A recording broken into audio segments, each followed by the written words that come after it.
Are we live? Am I here? I don't want to touch anything. I'm so scared.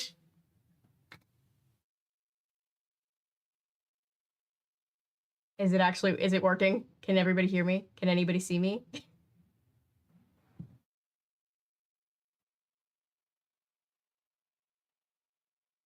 Oh my god, you know it's bad when I call in Texorcist and even Texorcist has to look at it and be like, I have no idea what's going on. It should be working. And I'm like, but it's not. I'm afraid to even change screens right now because we don't actually know how we fixed it.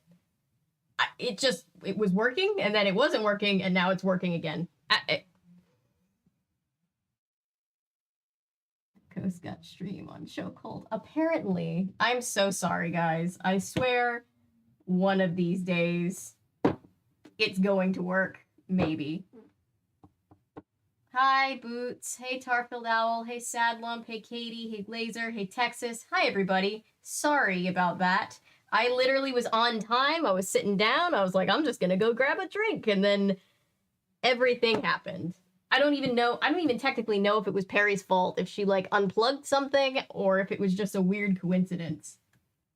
Would you like a D&D update? Always. I would love a D&D update. Greetings, fellow humans. Hello, Nicole. Welcome. You finally got through Frankenstein. I saw your comment. I was like, oh, yay, fully traumatized like the rest of us. We were so like, ugh, that night. It's been a lot of like heavier books, and I don't know why we're on that streak. I have candy. It was all nice and neatly stacked, and then Perry decided to sit on it, and so now it's got cat fur, and we're here. We're here. Perry wants to cause chaos. So how is everybody? I hope everybody is doing well. I was reading chat as I was trying to fix everything. And I felt like I was here with you guys in spirit.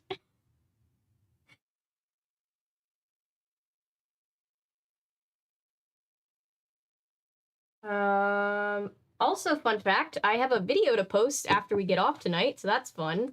It was going to be posted right before I got on, and then the render crashed, because of course it did. So, pressure is killing me. I'm sorry, Katie. I know what that's like, and it sucks. It's gonna get better, though. I know that, like, probably doesn't help right now to say, but it will. But I'm very sorry. I'm glad hopefully we can keep you company, for the time being. The rogue cleric stayed out of prison and what probably equated to in-universe like 30 minutes, and the rogue cleric outed my druid to their dad as a changeling, so there's also that. Oh my god. Nice. That sounds super fun. Spent all day inputting data, then accidentally deleted it and had to do it again. Oh no, I've done that. My first job ever, back when I was still in high school, was bookkeeping and data entry, like an admin assistant job, for a nonprofit. And I loved that job, but it was so much spreadsheets, and to this day, Excel and I have beef because of that one specific job.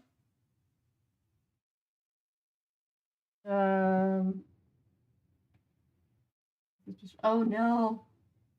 Parents. Read the honor I bestowed to you. I did not. I was just kind of getting glimpses of everything as I was trying to get everything working. And then Texas was trying to get it working, and then it just started working again on its own accord. Never want to look at numbers again. I feel that. I'm so sorry. Whoa. I'm getting an ad on my own thing. That's appropriate, I guess.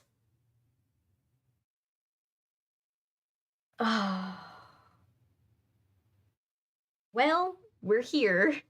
I'm so afraid. I'm afraid that if I even change cameras, that it's gonna like, it's gonna break again. So I'm not touching anything.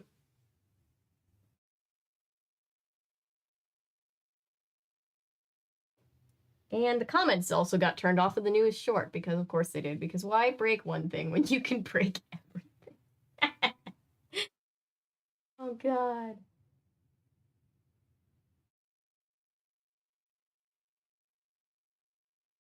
turn them back on. There we go. Okay. So now that it's 8:41 and things seem to be generally fixed. Hi, guys. Your computer's traumatized. I have no idea. It just does what it wants. Basically went rogue cleric, Dad. Didn't you say Therzana was a wizard? Was a druid spell? Well, Therzana is a wizard. That's funny. Hey, Adriel.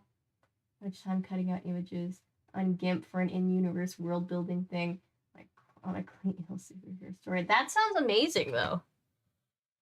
That sounds incredible. I wasn't yawning because chat is boring me. I was yawning just because it's been a long day, but we're good. We're all good. Is that the Perry short? Because I was wondering about that. If you ever see comments turned off on anything, I have never, ever turned off comments willingly. It's just YouTube decides to randomly turn comments off. I have no idea why. So I just have to go in and, like, manually turn them on every once in a while. But yeah, feel free to let me know if you ever see comments being disabled, because I never have wanted to disable the comments on any of my content. So yeah. So, now that we're finally here, we get to read 2 short and very cute Nancy Drew books that are, well, I doubt they'll be depressing like the past couple we've read.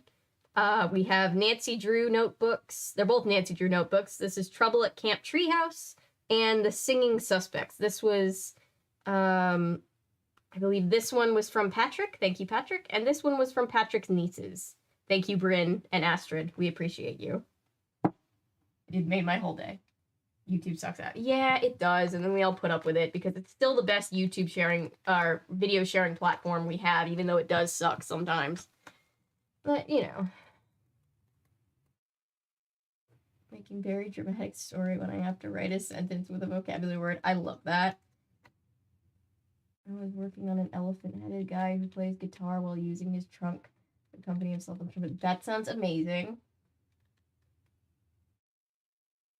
You're getting the third attempt. You're getting the only copy of my physical copy. Lucid read. Oh, thank you, Patrick. That is so sweet of you. I feel so honored.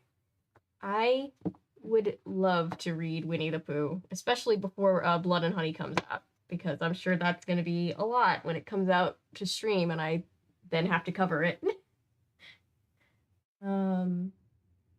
But yes, so we have 2 Nancy Drew notebooks. I guess we'll start with Trouble at Camp Treehouse. Let me go in. I'm not even gonna. I'm literally just scared to change my setup because I'm just like, I don't know what's gonna break next.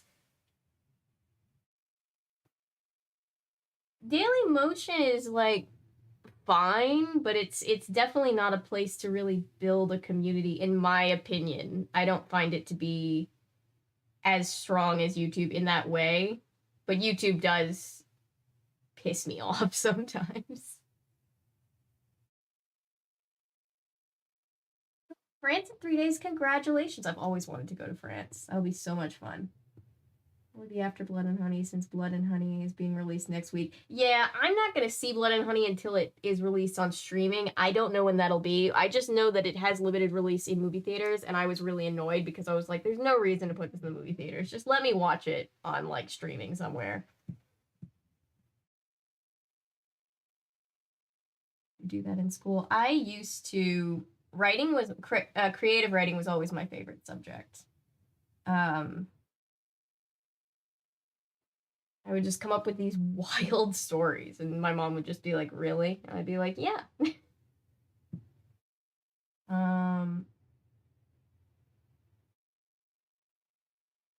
Every summer for like 3 holidays at once. That's amazing. Congratulations. That must be so much fun.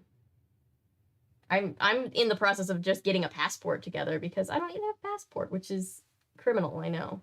All right, let me get up. Hi, Laser. Netflix was removed. I don't think we ever had H2O on Netflix here in America. I don't think. I think I was using a VPN to watch it on Netflix, if I watched it at all. I think when I covered it, I was watching it on YouTube. but I honestly can't remember. Also, don't have a passport. Yeah, it's an American thing, I think, because America's so big. Like, you really gotta, like... Some of us just don't... aren't able to travel far enough to need the passport, you know? American Netflix doesn't have most of the good stuff. No, we have all the Netflix originals that's just like, ugh. How long do you think it's going to be until Netflix completely goes away? Because they're really struggling right now, and everybody hates them. All right. This is for the first time ever. We are going to have 2 currently reading books on our Goodreads. And that's going to be nice. Once I get this video posted tonight, tomorrow, I think I'm done with all my client work, and I think I'm done with all of my work for the channel. So tomorrow I might actually have a day of downtime. That'll be new. I love what I do though, so even though I don't have downtime a lot, I'm still happy about it. Alrighty. Let's see here.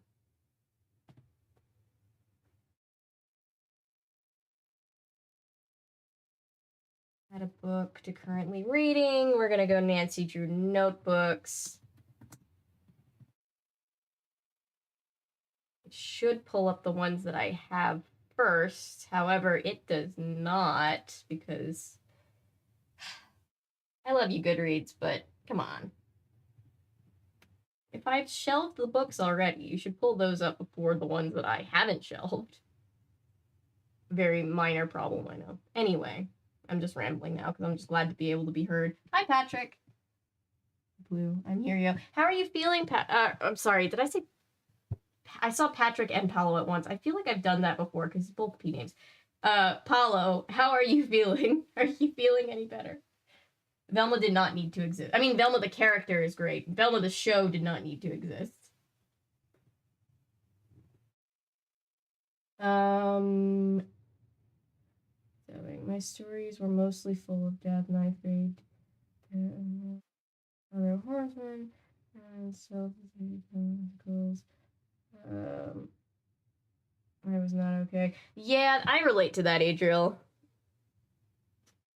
Called me Paolo and Ellery before. I get Paolo, but Ellery. Sorry, the chat goes by kind of fast the way that I see it on OBS sometimes, so sometimes I'm like reading somebody's name and reading somebody else's message, and it gets strange. Very, very not Patrick. Well, I'm glad you're feeling like Paolo. I'm glad everybody's feeling like themselves. I hope you're not feeling sick anymore. Hey, Rex.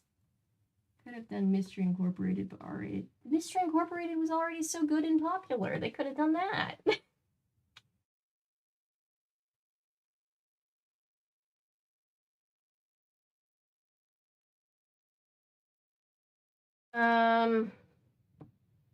Ready for chapters. Okay, I don't want to... I about went like, I'm about to spoil myself on this Nancy Drew Treehouse, Trouble at Camp Treehouse. And I didn't want to do that, so I closed it for not for good, just very quickly. This was published in 1995. When was this one published?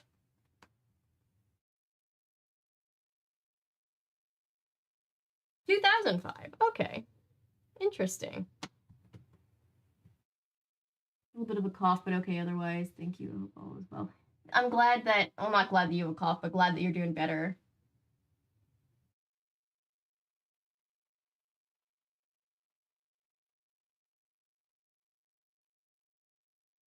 Yeah, it's just, man, that show was dumb. God. If you want to create your own show, just remember that the Velma show got a green light, so you can do whatever you want. I have a drink in the other room that I moved because I didn't want Perry to... Camera? No. I didn't want Perry to knock anything over. Oh my goodness, camera. Come on.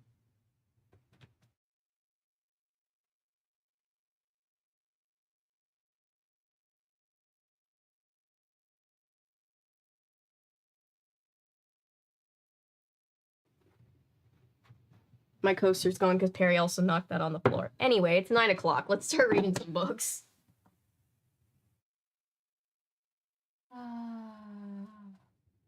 Mindy Kaling must hate us all. Definitely hates the Scooby-Doo fandom. I saw an interview where she was like, I really tried to stay, I really wanted to make sure that I respected the fandom and made sure that the fans felt respect. And I was like, girl, what? What are you talking about? So Hardy. A hot foreign prince date. Yes. Yes, yes, yes, yes, yes. What I would love is to write Nancy Drew Hardy Boys books that just reference the most obscure characters, like from Crime for Christmas, you know, that prince that we had shipped with Joe. I want to bring him back as Joe's like canon boyfriend and be like, everybody will be like, are you talking about that one character from that one book in 1986? And we'll just be like, yeah, you know, that character. Is she doing a Muppets thing? Oh, please tell me that's not a thing. Currently set to my board. I had to do a double take because I saw these strange green orbs. That's funny. It was a joke. Oh, thank God. I mean, honestly, you never know.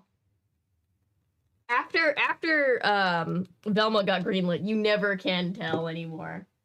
All right. Anyway, let's read the back of this book. Finally, everybody's like, "Oh my God, we're supposed to start an hour ago. Just start reading." Netflix Narnia into existence. Don't you dare speak of Velma-style Muppets thing into existence. We already got that adult-themed, who did that one movie? That one Muppet movie. Well, it wasn't like the Muppets, but it was from Henson Company, and it was like an R-rated Muppet thing with, Melissa McCarthy. That was bad. Putting words in our mouths. I'm sorry, I need to just start reading. Happy Murder Times. Oh, yeah. I hated that. I did too. I hated it. Hi, Natty. We'll do it. Netflix is out here just looking for ideas. They're just like, we'll take any idea, please. I like to headcanon though that somebody was on the stream from Netflix and was just like, hey, let's do that, guys. Okay. Lauren is hopping mad. For Nancy's bunkmate, Lauren, Camp Treehouse is turning into Camp Crummy. Oh. She wanted to take lots of photos for her scrapbook, but now it's going to be full of nothing. Her camera is missing. Do you guys remember disposable cameras? And also, do you guys remember scrapbooks? I used to love my scrapbook. It's a sneaky trick, even worse than a frog in your face. Nancy knows there's only one way to make everything okay and make Lauren smile. First, find the camera, then say cheese. I need to trim my bangs. You know when your bangs get to that place where you're like, if I do not trim them immediately, they're no longer going to be bangs. They're going to cease to be bangs, and that's going to make me annoyed.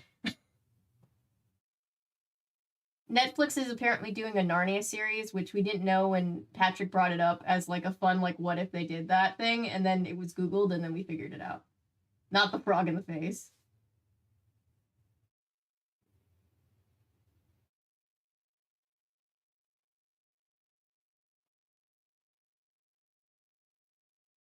And Netflix backed off of the no password sharing because everybody was pissed.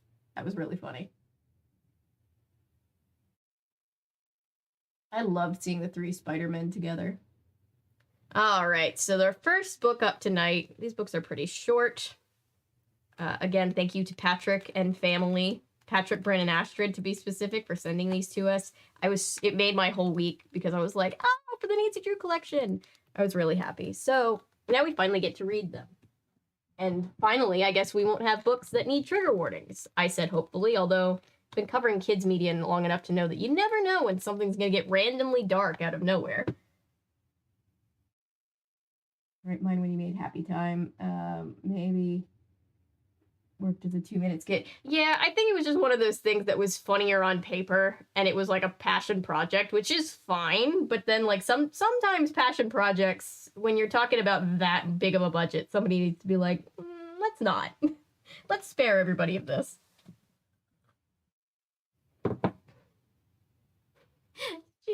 Oh my god. Oh, you're talking about William Hung? That just brought back a memory that I forgot I had. Okay. Let's see. I'm not going to read this front page because usually it's an excerpt and then we read it later on and I'm like, oh, that's the excerpt.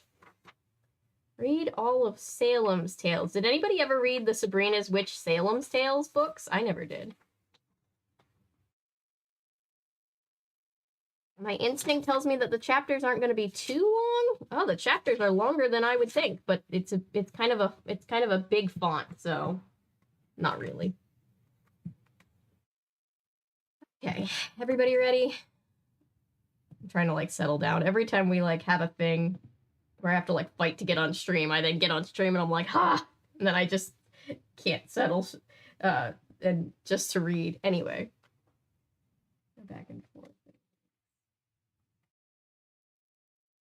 Things like Jackass exist. You know, the 2000s were a wild time for all of us. All right. Chapter 1, Worms for Bess. No, Bess Marvin said to her best friend Nancy Drew. This, by the way, in case anybody doesn't know, these are books where Nancy and her friends are 8, 9, 10. This is like the early years. She shook her head hard. Her blonde hair swung back and forth across her shoulders. I'll do anything but that. Anything. I'd rather eat worms. 8-year-old Nancy, there we go, laughed. That's not true, she said. You wouldn't even touch a worm. Okay, you're right, Bess said. I wouldn't eat a worm, but if I had to, I'd rather eat worms than go swimming. Nancy sighed and flopped down on her bunk bed. She lay across the mattress with her legs hanging off the side. She stared at the cabin floor. Oh, we're starting at camp. That's nice. Usually there's like 4 chapters of like, hey, we're about to go to camp in these kind of books. I want to go swimming, Nancy thought, but I don't want to fight with my best friend. Nancy and Bess had been going to day camp together all summer. Now it was August. As a special treat, all the day campers were spending a long weekend at a sleepaway camp called Camp Treehouse. I was about to ask why they had bunks if it was a day camp. Answered the question for me. The campers had arrived the afternoon before. There had been a special picnic dinner to welcome them. Now it was Saturday morning. Nancy was excited about everything, and especially about swimming. The lake was clear and blue, but Bess didn't want to swim. She was afraid of the water. You can come swimming with me, a tall girl across the cabin said to Nancy. Nancy looked up and saw Lauren Soleil. I'm going to say it's Soleil. Smiling at her. Lauren was a new friend Nancy had made at day camp. Where's George? She had friendly brown eyes, long dark brown hair. Nancy liked her a lot because Lauren was never mean to anyone. That's nice. Yeah, come with us, Dana Smiley said. Dana was always in a hurry. Now she was hurrying to put on her bathing suit. Even before breakfast. Oh, please don't, Bess begged Nancy. I thought we were going to stay together. It's more fun that way. Please, I'll do anything else. Anything. But why won't you even try swimming? Nancy asked. You like waiting in the pool at home. That's different, Bess said. Here they make you put your face in the water and blow bubbles. Also, I've been swimming in a lake at camp. It's definitely different than being in a pool. How do you know? Nancy asked. Nora told me, Bess said. Nancy looked over at Nora Chang. She was sitting on her bunk by the wall with her best friend, Joanna Richter. There are a lot of people in this bunk. Joanna had the bunk next to hers. Nora and Joanna had been best friends for a long time. Nora had dark brown eyes and long black hair. Joanna had shoulder-length red hair and blue eyes, and she wore glasses. The two girls didn't look alike, but they often dressed alike and wore their hair alike. Today they were both wearing pigtails. Their pigtails bounced up and down as they both nodded. It's true, Nora said. You have to blow bubbles. That's why we're doing it. That's why we're not doing it either. Besides that, Bess said, I bet creeps like David Mulholland or Mike Silver would swim up behind me and pull me under. Bess shuddered. Ugh. Okay, Nancy said, finally giving in to Bess. She sat up and her blue eyes sparkled. How about horseback riding? Saddle Club crossover. Just kidding. Oh, not horses, Bess said. What if I fall? Bess Marvin, you're chicken about everything, Nancy said, laughing. She tossed a pillow at Bess, who was in the bunk across from Nancy's. Bess ducked and laughed, too. Yeah, I guess I am, she said. She pulled a headband over her head, then pushed it up over her hair. Okay, Bess agreed. Maybe I'll try horseback riding, but only if they have a really small horse. Like a pony? Great, Nancy said, sitting up. Girls, are you dressed for breakfast? A voice called. Nancy turned to look over her shoulder. Mary Ann Raymar was coming in through the cabin's screen door. She had been one of the counselors at day camp. Now she was the counselor in the Bluebird cabin. She was short and athletic with chin-length brown hair. Nancy bounced off the bed and hurried to put on her sneakers. Her stomach rumbled. She was hungry. Her stomach rumbled. She was hungry. That is the end of the sentence. Come on, Bluebirds, Marianne said. All the girls gathered near the screen door, all except one. Lauren was still looking for something in her duffel bag. Now, before we go, Marianne said, I want to review the camp rules one more time. First, no one is allowed to go anywhere alone, not unless you have special permission from a counselor. Otherwise, you must always have a buddy. Buddy system. Then Mary Ann told them everything else they needed to know. Where to sit in the dining hall, how to sign up for morning activities and afternoon activities, what to do when a loud bell rang 3 times. That's the signal for everyone to go to the next activity, Mary Ann explained. Here's a picture, by the way. I'm glad I got the top-down camera working. I almost gave up on it because it was the one that was not working for a second there. This is a picture of, I guess that's Lauren looking for her camera and Nancy being like, oh no, I will help you, new friend. I wish someone would ring a bell right now, Nancy thought. A breakfast bell. I'm ready to go to the eating activity. What if you don't know what activity you want to sign up for? Bess asked, sounding worried. Well, you can talk to me about that at breakfast, Marianne said. I'm sure we can find something you'll like. How about the treehouse? Oh, that's in the name of the book. What's that? Dana asked quickly. Didn't you see it? Nora asked. Her brown eyes shone with excitement. She doesn't know what a treehouse is? What a poor child. Didn't you see it? Nora said. Her brown eyes shone with excitement. It's a huge treehouse in an oak tree over by the arts and crafts shop. Yeah, it's gigantic, Joanne agreed. It has ramps and towers and ladders and special rooms and everything. That's how Camp Treehouse got its name, Marianne explained. Oh, Dana said, her green eyes lighting up. It sounds like fun. Now I don't know whether to pick swimming or treehouse. They're both fun, Marianne said, but treehouse is very popular. Only 15 kids can play there at one time. Maybe you should wait and sign up for that in the afternoon. Well, what are we waiting for? Let's go, Dana said eagerly. Lauren, are you ready? Marianne called. Nancy looked over at Lauren, who was sitting on her bed, staring at the floor. Her face was red, and she looked as if she was going to cry. Her dark brown eyes were filled with tears. Lauren, what's wrong? Marianne asked. Lauren raised her eyes. My camera has been stolen, she cried. Not the stolen camera. Was it a digital camera? Because that's doubly bad. If it was a digital camera, I will fight for you. It's a house in a tree. It's like how when we were kids, my brother was probably like 5 or 6.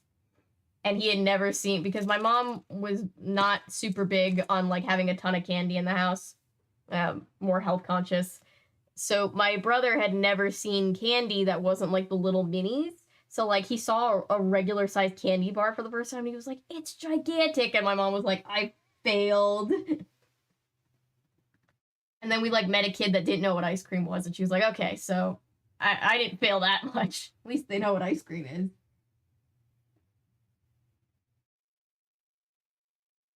Okay, but Jersey Shore was the worst. The majority of them weren't from New Jersey. I never actually watched Jersey Shore. I just felt a kinship with Snooki because she was so little. And I was like, this is the only person like me that's as short as me on TV right now. You know, they're 8 too, Patrick. So like, it's to be expected with 8-year-olds. A show about human size and smaller bots called minions that go around experiments with lifeless robot suits that turn into cars called Transactor. Ooh. Soleil Moon Fry. Yeah. I swear it's a collective. We have ADHD. Yes, we do. and fighting deceptions with the same technology. That's awesome, actually. And me tested when I was 5. I was tested, and the doctor was like, "Oh, you have very much ADHD. Why aren't you need to be treated for this? You should have been treated for this years ago." And I was just like, "Yeah, that's what I've been saying for years."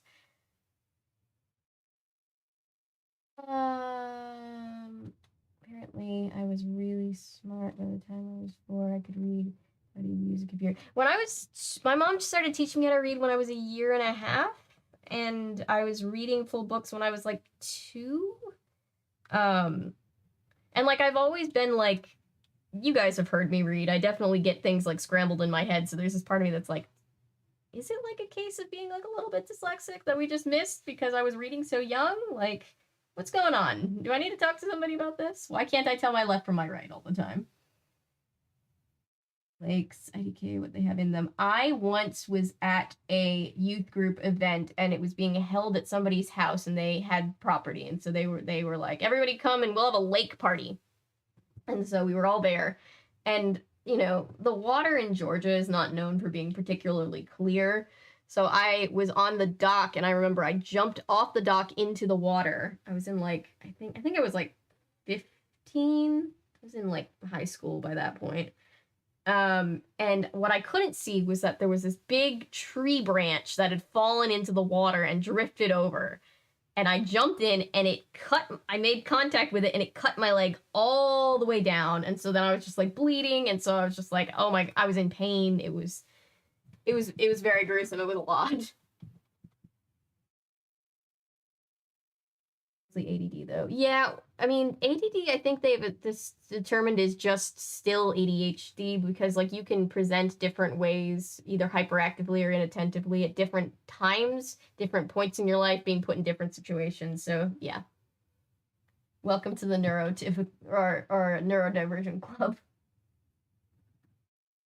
Bess is valid. I mean, Bess is valid for not wanting to go in that water. Parents were like, it's fun to go, and she's like, but I want to stay home and like play video games. And her parents were like, no, you've got to go outside and be an outdoors girl. Hi, Ollie. Where's Ollie? There's Ollie. Picture treehouse is pretty self-explanatory. It really is. Fancy treehouse. It's a house in a tree.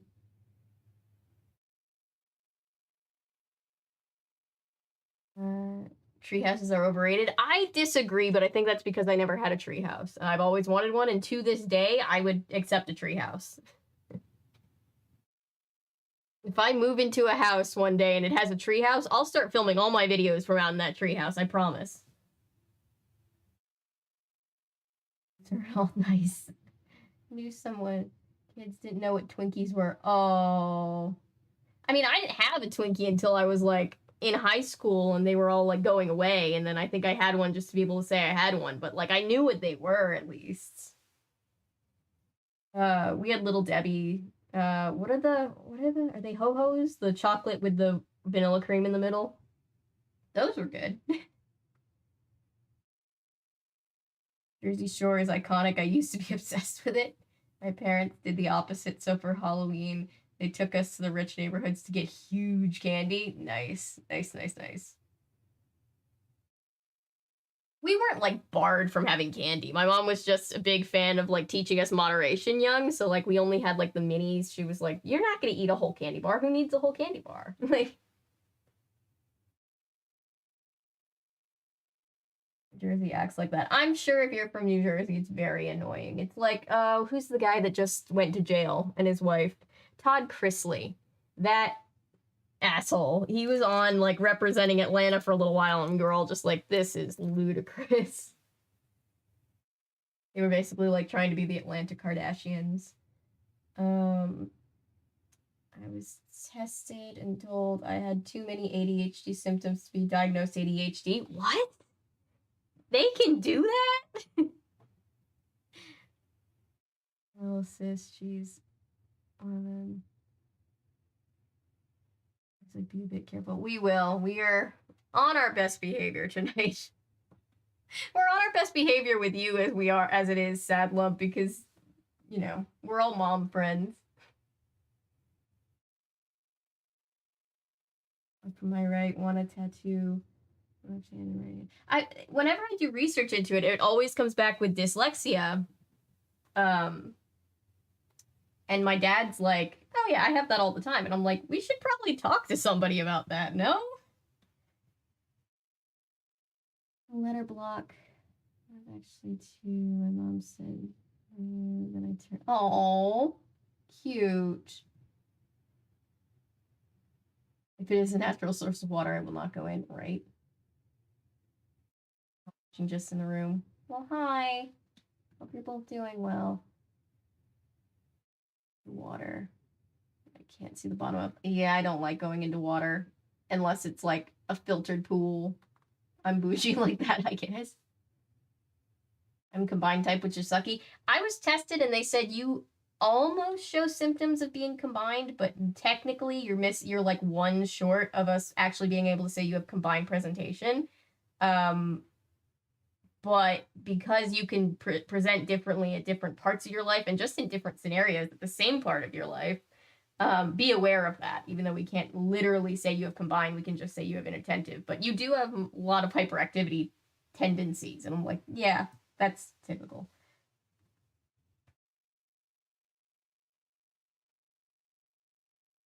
It was too dangerous. I did it before. We just didn't have any trees in our backyard that were sturdy enough for a treehouse. I always wanted a treehouse, though. It was like my dream. Still kind of is.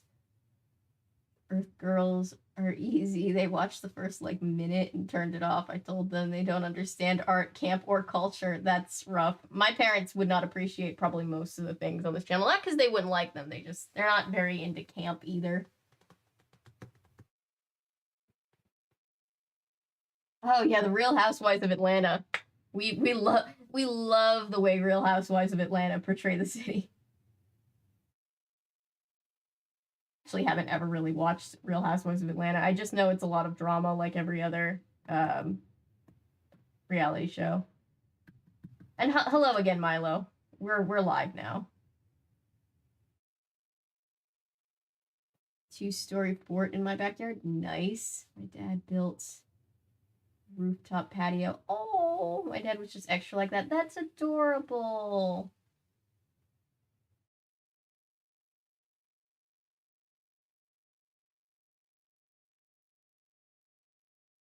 The house I wanted, decked out treehouse. Yeah, honestly, you know there's like this show that was on that was like extreme tree houses where they would build luxury tree houses for people, and I was like, I'm so fascinated but also angry that people have the money to do this. I shouldn't be this bitter. No, they were beautiful tree houses. I was like, oh, that's so cool. That one looks like a hobbit hole. Even though it's in the air, which doesn't make a whole lot of sense, but you know, it doesn't matter.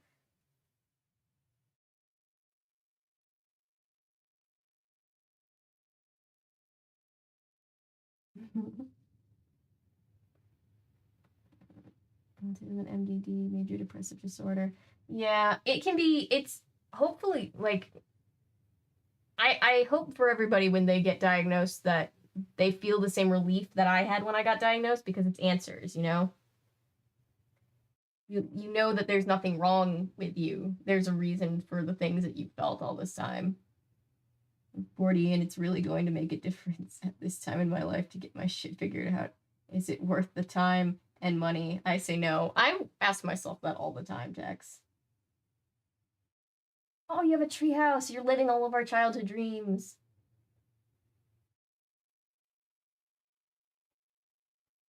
For younger friends in the chat, yes. Yes.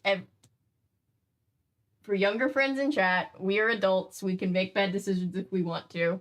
But yes, for our younger friends in chat, it's always good to remember to be careful about what you share online. Always a good reminder. Thank you, Milo. All right, let's get back to the book. And anything? Oh.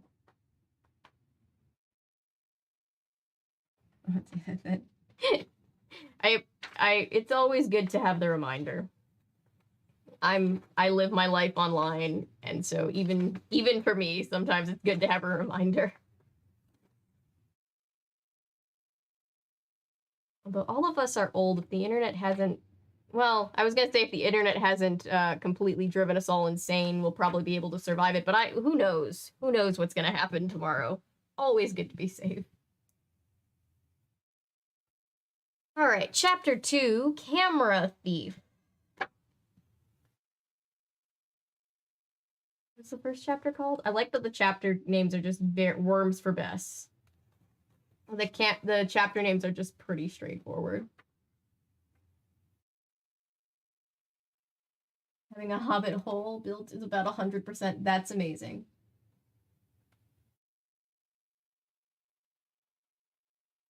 I've more than once thought about making this recording space look like a TARDIS because I'm that kind of nerd. And already driven me insane. Same, Ellery. Camera, be good. AI is gonna go all Terminator by the time I get old. Yeah, probably. Kiddos, remember to like, comment, and share. And no, Paula, no. We have to set a good example. All right, I'm getting back to the book. Really bad experiences with adults befriending me online when I was a child, and I want to try and help prevent that kind of thing from happening to kids nowadays. Yeah, that's very respectable, Milo, and you're very correct. It's always good to have that reminder. Paulo, you're a mod, not the Knights of the Bot table. All right, chapter 2, Camera Thief. Stolen, Marianne Ramar said. Raymar, I can't remember how I said her name before. She hurried over to Lauren and put her arm around the girl. How awful, Dana blurted out. Someone in here must have stolen it. If we get to the end of this book and nobody stole it and it was just, like, lost, I'm gonna be like, Lauren! No way, Marianne said, glancing up at the Bluebird campers. No one in here would steal your camera, Lauren. Right, Nancy thought. They wouldn't, would they? I mean, I don't know. Nancy can be pretty shifty. Nancy sneaked a look at the other girls who were still huddled near the door. Besides Nancy, there were Bess, Dana, Nora, and Joanna. Isn't there another one? Oh, I guess Lauren, but she doesn't count. Unless it's a frame-up. Nora and Joanna looked very serious and quiet. They moved off to one side and whispered. Then they kept glancing over at everyone else with wide, worried eyes. I suspect one of them. Well, it's missing, Lauren said, her voice cracking. Look. She reached for her duffel bag at the floor and opened it wide. Everyone moved to get a closer look at the camera that wasn't there, I guess. As Marianne searched in the duffel bag, Nancy eyed the contents too. She saw a neatly rolled up sweatshirt, rolled up jeans, a row of rolled up socks, folded pink shorts, a bathing suit, a plastic bag with soap, and a toothbrush. So she's a roller, which means that I appreciate her. Who else rolls their clothes when they pack it? You get to fit way more stuff in there. Although those pants were folded, so somebody else put those in there, is my theory. Plastic bag with soap and a toothbrush. Everything but camera. A big tear spilled out of Lauren's eye and rolled down one cheek. Maybe you didn't bring it with you to camp, Marianne said, trying to comfort her. But I did, Lauren said in a squeaky voice, like my voice just got very high out of nowhere. I saw it. It was sitting on my bed when my mom packed my clothes. Well, then maybe you lost it somewhere, Marianne said. Remember how you've been losing things all summer? You lost your headband one week at day camp, and you lost your snack money another time. That's not fair, Lauren cried. That's what my mom will think, but I promised her. I promised her. Lauren was so upset she choked on the words. Then big tears overflowed from both eyes and rolled down her cheeks. Nancy felt really sorry for her. It's okay, Marianne said, hugging Lauren tightly with one arm around her shoulder. Your camera will probably turn up somewhere. Don't worry, you can look for it later. Nancy rushed over to Lauren and took her hand. Come on, Nancy said. Let's go have breakfast. Then you can tell me what happened. I'll help you find your camera. Nancy is great at finding things, Bess said. Really? Lauren said. Yes, definitely, Bess said. Lauren wiped away her tears and stood up. Great, she said. Thanks, Nancy. Before they left the cabin, Nancy hurried to her own duffel bag. She checked to make sure her special blue notebook, the one with the pocket, let me try that again. The one with the pocket inside was still there. Nancy always used it to take notes when she was trying to solve a mystery.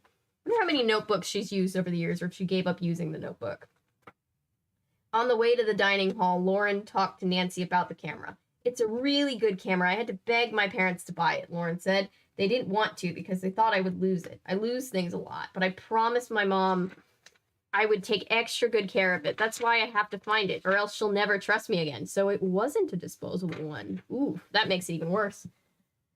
Nancy nodded to show she was listening, but as they walked to the dining hall, she looked around her. She remembered many things about the camp from the afternoon before. Other things were new. Nancy was trying to learn her way around and make a map of the camp in her mind. You could draw a map, Nancy? Just a suggestion. Not the backseat detective or anything. The 5 cabins for girls were all in the woods up a small hill, and at the bottom of the hill were 3 activity areas. One was an arts and crafts, one was music, and one was the treehouse. Then they came to the middle of the camp to a big clearing that was where the campfires were held. From the clearing, a trail led down to the lake. Finally, Nancy and her cabin mates reached the dining hall on the other side of camp. The boys' cabins and the horse stables were nearby. All the girls in Nancy's cabin rushed up the steps into the large building. I love it here, Nancy said. Yeah, Bess said. She added, too bad they let the boys come. Nancy, Bess, and Lauren all giggled. Inside, Nancy looked around. There were lots of wooden tables and chairs. Kids from all the cabins were hurrying to sit down. Colorful banners hung from the ceiling. Colorful banners hung from the ceiling. Mary Ann Remar led the girls to a round table in the corner near the second window. This is where the bluebirds will sit for all meals, she told them. I'm going to sit near Joanna and Nora, Nancy whispered to Bess and Lauren. I want to ask them some questions. Okay, Bess said. I'll sit with Dana and do the same thing. Teamwork. Nancy waited for Nora and Joanna to find seats. They always did everything together. So Nancy sat down next to Joanna. Soon platters of blueberry pancakes were served. Nancy took 3 pancakes and poured syrup on them. Joanna, Nancy said, cutting into her pancakes, did you see anyone come into our cabin yesterday after we got to camp? Nope, Joanna said. She was eating pancakes too. We were all in there together before dinner, remember? But someone could have sneaked in and stolen Lauren's camera when we were having our picnic dinner, don't you think? Maybe, Nancy said, but she didn't really think so. How could anyone get away? All the campers had to stay together with their counselors, especially on the first night. Then we came back from the picnic, Nora said, joining in. Dana and Joanna and I played cards, and then it was time to get ready for bed. Joanna and I went to the bathroom to brush our teeth. Maybe someone stole the camera then. Nancy said. She thought about that. The bathrooms were in a small building across from the cabin. What time was that? I don't know, Joanna said. She pushed her glasses into place on her nose. But we were gone for about 15 minutes. Nancy took out her notebook.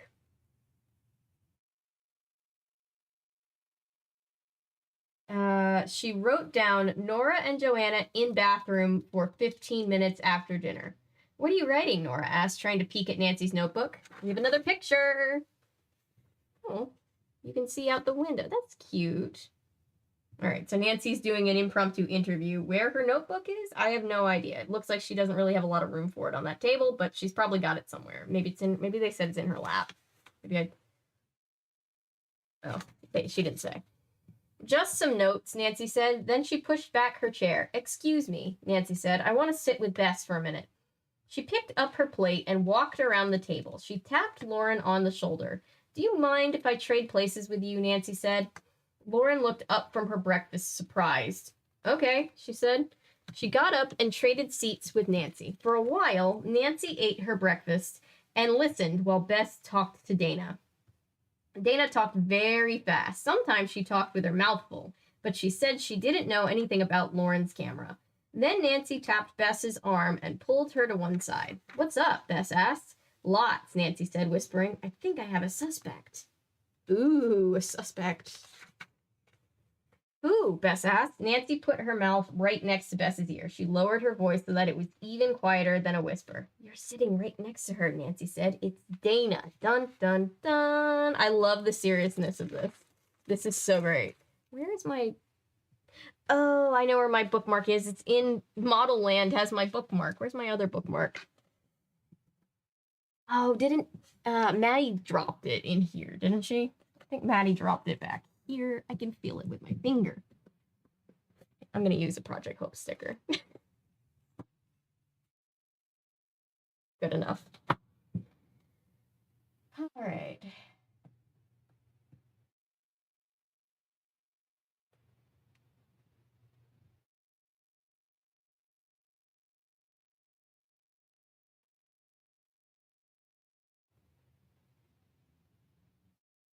Artist instruction manual. That's amazing. I always liked the name Nora. If I do like a big giant video on just like the history of the Whovian fandom, I think I'll save that project for then, and that'll just kind of be like a through line project, like as we're talking. I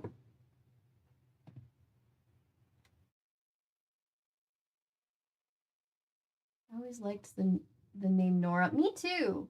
Should use it for a character sometime. Yeah, I've always loved the name Nora. I thought I was gonna have I always used to say that I was gonna name one of my future daughters Nora as a kid. And I think it comes from the fact that my parents really loved Nora Jones, and I thought Nora Jones was just the prettiest. And so I think I liked the name because of that, but it is a really pretty name. I roll my clothes, yes. I haven't got that one yet. Do have a history of the Time Lords. That's cool. I'm pretty sure Natasha has talked about it way back when we did that original Star Trek, the original series video forever ago. I'm pretty sure she talked about having like a what am I trying to say? A like a medical book, but for like Star Trek.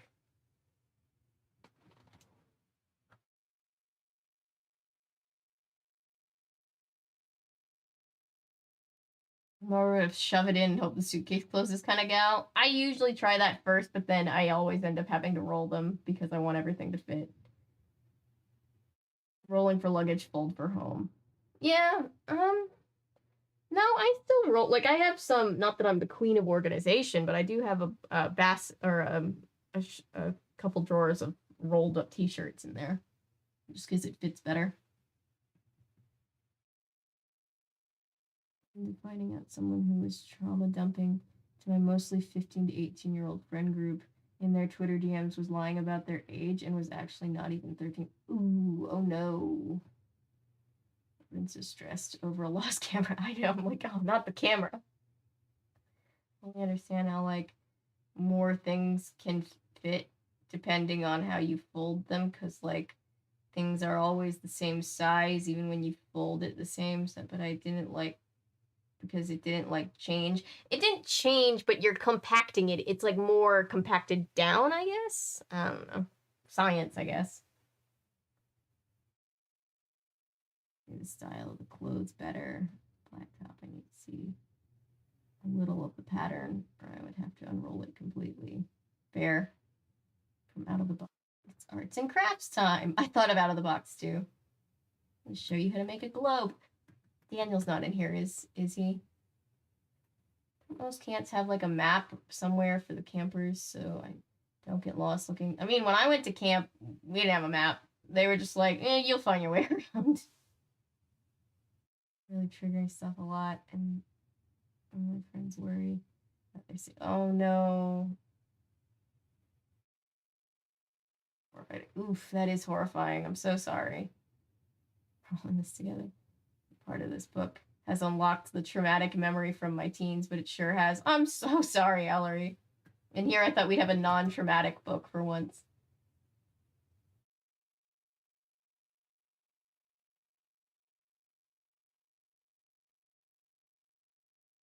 And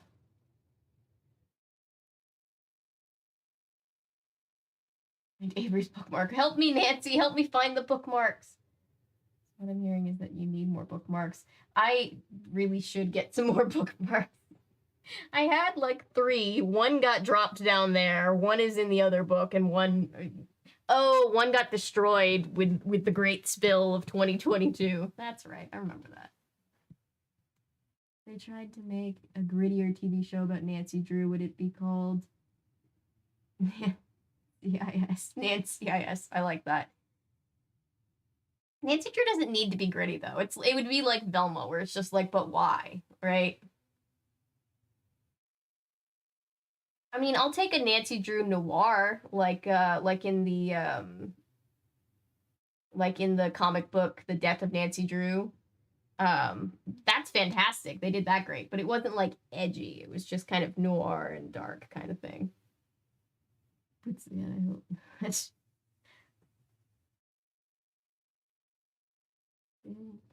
that's gonna be my head. Do you remember Nora Jones on Sesame Street singing "Don't Know Why Didn't Come with Elmo"? Because I do. It's a very vivid memory. If it's a parody of both, it might work. Yeah. People pay therapists to trauma dump to them, if you really think about it. Yeah. Very 1930s Nancy. Let me see if I should. That's why it's always very important to, like, if you're talking to your friends or online or whatever, it's very important to, like, before you bring up something super triggering, I think I always try to remind myself of this, just kind of like, be like, hey, are you cool if I bring this up? Like, because it might trigger somebody, you know? You want to be careful about it, I guess. Very 1930, because it can be very dramatic. Very 1930s Nancy is our time doing CSI shit. Yeah, she's transported. Well, I actually have a book in my collection called Where's Nancy, where she wakes up in the 1930s again. I should dig that out. Or, no, I don't have to dig it out. I've reorganized, so I know exactly where it is. Honestly, the TARDIS is one of the most interesting spaceships in sci-fi. It really is, and it's just so cute. Or a TV show set in 2023, but everyone connected to Nancy acts like they're from. Hey, Late Horror Show, thank you so much for $5. I appreciate you.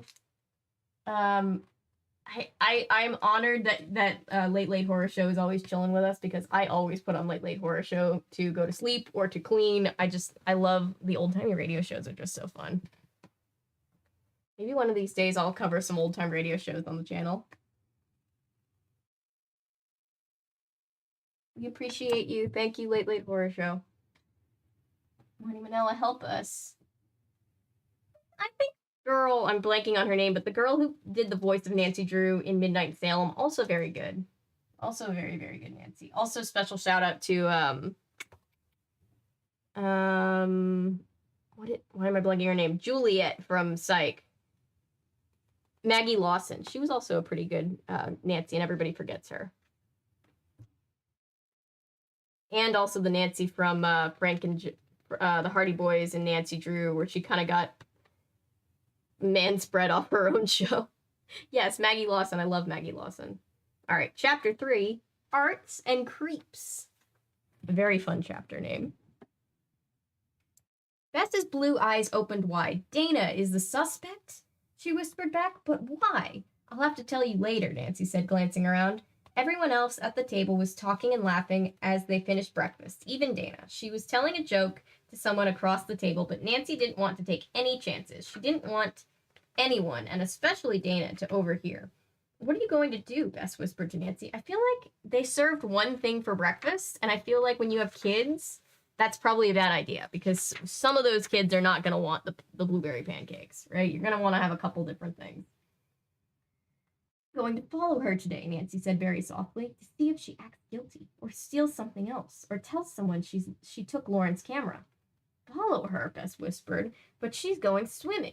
Before Nancy could answer, one of the counselors at the far end of the room got up to speak. It's time to sign up for morning activities, the counselor said. The sign-up table is outside in the dining hall. Let's go, Dana said, jumping up. I want to go swimming. Sit down, Marianne said. We'll go when it's our turn. Right now, it's the Eagles' turn. They're all named after birds. Oh, boy. No fair. They'll all get good stuff, Dana complained. Maybe, Marianne said, but then maybe we'll get to go first this afternoon. Oh, please don't sign up for swimming. Bess begged Nancy quietly. Please, I don't want to be left all alone. Bess bit her lip. She didn't want to leave Bess alone, but she didn't want to leave leave the mystery without solving it either. Okay, Nancy finally said, I'll do what you want this morning, but this afternoon I'm going to follow Dana. Soon it was the Bluebirds' turn to sign up. All the girls jumped up and ran to the sign-up table. Nancy and Bess chose arts and crafts. Lauren did too. She said she wanted to stay with Nancy. Then all three girls followed Mary Ann to the arts and crafts. The other campers went with the other counselors to the activities for which they had signed up. On the way, Nancy told Lauren and Bess about her suspect. Why do you think it's Dana? Lauren asked. Because I remember what happened yesterday when we got here, Nancy said. We all stayed together until after dinner. Then Mary Ann called us outside to see the raccoon. Right, Lauren said. Raccoon? Uh-huh. Remembering, but Dana, Nora, and Joanna didn't want to come. They were playing cards. Right, Nancy said. So that means any one of them could have taken it, Bess said. Not really, Nancy said. Would you steal a camera when someone else was watching? I guess not, Bess said. Anyway, Nora told me that she and Joanna went to the bathroom for about 15 minutes to brush their teeth. Nancy went on. They left Dana in the cabin alone. She could have taken the camera then. Lauren was quiet for a moment. She looked and said, Why would Dana do something so mean? She asked. We don't know for sure that she even did it, Nancy said, innocent until proven guilty. Nancy knows the law. Nancy said as they took their seats in the arts and crafts room. For the next 10 minutes, Nancy and her friends couldn't talk. They had to listen to Linda, the arts and crafts counselor. Linda had super frizzy, long blonde hair. Nancy liked the way Linda tied her hair up with 6 different colored ribbons. 6? Oh, wow. Linda explained how to use the paints and brushes. How do you get 6 ribbons in your hair? This lady is an icon. Linda explained how to use the paints and brushes without making a big mess. Finally, the paper brushes and paper cups full of poster paint were passed out. I was picturing paper brushes, and I was like, is that a thing? That's not a thing. Let's take these things outside, Linda said. We can do our art projects on the picnic tables near the treehouse. Too nice a day to stay inside. Excuse me, Lauren called out, raising her hand. May I have a paper towel? Sure, but what for? Linda said. Lauren unbuckled her watch and held it up. I want to wrap up my watch so I won't get it messy with paint. Oh, good idea, Linda said as she handed a paper towel to Lauren. Pretty soon, the girls in the room were rolling all the girls in the room were rolling their watches and bracelets up in paper towels. Oh, I remember wearing a watch. Those days are long gone.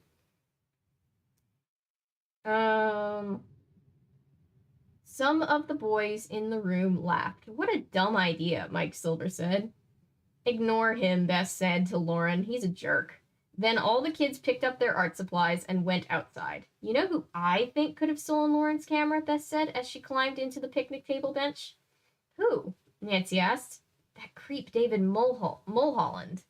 Nancy thought. David Mulholland. He'd been playing pranks on the girls all summer at day camp. One time he had crawled under a picnic table and tied Nancy's shoelaces together.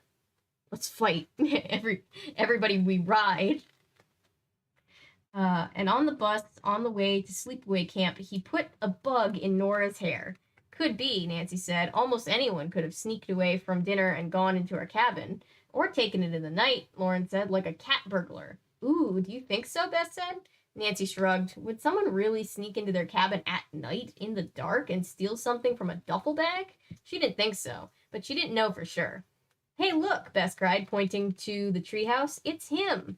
Nancy looked up quickly and saw just the top of David Mulholland's head. He was hiding behind a ramp leading up to a platform. Boo, David said, jumping out from behind the ramp. He had a shoebox in one hand. Bess made a face and turned up her nose at him. Lauren frowned too.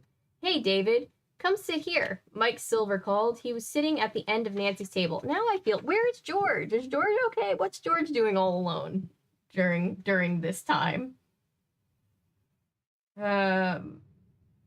David came over and stood at the other end of the table right near Nancy, Bess, and Lauren. Okay, but I can't stay, David said. What's in the shoebox? Mike asked.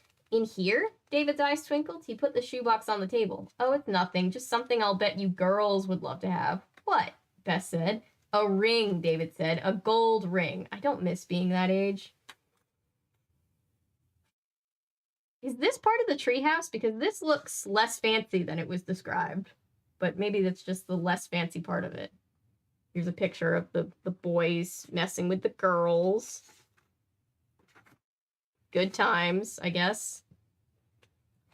Lauren's head snapped up and she gave Nancy a questioning look. Where did you get a gold ring? Nancy asked suspiciously. Yeah, that's what I'd like to know, Lauren said. Under her breath, she whispered to Nancy, I'll bet he stole it. I found it in the sand down by the lake, David declared. Haha, too bad you didn't find it first, and too bad you'll never get to see it, either. He pulled the box toward him, moving it further away from the girls. Then he looked up suddenly, staring at the treehouse. Uh-oh, someone's taking my turn in the tower, he said. He turned around and cupped his hands to his mouth and shouted, Hey, wait for me, it's my turn. Then he ran off, leaving the shoebox behind. He forgot his precious gold ring, Bess said. She stared at the box with curiosity. Well, let's open it, Lauren cried with excitement. Putting the shoebox right in front of her, she leaned forward and lifted the lid. Ah, no, she cried as something leapt out of the box and sprang toward her. It's a frog. Ugh, my mother hates frogs. She'd be so pissed.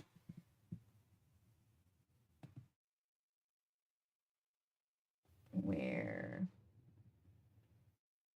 Imagine Nancy in 2023 using 1930s slang and people are... He's talking about lady. I'd like to see just like a really well-made period piece, maybe produced by the same people that make The Marvelous Mrs. Maisel, but taking place in the 30s and starring Nancy Drew. I think that would be very, very fun. Nobody's done, to my knowledge, a period piece Nancy Drew. There were some movies made in the 30s, but I would like to see a modern project, like a modern TV show that's kind of like a 1930s period piece noir thing, but still like very, maybe not noir, maybe it's more cozy than noir to fit Nancy's aesthetic, but you know. Favorite book model for Nancy Drew. That's funny that she was the book model for a while. The rule in my current friend group is always ask if everyone has the spoons before trauma dumping because we care, but we also have boundaries. Yeah. Yeah, I think that's just a good boundary to have in every group, you know? Something I learned thanks to my brother, you can't have children and nice things. The two do not go together. I can imagine. And then how the kids... I mean... Yeah. I mean, kids are kids.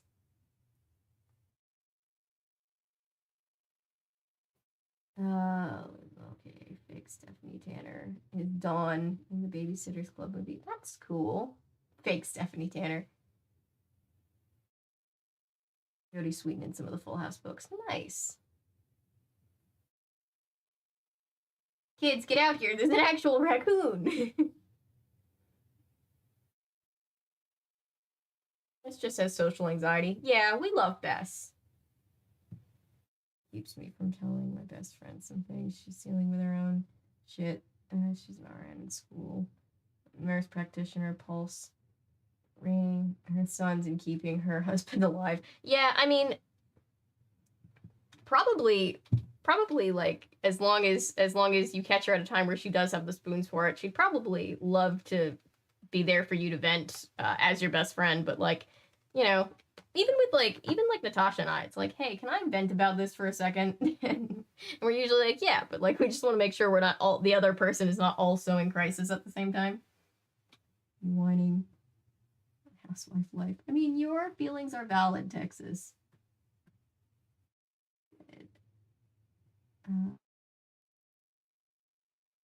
Instead, I sent her cat videos. Cat videos are always good. Poll, Avery, we have 2 suspects now. Okay.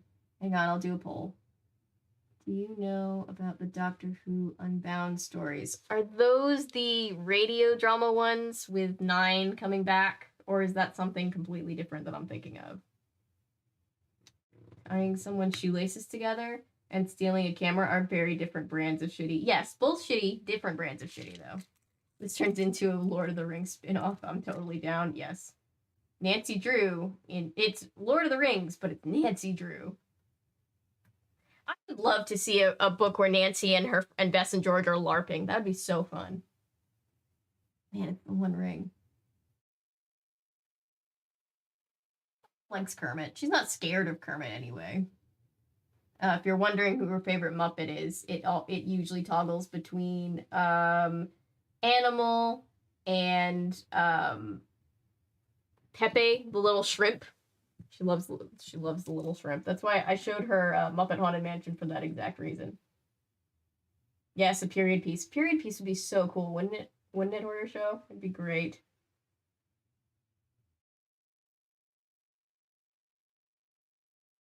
Been making concept story models of Muppets Lost World of Late. Nice. It's very cool, Cameron. We get really tiny frogs right outside my front door. We get those too every summer. They're really cute, but I'm like, there's feet and cats.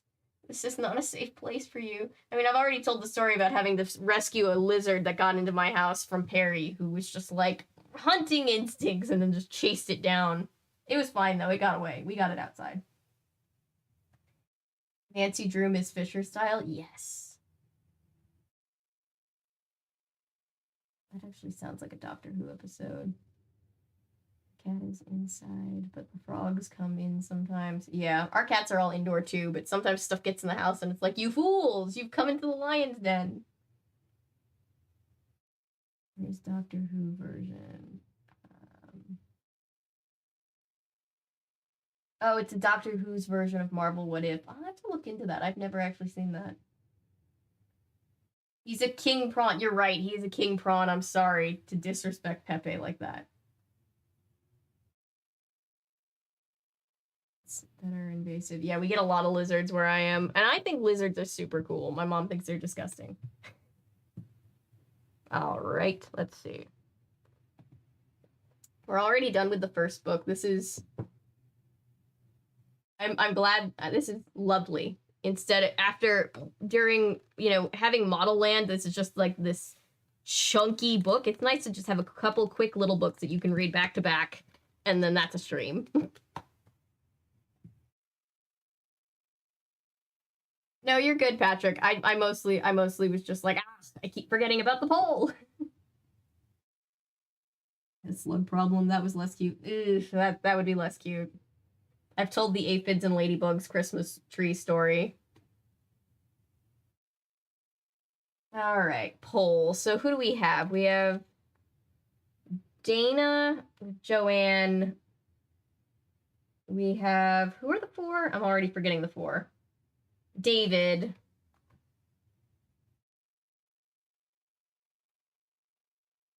Let's do it. We could do it bracket style. So let's do... Whoop. Come on. Whoop. Just now, yes? No. Yeah, end poll. That's not what I wanted. That was not a poll. Start a poll, for real. Suspect bracket 1.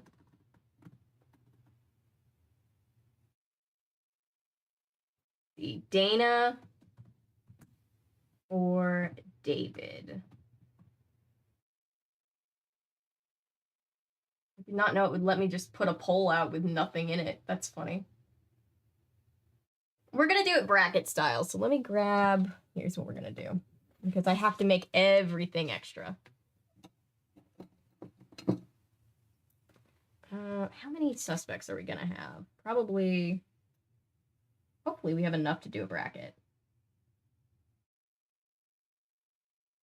Dana and David. That's the first bracket. We'll see what chat decides. David's at 100%. Name idea for like a high fantasy teen detective character where they would be a cross between like Nancy Drew and like D&D lore. Vildren Dresmore. Oh, I love that. Don't have a plot. In D&D, I would pay money for that. Yes. July 1st, 1995. I was born July 4th, 1995, so I was still So I am not the thief. It is not. We've ruled out Patrick. It is funny because they specifically say that the book takes place in August when the book came out in July. So like, why? Why teleport a month into the future? Just say it can't. Just say it's taking place in July. All right. Imagine a Doctor Who episode where the Doctor and their companion are solving noir mystery in the 1930s with a teen girl detective named Nora Jones. Yes. Season of D20? No, I haven't. But that sounds fantastic. We are already halfway done. This is such a nice change of pace from Model Land, isn't it? Who's ready for Saturday to do some more Model Land reading? I think that's the current plan. God help us. I was like 2. I don't think I was old enough for summer camp back then, so I am also not the thief. I think we've ruled out Ellery and Patrick. And I wasn't born yet, so it wasn't me. In the words of the great poet Shaggy. Hide and Go Treehouse, Chapter 4. They really tried with that one. Help, Lauren cried as 2 frogs hopped out of the shoebox. Lauren jumped up and tried to scramble backwards, but she was too late. One of the frogs had already knocked over a cup of red paint. Its belly and legs were coated with paint as it hopped toward her. It's coming to get me, Lauren screamed. Instantly, the frog leapt into her lap and smeared red paint all over her clothes. Eee, get me out of here, Bess screamed as the other frog jumped toward her. Bess almost fell off the bench as she tried to stand up and get away as fast as possible. Yikes, Nancy cried. She scrambled to her feet. Ha ha ha, Mike Silver screamed. He laughed so hard that he had to bend over to hold his stomach. Ooh, look at me, I could kill that David Mulholland, Lauren said. She held out her messy hands and stared down at her paint-covered lap. What's wrong? What happened here? Linda asked, hurrying over. David brought a box of frogs over here, Lauren screamed, and they hopped all over everything. Look at my clothes. Okay, calm down, Lauren said. You can go clean up and change your clothes. The paint is tempera? It won't hurt you. Tempera. I thought that was an error, but I think that's just the kind of paint that I'm not super cultured on. And it will wash out. Don't worry. Do you know the way back to your cabin by yourself? Sure, Lauren said. It's just up the hill. Running up that hill? Sorry. That was last summer's trend. Okay, Linda said. Go on, but come right back. See, Bess said, nudging Nancy and speaking softly. I told you David Mulholland was a creep. He probably stole her camera as a joke. Nancy thought about that for a minute. It did seem as if David would do anything to make girls mad. Let's sneak over to the treehouse to see what he's doing, Nancy said. Bess's eyes lit up. Really, Bess said? The treehouse looks so much fun, but won't we get in trouble? Don't worry, Nancy said quickly. Nancy scooped up the shoebox. She carried it over to Linda, who was helping some kids at another table. This belongs to a boy in the treehouse, Nancy said. Bess and I are going to take it back to him, okay? Okay, Linda said, but don't go anywhere else. The treehouse was only a few steps away. Nancy's gonna, beat this kid up. The treehouse was only a few steps away, but Nancy didn't want David to know that she was spying on him. She put her finger to her lips. Shh, she whispered to Bess. Everyone else is playing hide and seek in the treehouse, so let's hide too. Bess giggled. Okay, I love hide and seek, she said. As quietly as they could, both girls climbed the ramp. It led up to the lowest platform in the treehouse. From there, they could walk along a whole series of bridges and ramps leading to different rooms. I'm just going to leave the shoebox here, Nancy said. She put it down on the ramp. Now what? Bess asked. Now we spy on him. Here is another picture. It's Bess and Nancy in the treehouse. Soon, the girls were caught up in the fun. They sneaked into the tower and hid. From the tower window, they watched for David. There he is, Bess pointed. Nancy looked and saw David on the lowest platform, way below. Let's follow him, Nancy said, hurrying out of the tower. She ran across the rope bridge toward the huge branch of the oak tree. From there, from the bridge, she could look down and see David. Just then, a red-haired boy came running onto the rope bridge. "Tag, you're it," he said, tagging Nancy on the arm. "No, I'm not," Nancy said. "We aren't even playing. We're just visiting." She's like, "Dumbass." Nancy wouldn't say that. She's only 8. The boy cocked his head to one side. "That's not fair," he said. "You can't just visit." "We are," Bess insisted. The boy looked annoyed, but he shrugged and ran across the bridge to the other side. Nancy bent down and picked up an acorn. Then she stood near the bridge railing. She looked for David on the low platform. He was still there. "Tag, you're it," Nancy called, tossing the acorn down on David's head. "Ow," David cried, putting his hand up. "We got him," Bess screamed. "Ladies and gentlemen, we got him." Nancy and Bess giggled and then ran across the rope bridge to hide, but a moment later, the whistle blew. "All in free," a counselor called from below. "Everybody out of the tree." Nancy looked down and saw the treehouse counselor. He was named Frank. He blew his whistle again. Nancy and Bess climbed down a wooden ladder to the next level. Then they walked down a ramp that led to the ground. All the other kids from the treehouse gathered around. "I just found a pair of glasses on the ground," Frank said. "Do these belong to anyone here?" Nancy looked at them carefully. They were sunglasses with a red and white striped frame. "I know who they are. I know whose they are," Nancy said, raising her hand. "Whose?" Frank asked. "Those are Marianne Remar's. She's our counselor in Bluebird Cabin," Nancy said. "Oh, good," Frank said. "How would you like to take them back to your cabin for me? I don't know where Marianne is right now. I don't want them to get broken." Before Nancy could answer, David Mulholland started jumping up and down. Let me, he said. "I'll take them back." "Okay," Frank said. He handed the glasses to David. "But you must come right back." "That creep," Bess said. "Why did he want to go to our cabin so badly?" "I don't know," Nancy said. "But I have a guess." "What?" Bess asked. "Maybe he's going to try to steal something else," Nancy said. "Let's keep following him." What is detective work if not stalking persevering? No, I'm just kidding. Tempura is a paint made with egg yolk. Tempura is found fried in bread. Food that's... Tempura is food fried in breadcrumbs. Copy. I did not know that. I learned something new every day.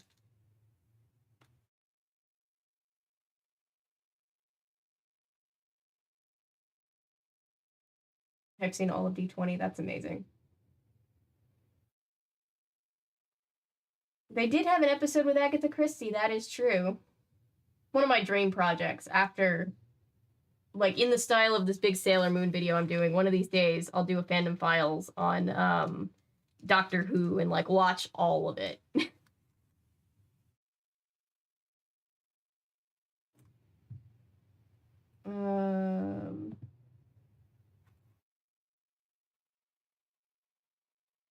Some research on the 30s, getting the time period right. Did I say the real Nancy? Yes, the real Nancy. Mulholland is a loser. I'm the real Nancy. I'm Radio Rebel.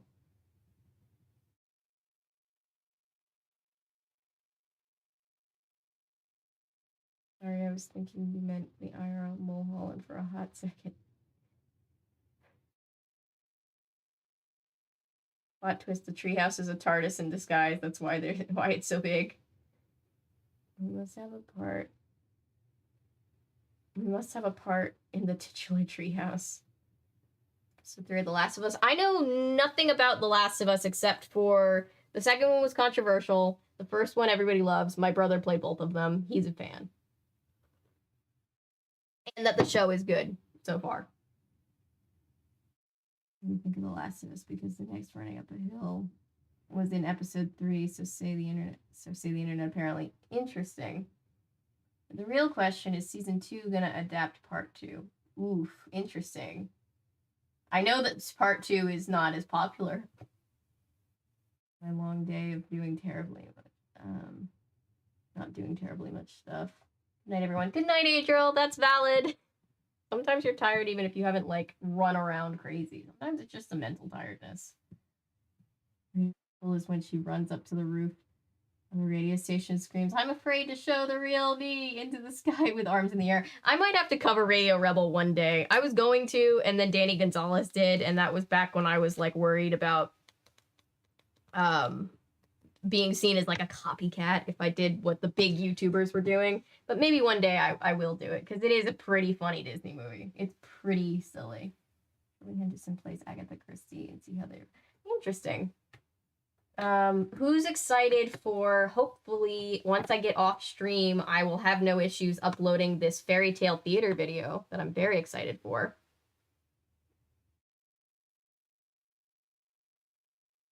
I hope we don't have any problems. Ever seen See How They Run? A long time ago, I think. All right, let's see. Who won the bracket? David won the bracket barely. Okay, so here's what we're gonna do.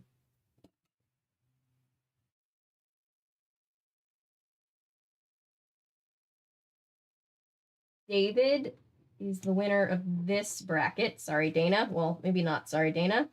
Why did I do it like this? I should have just done it this way. Oh, well. Let's now do... Who's going to be the next? Mike is definitely up. Who else is a potential suspect, chat? I'm always thrilled for your videos. Thank you, Ellery.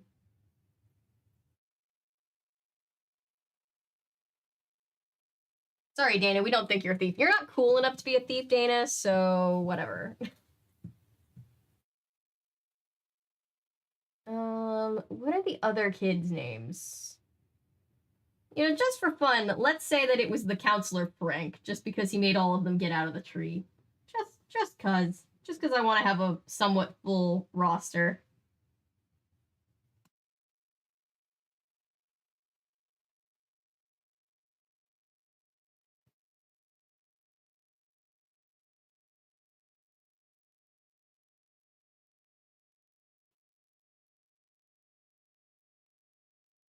Get 2. Mike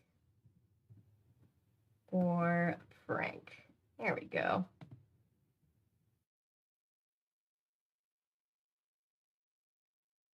Let's try that, guys. And if you're just coming into chat, hi, those are probably just very random names for you, but we're doing a tier list of Nancy's Your Notebook potential bad guys, because we can. I'm gonna eat one of these snackies.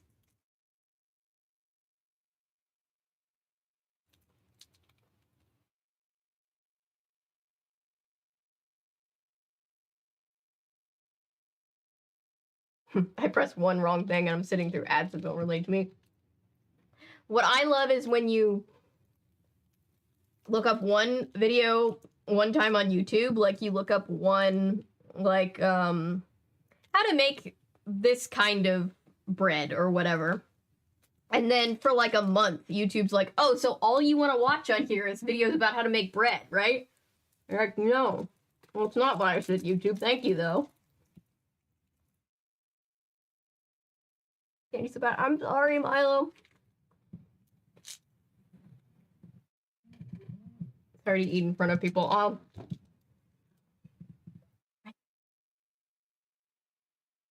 didn't think they were America specific. I thought you could kind of just find these pervasive little things everywhere. I could be wrong.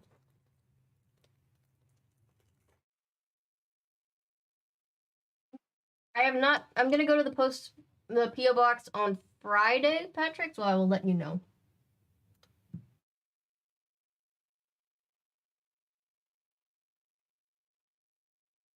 Counselor Frank is trying to flirt with Nancy's counselor, so he's stealing things from the cabin to pretend to find things and have an excuse to talk to her. That would actually be adorable. I love that Frank is winning this poll.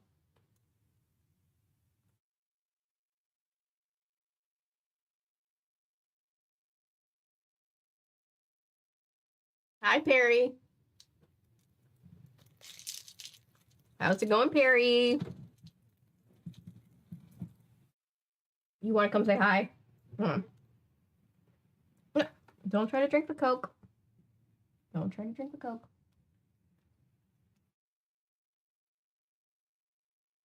Which of the chocolate flavors? Oh, of the ones that you sent, Follow? They're all good. I like the, I'm always an orange chocolate person, if that's the question. But they're all very good. Thank you for sending them.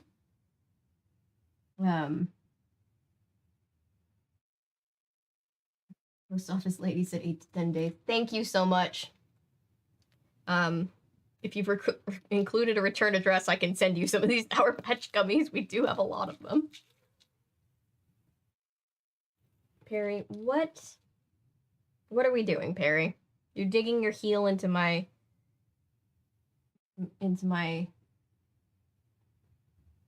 leg.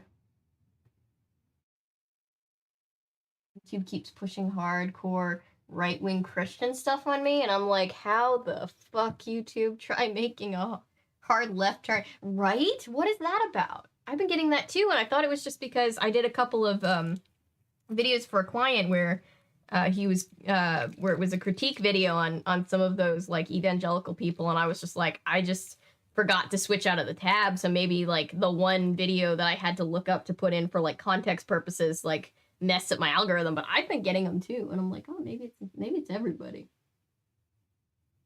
Yeah, yay! I crave attention, mother. Speaking of right-wing Christian pop-off vid, I still need to watch the pop-off vid. That's it. I went and I couldn't find it in my notifications. I'll have to go back to that live and look though, because pop-off is pretty hilarious. I would love to do a video on something in that realm. Hi, this is just a wrapper. You don't want this.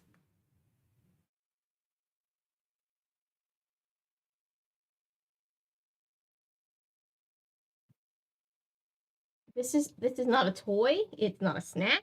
It's just a wrapper. And not even like wrapper in the ways of like a really talented person that can put poetry music. This is just a candy wrapper.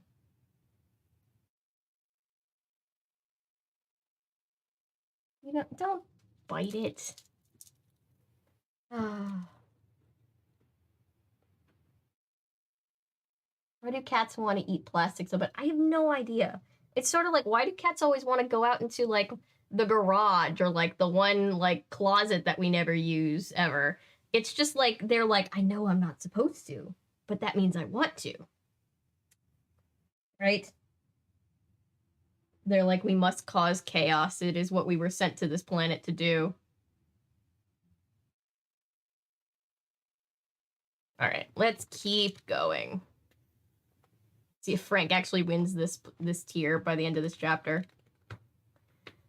Chapter 5, The Trouble with David. You gonna read, Perry? You gonna... No, you don't need the plastic. Guys. Perry, why? With the hands on the table? You seeing this? Hi. All right. Nancy watched... Okay. That's... Okay, whatever. Nancy watched as David Mulholland took Mary Ann's glasses from Frank. He had a sneaky grin on his face. He's up to something, Nancy whispered. Let's find out what it is. David headed towards the path, but before Nancy and Bess could catch up with him, he stopped, he spun around, and smacked his forehead with his hands. Stupid me, he said to Frank. I forgot to ask you, where's the bluebird cabin? Don't you know? Frank said with... Where are we going, Perry? Okay, that's fine. Don't you know? Frank said with a little laugh. It's right next to all the other girls' cabins. Yeah, but where are the other girls' cabins? David said. Frank, Perry, they can't see the book because you're pushing it, Perry. Frank laughed again. If you don't know, then why did you offer to take the glasses back? David shrugged. His face turned red. I don't know, he said. Like, I was trying to be helpful. Nancy and Bess huddled together at the outer edge of the group. He was going to do something, Bess whispered. See how guilty he looks? Yes, Nancy agreed. But he couldn't have stolen Lauren's camera. He doesn't even know where the cabin is. Bess's shoulder slumped. I guess not, she said. He was probably just going to play another trick on us. Excuse me, Frank called, pointing to Nancy. What's your name? Nancy. Nancy Drew. Oh, good. Well, Nancy, could you take these glasses up to your cabin? That's probably a better idea anyway. Sure, Nancy said. May Bess come with me? Frank nodded. Then Nancy and Bess hurried to take the glasses from David. Ha ha, Bess said, sticking her tongue out at him. I love Bess. Jerk, David said. Then he made a face and sniffed the air near Bess. Ew, yuck. Do I smell frogs? Creep, Bess said, giving him a dirty look. David burst out laughing and ran back to his group. Now what? Bess asked Nancy. Now we take the glasses up to our cabin, Nancy said.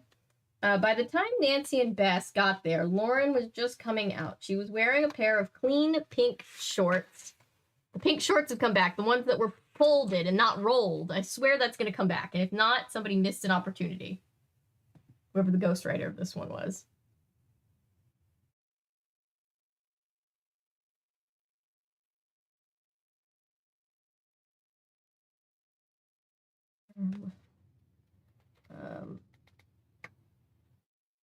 Cats, plastic, laptop screen. Perry does that too, and so does Pennywise. I still have teeth marks. Yeah, I don't know why they did that. Why they do that.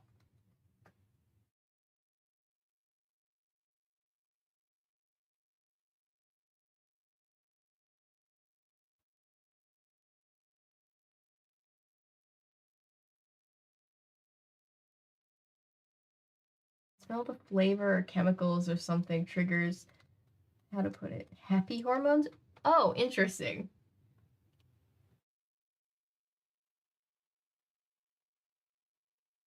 She's currently laying on the floor, bathing, like she's not the agent of chaos we all know and love. And sometimes get very annoyed at, but maybe that's just me when she unplugs things.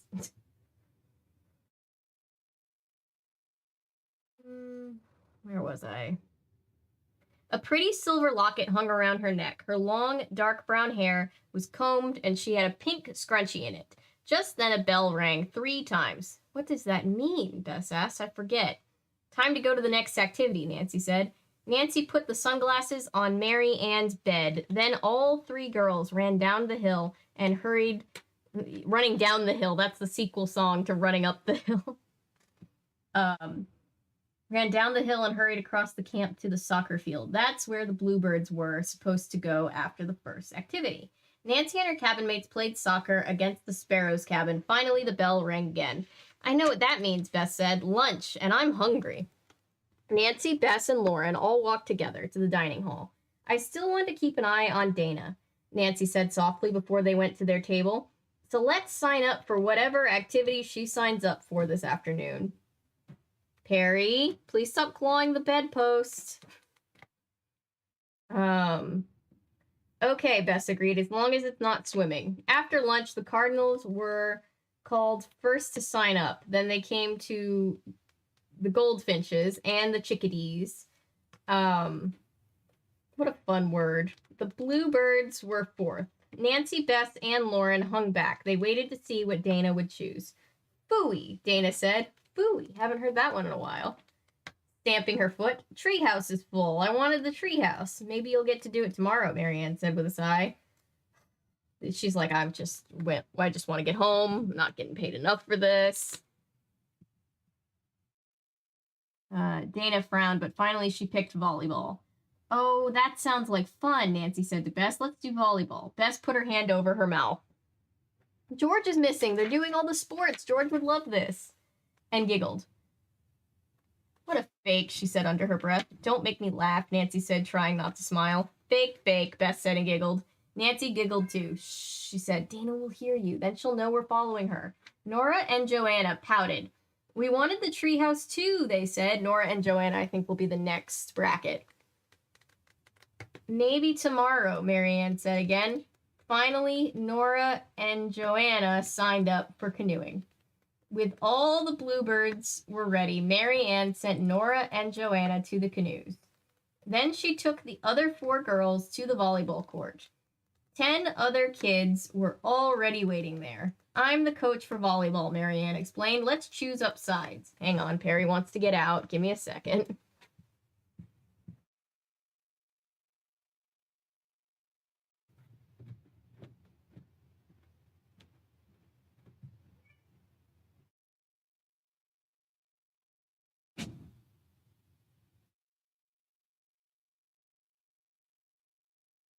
I'm back. I am Perry's doorman. Jacqueline W. Dixon is not the ghostwriter for this book. That'd be funny, though. It'd be ghostwriterception.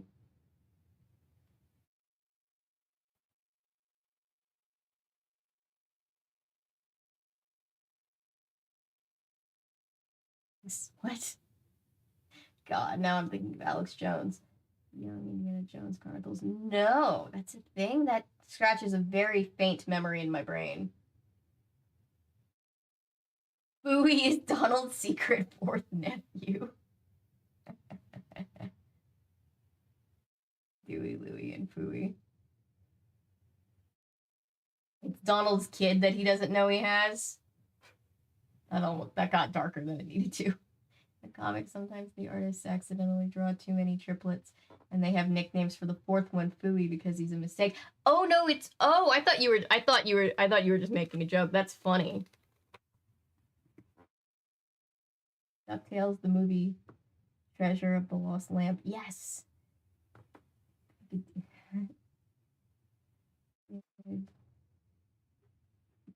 Why? But choose up seems a bit awkward in terms of wording. It does, doesn't it? I thought that was just me. This show called Ghostwriter. Anyone remember that? Also sounds very familiar to me.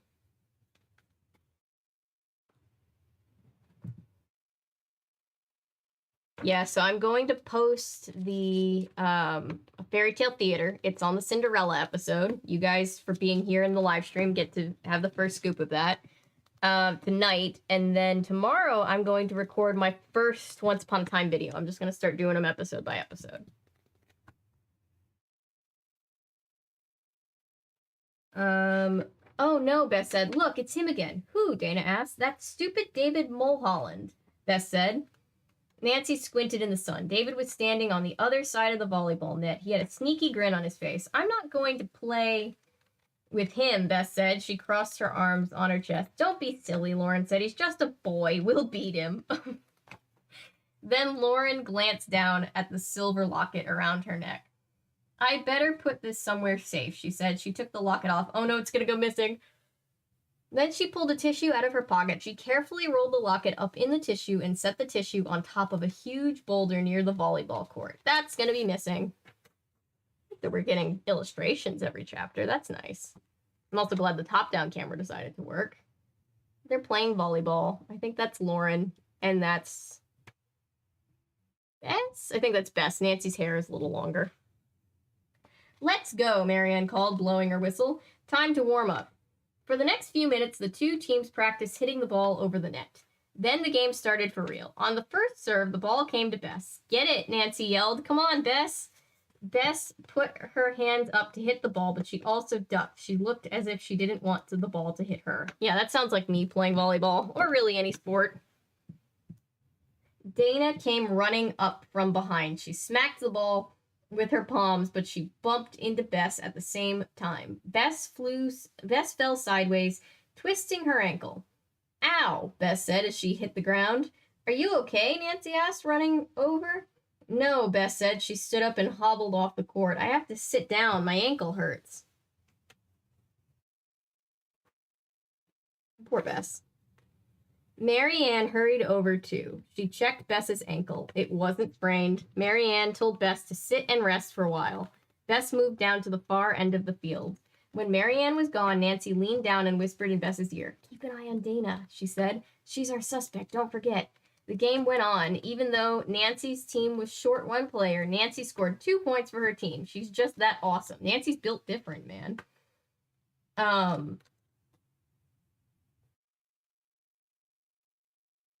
Lauren scored 3. Dana scored the most, 6 points, but she was not a good team player. She ran all over the court trying to hit the ball, even when it came to someone else.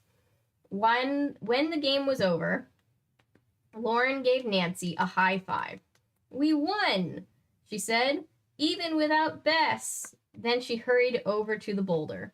"Oh no, what's going on at this camp anyway?" Lauren cried. She put her hands on her hips. "What's wrong?" Nancy asked. "Now my locket is gone," Lauren said, her eyes filling with tears. I saw that one coming. Poor Lauren. It also sucks when you're like, I tend to lose things and my parents will never believe me when I tell them it was stolen. Hey, Daniel. This bell just came to tell Avery I won an auction. Ah! Thank you so much. That is amazing. That makes me so happy. Thank you for doing that. I really appreciate it. Maddie, I never watched one of your lives in real time before. This is so calm and wholesome. Your cat is so cute. Thank you, Maddie. Welcome. I know I mean, welcome to chat for the first time. I dislike it when people aren't team players. I do too.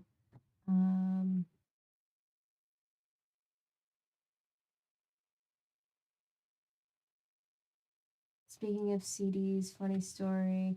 My sister went to a thrift store looking for California Diaries and she bought ABBA's Greatest Hits, only she opened the case after buying it. It wasn't ABBA's Greatest Hits. It was Talking Heads Stop Making Sense. She didn't want it, so it's mine now. Nice. Farewell, Dawn. The backdoor pilot to the California Diaries.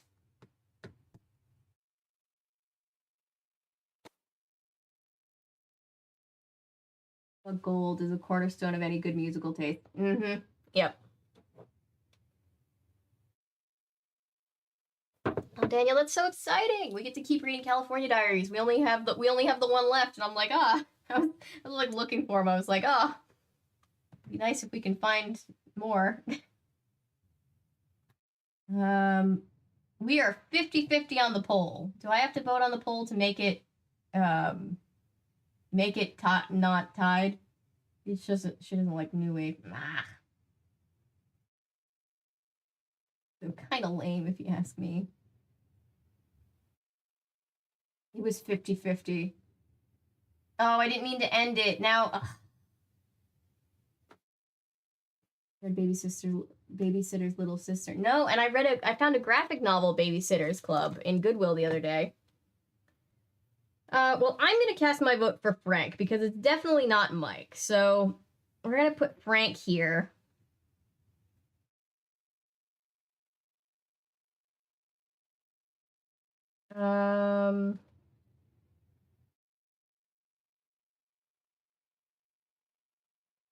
Martin wrote a Babysitter's Club prequel. Ooh, there are so many of those, aren't there?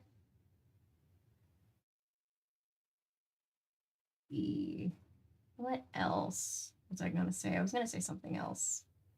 And now I forget.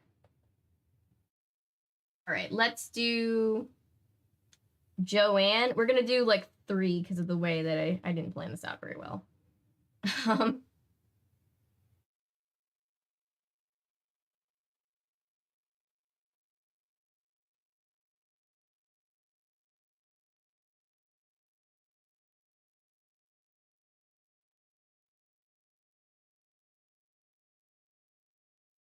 We're gonna do Joanne. I think that's her name, right?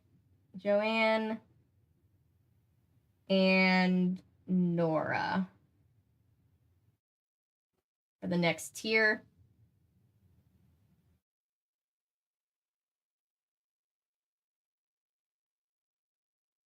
Yeah, that makes sense. All right, Joanne and Nora. Oh, thank you, Patrick. I can't stand Karen, TBH. Karen was a lot in the one book that we read, but then Dawn wasn't in the book that we read, remember? Because she was in California in that one. And I think Dawn has proven herself to be worse, but Karen's probably a lot. Karen is a lot, for sure. My girls are Jessie, Claudia, and Mallory. We all know this. You playing any RPG with a character creation system like my old save, or I could spend another 3 hours in a new save creating a new character. Yeah, I do that too.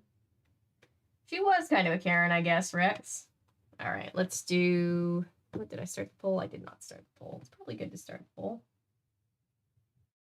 And this is why I largely stick to Sims. Oh, I need to play Sims again. I haven't played Sims in years.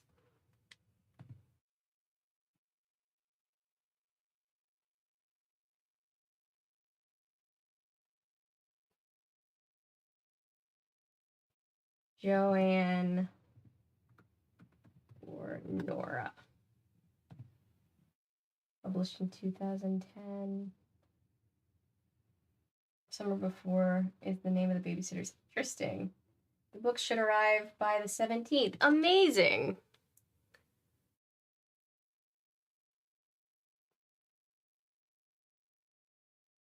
And I think you said the only ones that were missing were the other Dawn books, and I think I might be able to just find those singles individually for pretty cheap in a place that I was looking too. So yay, we'll have the whole set and we can read all of them. Yay. One day tomorrow. Later. Good night, Texas. Thanks for hanging with us. Oh, I'm so excited, Daniel. That's so great.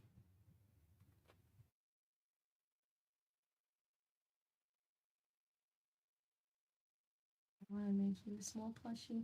Thank you, animal. Oh, thank you, Katie. I like all the animals. I love all of them. What's easiest to make?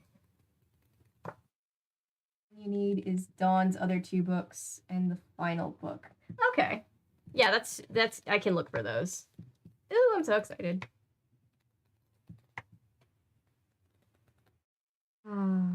Everybody say thank you, Daniel, for making sure that we have all the California Diaries. All right, chapter 6, Campfire Fun. Ooh, that was my neck. Did anybody hear that on the thing? You can give away the other copies in a raffle or something. Yeah, that would be fun. That would be fun. I should totally do that. Whoop, falling. Dawn on the Coast. Appearance of Sunny. PDF, I can email it to you. Okay, yeah. Oh, speaking of that, we should start reading Animorph soon. All right, chapter 6, Campfire Fun. Not again, Nancy said, running toward the boulder. I can't believe it. Someone stole your locket, too? I was right here, Lauren cried, her voice rising. Nancy felt her own face getting hot. If it's that raccoon, I swear to God, if the solution of this is that a raccoon has been taking everybody's stuff and that throwaway thing about the raccoon, I'm going to lose my mind.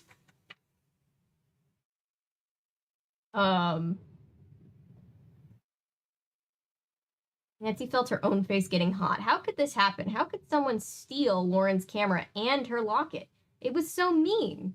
Maybe this time it was David Mulholland, Nancy thought. She turned and glared at him. But just then, Bess came walking toward Nancy and Lauren. She'd been sitting at the end of the field. What's wrong? Bess asked. My locket is gone, Nancy told her. No, it's not, Bess said quickly. She reached into her pocket and pulled out a tissue. The locket was still rolled up inside. Lauren wiped the tears from her eyes. Aw. She looked happy and surprised. Sorry, Bess explained, but I lost a special locket once, so I know how it feels. I didn't want anything bad to happen to yours. I kept it in my pocket during the game. Aw, Bess. Bess is a sweetie. Oh, Lauren said, that was nice. Thanks, but I wish you'd told me first. Yeah, just tell her next time, Bess. Bess blushed. I guess I should have. Now that the locket was found, Nancy wanted to talk to Bess and Lauren about the missing camera. But she didn't have a chance. Mary Ann sent them up to their cabin to rest, for rest time. Oh, I wish I respected rest time when I had it. I miss rest time. Can't wait for Friday 4/7. Yes, Friday's gonna be fun. Even though we're gonna have to re-rescue those poor 2 kids that we rescued. It'll be really fun. I'm excited.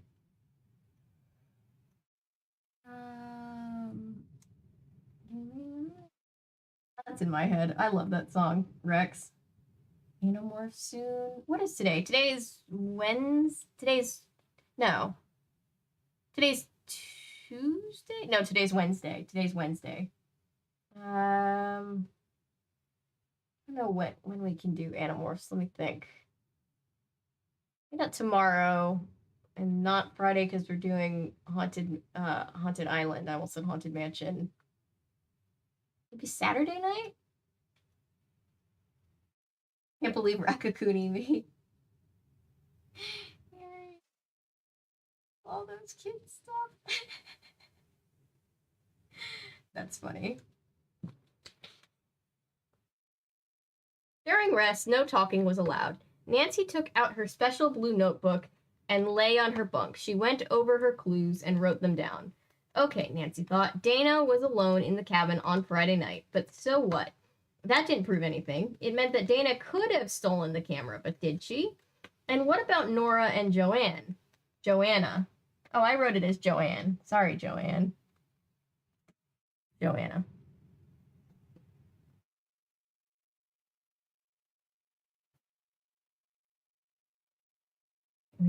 Yeah, right. Yeah, that's gonna be probably not in my repertoire, but that is a good movie. Plenty of people have made great videos on it.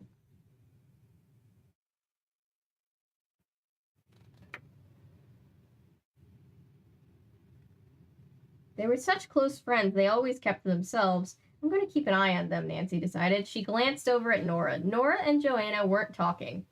They were painting nail polish on each other's toes. Maybe one of them stole the camera, Nancy thought, but how will I ever find out? Maybe this mystery was too hard. It's not, Nancy. You have no idea how many mysteries you're going to go on to solve. You can do it. Tomorrow is CD day. Tomorrow we'll do California Diaries. Yeah, and then Haunted. Yeah, great idea. That's a great plan. We'll do that. Nancy thought maybe she couldn't solve it.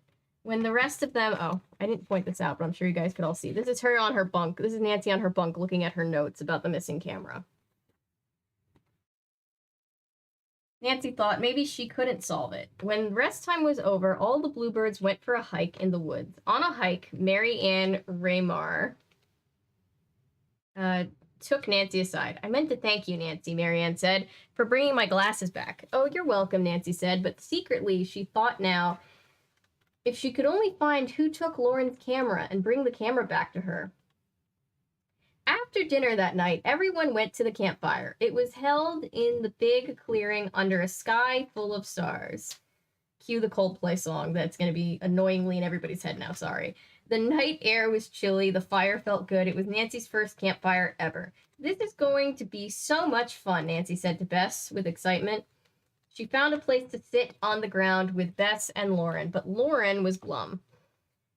Look, Lauren said, Mike Silver has a camera. He's taking pictures of all his friends at the campfire. That's what I wanted to do. Is it the camera? You will, Bess said. Just wait and see. Nancy will find your camera for you. She always does. What if I don't, Nancy thought.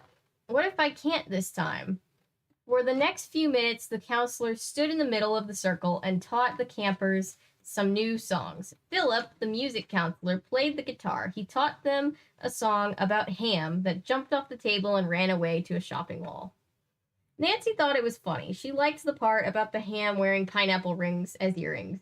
Nancy, Bess, and Lauren all sang along, but Nancy kept an eye on her other cabin mates at the same time. I feel like 2 years ago that would have thrown me for a loop, but I've seen too much, is what I'm saying.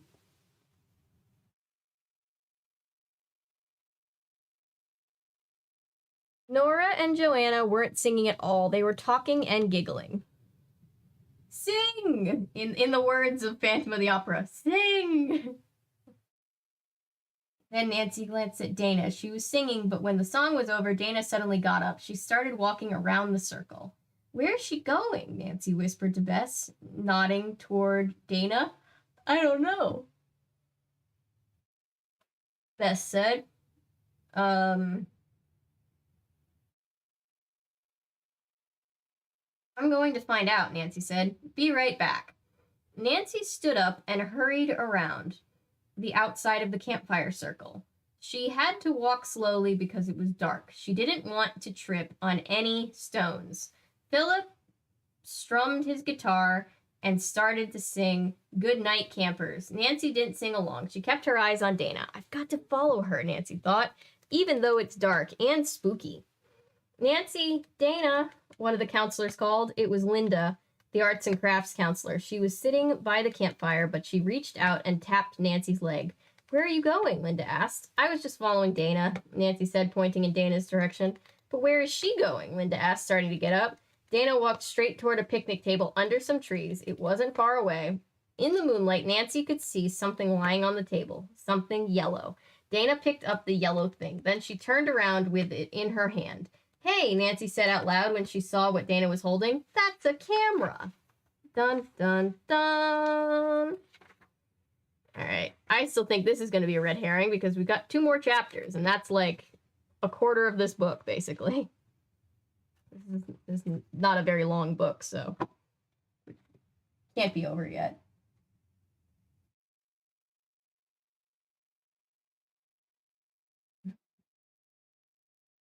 Oh, that movie was just so great, Milo. I love that movie so much.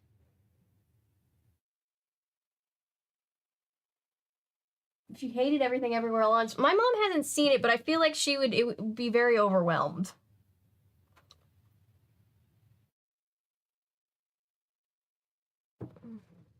Your parents run the universe. Its character she was originally. Huh. Interesting. What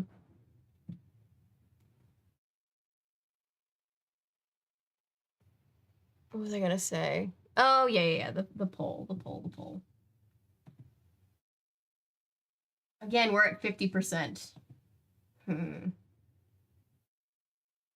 gonna vote for Nora, personally, just because the name sounds cool. I've got foolproof ways of picking these. Nora.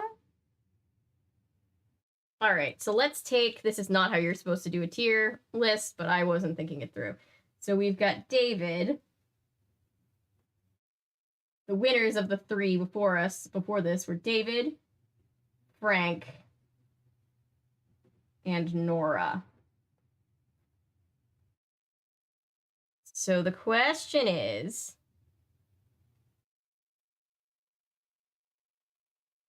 who wins the final one? David, Frank, or Nora? Let's see if chat is anywhere close to being right.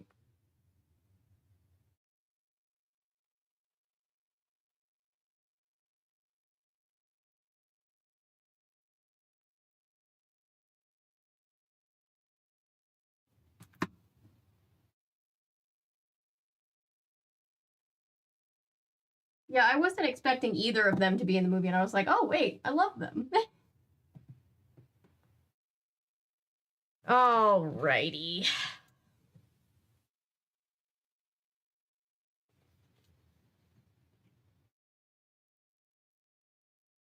Hey, this is chapter 7, A Big Mistake. Hey, Nancy called again, marching toward Dana. Dana didn't seem to hear her. The singing and guitar playing drowned out the sound of Nancy's voice. They're the M-O-R-E, we all are together, that H-A-P-P-I-E-R will be, everyone sang. I don't know what the rhythm of that particular one was. We didn't sing camp songs at camp. Without looking in Nancy's direction, Dana started walking back around the campfire. She was headed towards Lauren and Bess. She didn't even try to hide the camera in her hand, because it's probably her camera. Both of you girls go back and sit down, Linda called. We will, Nancy said. Then she ran to catch up with Dana. By the time she did, Dana was right in front of Lauren. She held her hand out to Lauren just as the song ended. Look what I just found, Dana said to Lauren. Your camera. You found it? Lauren said. That's great. Then Lauren looked at the yellow camera in Dana's hand. She frowned. That's not my camera, Lauren said. My camera is a real camera, not the kind you can throw away when you're finished with it. Well, I mean, those are real cameras. They're just disposable. They were very big in the 90s and early 2000s. And it's black, she said. Oh, Dana said. Her face fell. Oops, I saw it sitting on a table over there, and I thought it was yours. No, Lauren said. Her shoulders slumped, but thanks anyway. Oops again, Dana said. I guess I just took someone else's camera by mistake. I'd better go put it back. No, there's 2 stolen cameras. All right, we've got another illustration. We've got the guy singing camp songs. We've got Nancy, who looks suspicious. We've got Bess, who looks... Or no, that's Dana, I guess? That's Bess? And that's Lauren? Okay.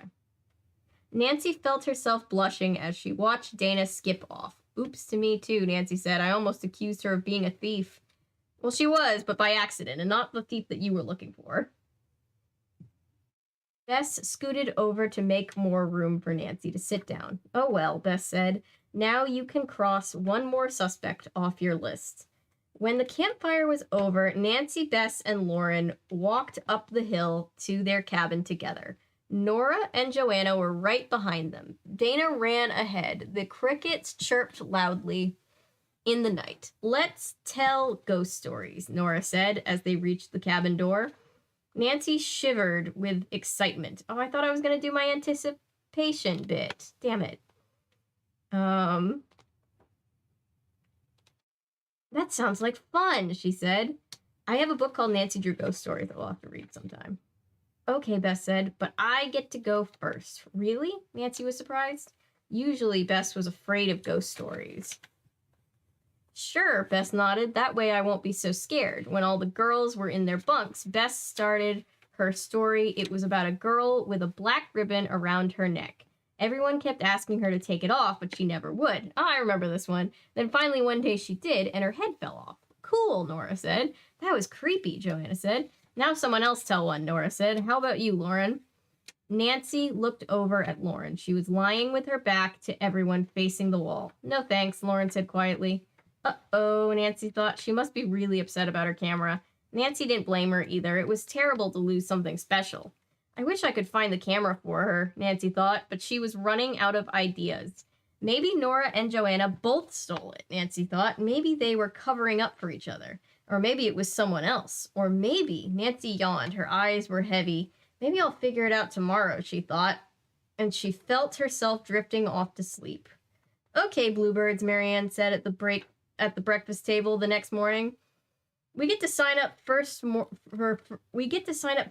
morning activities today. You can choose anything you want, so let's go. Nancy had barely finished eating her cereal. She took a last gulp of juice and swallowed quickly. Then she jumped up from the dining table and ran outside.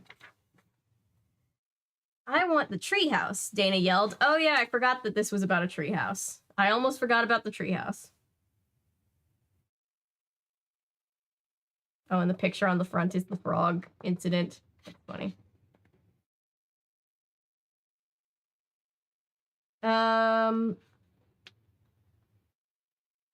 You've got it, Marianne said. Now who's next? I want swimming, Lauren said, stepping forward eagerly. You've got it, Marianne said. How about you, Nancy? I want swimming too, Nancy said. Oh, no, Bess said. Please, Nancy, anything but swimming. But this is my last chance, Nancy said, turning to her friend. Tomorrow we go home, and I really want to swim in that lake. I know, but please, Bess begged. How about archery instead? That sounds like fun. Go ahead, Nancy said firmly. She crossed her arms over her chest. I'm going swimming in the lake. Fine, Bess said. She stomped off. Oh, great, Nancy thought. Now my best friend is mad at me. Mary Ann watched Bess walk over to a big tree and sit down under it. They really sideline George sometimes. They really try to, like, forget about her. There was, like, this period where they were like, it's just Bess, right? We don't need George to be the other best friend. And it's like, no, George is awesome. Marianne watched Bess walk over to the big tree and sit down under it. Don't worry, Marianne said to Nancy. You girls go get your bathing suits on. I'll talk to Bess. Thanks, Nancy said, but she still felt bad. Don't feel bad, Nancy. It's not your fault. A few minutes later, Nancy and Lauren walked down to the lake. The sun sparkled on the water as the other kids splashed around. Let's go on the dock and use the slide, Nancy said, dropping her towel on the grass.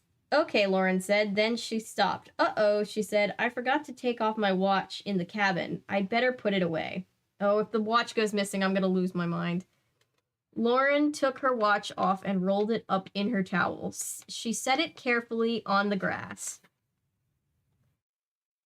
There, Lauren said. Now it won't get lost. You're so careful, Nancy said. That's the third time you've done that. Done what? Lauren said. Rolled your watch or something up in a towel or something, Nancy said. Yeah, Lauren said. Well, my mom taught me that. She said it's the best way to take care of things and not lose them. It's rolled up in things. It's rolled up in things. All of a sudden, Nancy's eyes lit up. She turned around and grabbed Lauren's hands. What did you just say? Nancy asked excitedly. Huh? I said my mom. Never mind, Nancy cried out. I heard you, and I think I know where your camera is. Then why did you ask again, Nancy? We've got one more chapter. Hi, pizza. Bum, bum, bum.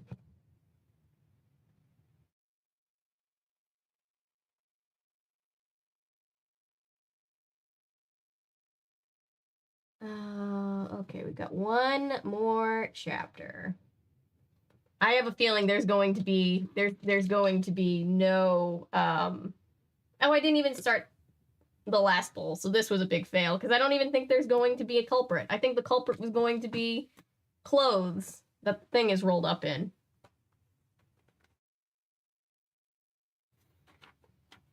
Chapter 8, Lauren's neat ending. Where is it? Where is my camera? Lauren cried.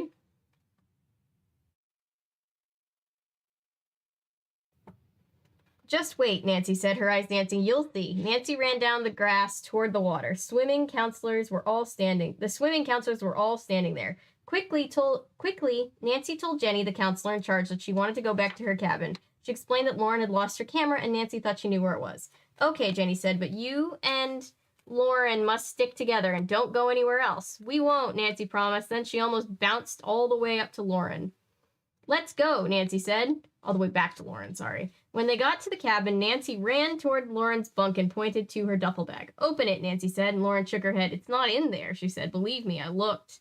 Lauren pulled the duffel bag out from under her bed anyway. She unzipped the top and opened it wide. Nancy looked inside. See, Lauren said, I told you, my camera's not in here. Oh yeah, Nancy said. Nancy reached in and picked up a sweatshirt. It was rolled up in one corner. As soon as she felt it, a big smile spread across her face. Feel this, Nancy said. Lauren took the sweatshirt and felt it. It was lumpy. Ah, she gasped as she unrolled it quickly. Her camera was inside. Nancy was so excited that she started dancing around the room. I knew it, she cried. I knew it. But how did you know? Lauren asked, amazed. I saw you rolling everything up, Nancy said. Your watch, your locket. You were being so neat and taking such good care of your things. Then you said your mom taught you that. So I figured she probably did the same thing when she packed. You're a genius, Lauren said. She ran over and gave Nancy a big hug. Who's a genius? A voice called from the cabin door. Nancy looked over and saw Mary Ann coming in. Bess was right behind her. Bess, Nancy called. Happy to see your friend. What are you doing here? I changed my mind, Bess said. I'm going swimming. Really? Nancy asked. Great, but how come? I didn't want to spend the whole day without my best friend. Aw, Bess, Bess said. Besides, there are only a bunch of boys over at the archery field, including David Mulholland. Nancy laughed.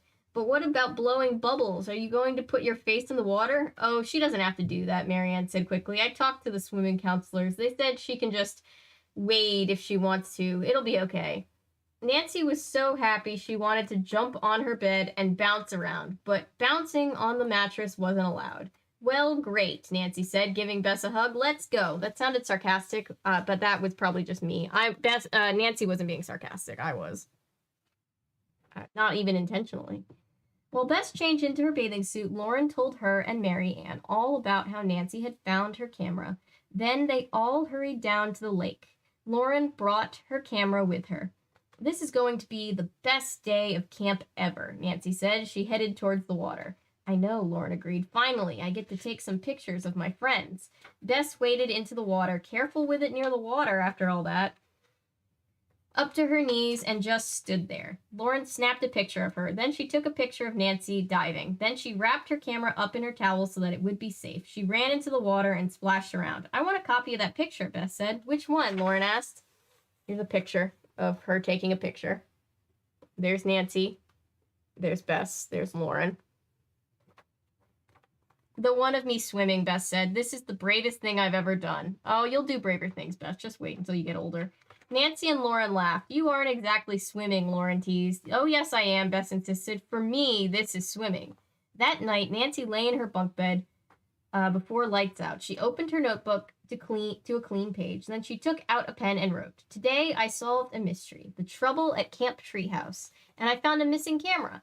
But guess what the trouble was? The trouble was that people didn't trust themselves. Lauren didn't trust herself to be careful, but she was. Bess didn't trust herself to go in the water, but she did.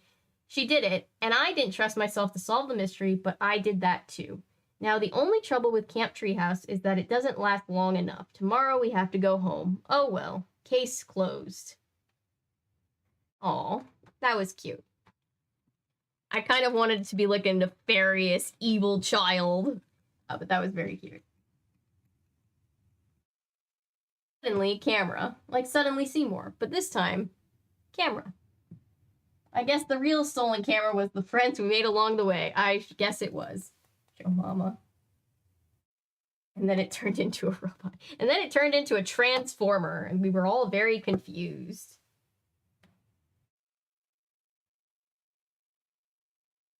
All right, first of all, let's end this poll. This was a complete failure of a bracket, because there was no culprit at all.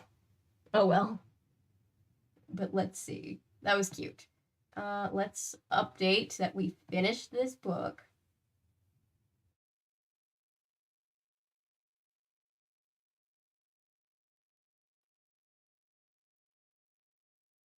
Set the date to today. Now it gets to live with our other red books on the red bookshelf. The Avery's Library from Misfit Books.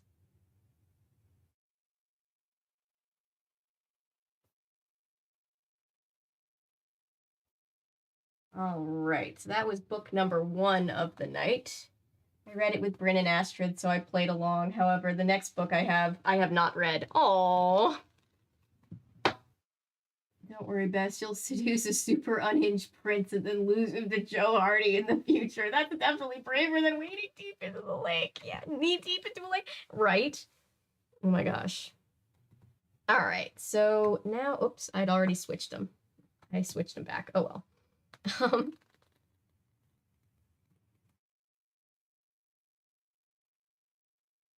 Where I try to get this video rendering now so that it can be ready to post as soon as I get off. Or is that a bad idea? It's probably a bad idea. But let's just see what happens. Secretly a Transformers book all along. Oh my god. Does anybody else just get like, I'm just like, I've always been a book lover, and I really was in a reading slump for a long time. And like, I know we don't read like classic, well, we did read Frankenstein that time, but we don't read like what book snobs would consider like, wow, that's a impressive read. But I enjoy so thoroughly covering books as part of the media that we cover on this channel. And it's just reignited my love of books to the point where I just like look at the shelf and I just like see all the books and I'm just like, I just get happy. I'm just like, look at all those books. With songs they write in the book, like what you tried to do with Glitter Dome. I don't even think I tried with Glitter Dome though, because I didn't know what the rhythm was. And I couldn't exactly, I was like, I don't know what to do with this. And I was just stubborn about it. Where did I put...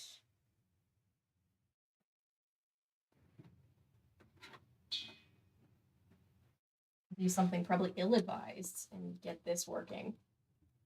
Hopefully that won't be an issue.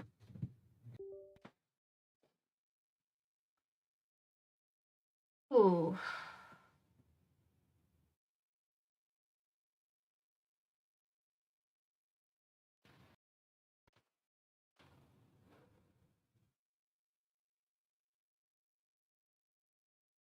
Camera, stop misbehaving. Don't do that. I haven't even done the ill-advised thing yet. Damn it.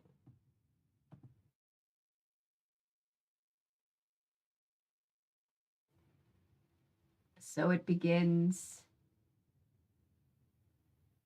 Do authors think we can sing songs? They just think we know in our heads. Oh gosh, camera, really? Much of a book read, but I do enjoy these. They're so fun. Camera, really? Stop being so dramatic. Thank you. Well, camera, what are we doing?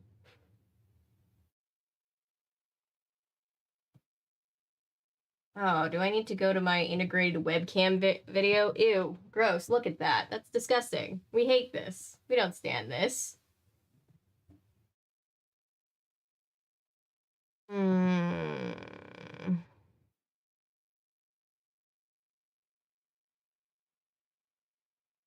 Maybe he's just excited that the missing camera was found. Just smack it.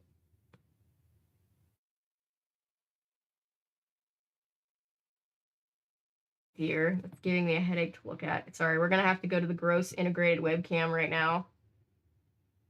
Apologies for the gross, awful thing.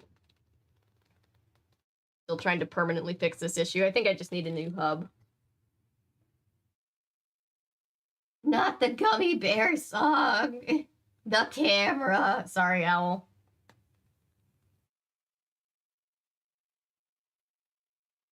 I'm partially just being overly dramatic on purpose. I'm just like, no, we had the nice, good camera that captured the nice, good lighting, and now we have just the regular webcam.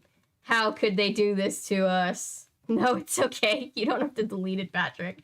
I just was like, oh my god. I remember, like, torturing my poor mother with the Gummy Bear song. Oh, you diva, you. It's not even that I'm like, ugh.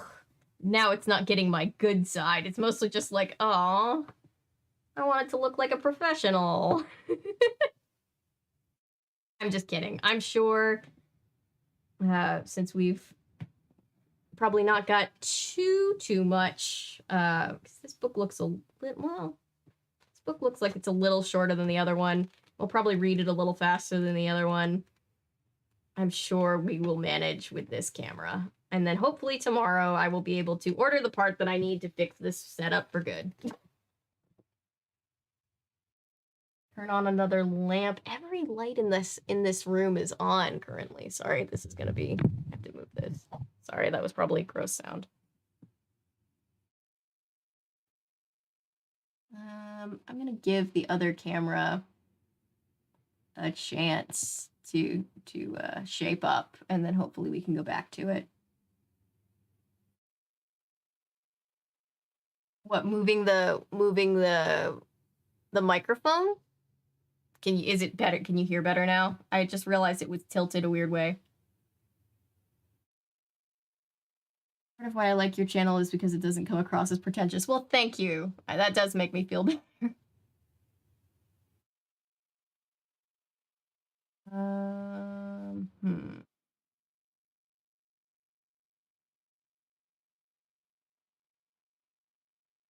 Oh, that's why. Why is it not reading some of the data? Because it's not in the computer. There we go.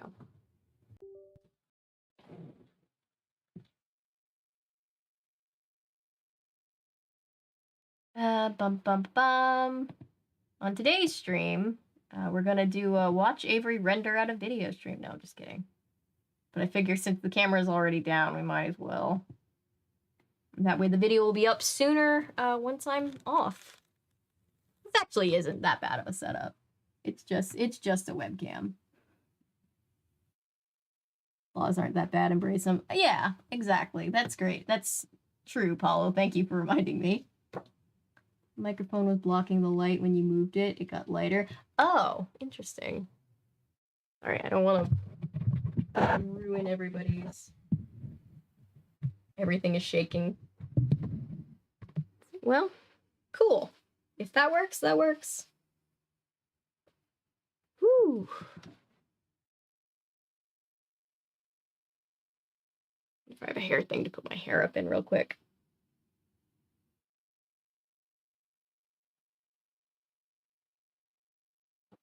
If this might make it look worse.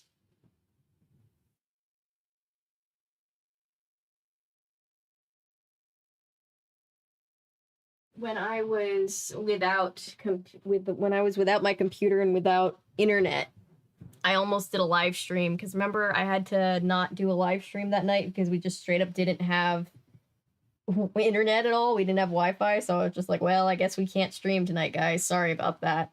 I looked into doing it from my phone and just like setting up my phone as a hotspot, but it just was not getting nearly enough bandwidth in, and I was just like, man, I wanted to have like a really janky like emergency stream. Let's get into book number 2 of the night. Second, since we've read 2 books in one night. I cannot wait to be able to say we've read all of Model Land. That'll be like a badge on all of our sashes, won't it?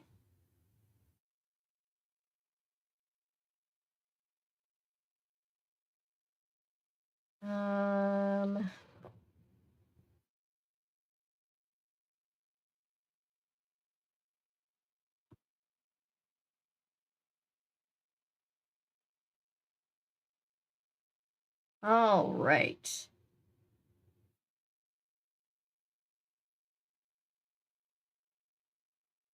You survive model. I don't know if I can. Everybody's messaging me being like, oh, it gets so much worse too. And I'm just like, but it's been getting worse the whole time. How much worse can it be? I know you're right, but how? Why, Tyra? I do think we need Why Tyra merch. I think that's a good idea. I forget who initially suggested it. I think it was Ellery. All right, Rockstar Reward or Rockstar Regret? There's nothing better than tickets to an Eric Stanley concert. Who do we think Eric Stanley is supposed to be? At least that's what Nancy, George, and Bess think. George gets to be in this one. That's why they enter the River Heights singing contest. First prize is a set of front row seats to Eric's next show. Nancy and her friends practice hard for their performance and pick the perfect name for their group. The Spy Girlz, with a Z, because everything had a Z in the 90s or 2000s. This was a 2005 book. For a final touch, Riley McArthur even lets them borrow a pair of sunglasses that once belonged to Eric Stanley himself. When the glasses go missing, the Spy Girlz might be out of the competition without even singing a note. Oh no. This is one mega mystery that only a rock star detective has a chance of cracking.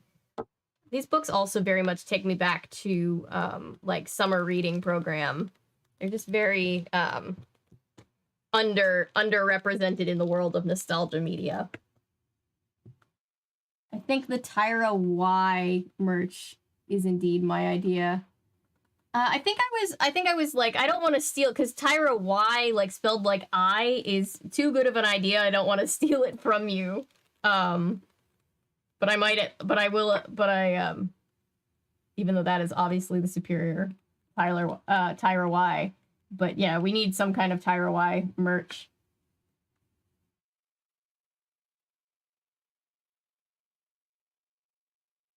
The most important question I have is, when do we meet the ninja star throwing frogs? No, lizards. Wyra. I like Wyra.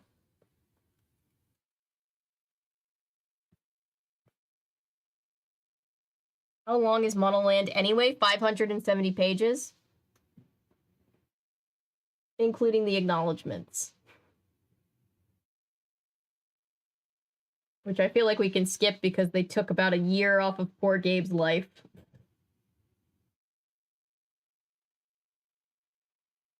They don't show up in this book. Damn it. Not the... If we ever find a book with ninja star-throwing lizards, that's actually going to be the greatest day ever.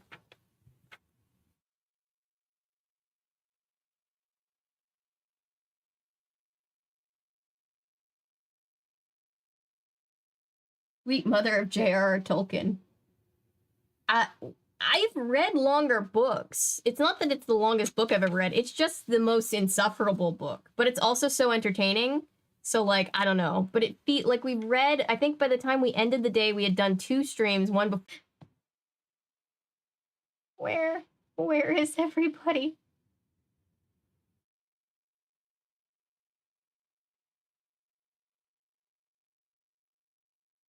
Why is everything... Oh, no.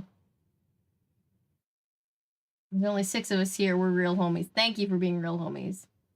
Tell me his word. Okay, Patrick. Can everybody see and hear me? Let me check it on my phone. I'm back. Hi, I have no idea what happened. I've never had that particular error message from OBS, but apparently we're just doing all kinds of fun things tonight. As we do.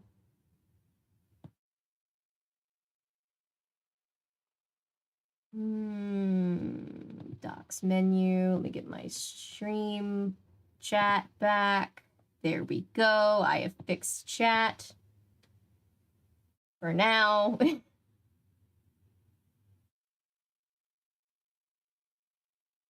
Miss you, I miss you guys too.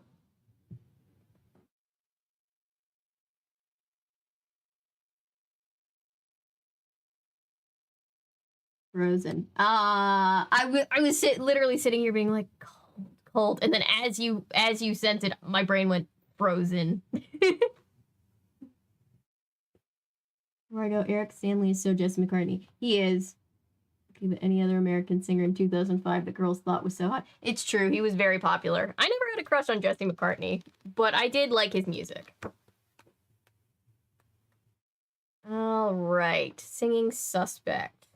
Ooh, this came out in 2005 by which was just said, but that also I forgot was the 75th anniversary of Nancy Drew.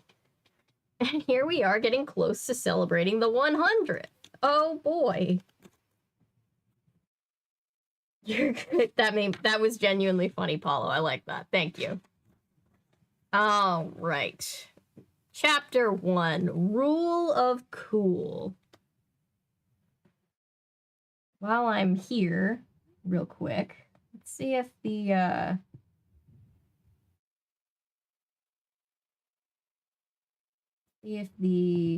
camera wants to camera. Nope, it doesn't. Oh boy, it's worse somehow. It's really worse. Anyway, thought that might have worked.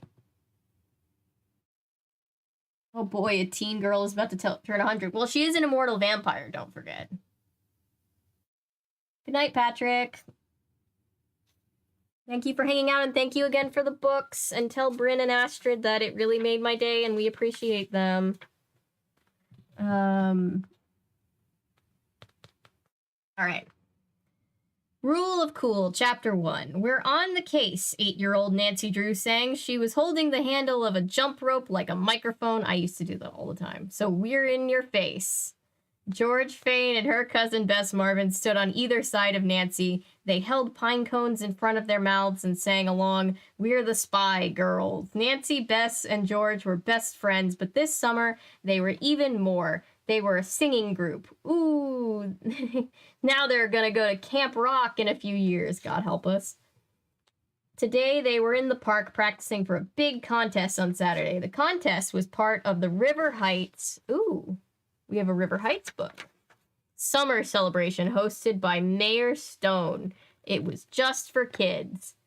The name of Nancy's group was the Spy Girlz. I picked up on that. That's because Nancy was the best kid detective in River Heights. She even had a blue detective notebook. She's still using that blue notebook at this point. This is a lot of books later. Like 60 books later, almost. 59 books later. Where she wrote down all her suspects and clues when she was working on a case. We're the Spy Girlz, the friend sang. Let me keep a spy journal on the other side of this paper. Just like Nancy. I can be a teen detective when I grow up, too. He's also not a teen yet. Anyway.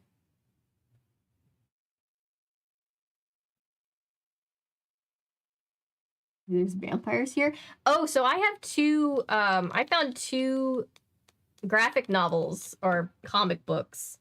Part 1 and 2 of Nancy Drew Vampire Slayer, which has to be a stream sometime soon because it just looks hilarious. Let's see if the camera wants to work. Oh, it's worse. You know, we're just living with it tonight. As you do. I don't think anybody will fault us in the long run.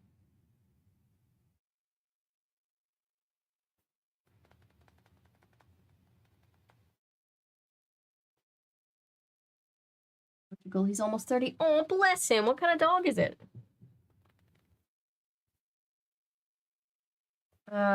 While she was working on a case. We're the Spy Girlz, the friend sang again. They dropped down on their knees and shouted, "And we're watching you." Riley McArthur cheered as Nancy, George, and Bess bowed. Riley was in the girls' 3rd grade class at Carl Sandburg Elementary School. Can you take me with you to the Eric Stanley concert? Riley asked, please. Nancy smiled. Only the contest winners get tickets to Eric's concert, she said, and we haven't won yet. Eric Stanley, Bess swooned. She grabbed her heart and fell on the grass. Eric was the girl's favorite teen singer. He had brown hair and brown eyes and a new song called Rock My Socks. Rock My Socks. Brown hair, brown eyes. What brown hair, brown-eyed solo artist was a real heartthrob in 2005? Can't remember what breed. Oh, that's fine. I was just wondering. We're the Hex Girls and we're gonna put a spell on you. Yep.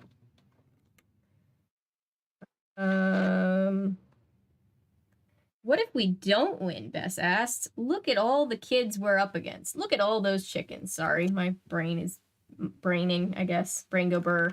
She pointed to the others practicing in the park. Their friends Rebecca Ramirez, Molly Angelo, and Amara Shane had a group called the Girly Girls. Jason Hutchings, David Berger, and Mike Minelli called themselves Bad News, also with a Z. I don't know how much you can read along on the camera, but, you know. They're pretty good, Riley admitted, but you guys are the coolest. George shook her head. We may sound cool, she said, but we don't look cool. What? Nancy asked with surprise. But I'm wearing my cool new jeans. Bless Nancy. Fashion has never been Nancy's thing. And I've got pink glitter on my sandals, Bess said. Isn't that cool? If you're Tinkerbell... Ooh, Tinkerbell name drop, George said. She looked around the park. Something is missing. We should look more like them.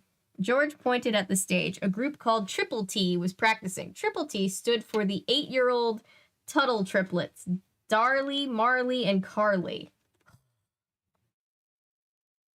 The triplets went to a special school for kid performers in the town next to River Heights. Give their kids matchy-matchy names. If your parents gave you and your siblings matchy-matchy names, I mean no offense. We're 3 times the groove, the triplets sang, so let's bust a move. Wow, Bess said. They're singing and doing cartwheels at the same time. Actually, that's pretty impressive. Singing and doing cartwheels? It's like Pink doing her Cirque du Soleil thing. Their gum didn't fall out of their mouths either, George said. How did they do that? Nancy and her friends watched the triplets sing and dance on stage. A whole crowd of people had stopped to watch, too. They might as well be famous already, Nancy said. Thanks to their mom, George said. She's here every day handing out Triple T pictures, pencils, and buttons. Ooh, stage parents. Nancy looked over at Mrs. Tuttle. She wore a tank top, a hot pink pants, and high heels. Today, she was handing out balloons.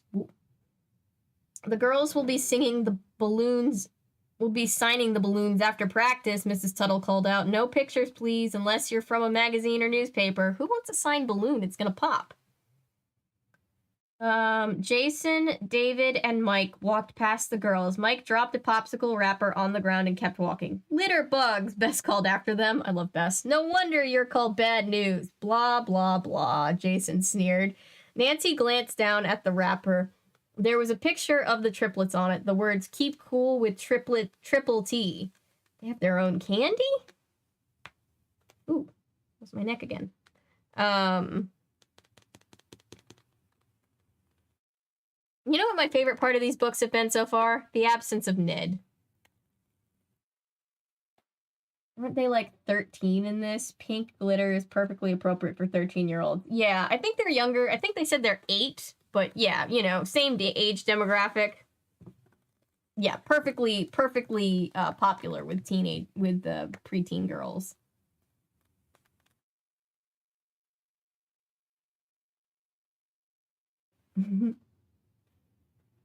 Oh, the printing is much thicker on this page than on this page, and it's throwing my brain for a loop. Maybe George is right, Nancy sighed. Maybe we're not as cool as they are. Maybe we're lukewarm, Bess said. What can we do to make ourselves cooler? George asked. Stick on tattoos? How about hot pink streaks in our hair? Do you guys remember on Phineas and Ferb, Candace is like, can I get a pink streak in my hair, Mom? And she's like, why would you want to do that, Candace? The mom says, and then Candace says, to express my individuality. Everyone's doing it. That's one of my favorite and most underrated jokes in all of Disney Channel.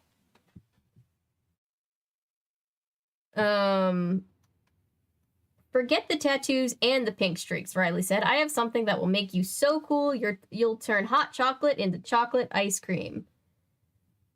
Is that like Bruno Mars saying, I'm so hot, make a dragon want to retire? Sorry, I'll keep reading the book. Riley waved the girls behind a tree trunk. They watched as she pulled a pair of black sunglasses from her fanny pack. Sunglasses, Nancy asked. Not just any sunglasses, Nancy, Riley said. These sunglasses once belonged to Eric Stanley. Nancy, Bess, and George stared at Riley. Then they began to shriek. Eric Stanley, Nancy exclaimed. E! She didn't say E, but I'm picturing E. Where did you get them? Where? Ooh, we have different art style for these. A picture of all of them huddled around looking at the glasses. Nancy looks like she wants to cry. Out of happiness. Eric came to a mall in my old neighborhood a few months ago, Riley explained, to sign his new CD. You saw him? Bess gasped. Eric forgot his sunglasses on the table when he left, Riley went on, so I took them. And the rest is rock history. She stole them. That's how she got them. The absence of Ned is definitely an upside, but downside, there's an absence of Hardee's. Yeah, that's the downside, that the absence of Hardee's, but there is an absence of Ned. Also, absence of Ned sounds like an album from, like, mid-2000s, too. Either that or, like, a metal band made up entirely of women in the here and now. Can't decide.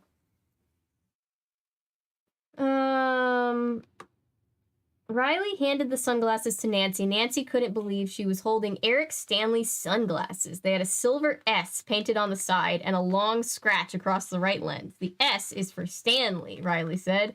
The scratch was there when I found them. Are you going to send them back to Eric? Nancy asked. Eric shh, phone. We're in the middle of something. We're streaming. Eric probably has a zillion sunglasses, Riley said. True. Besides, finders keepers, losers weepers.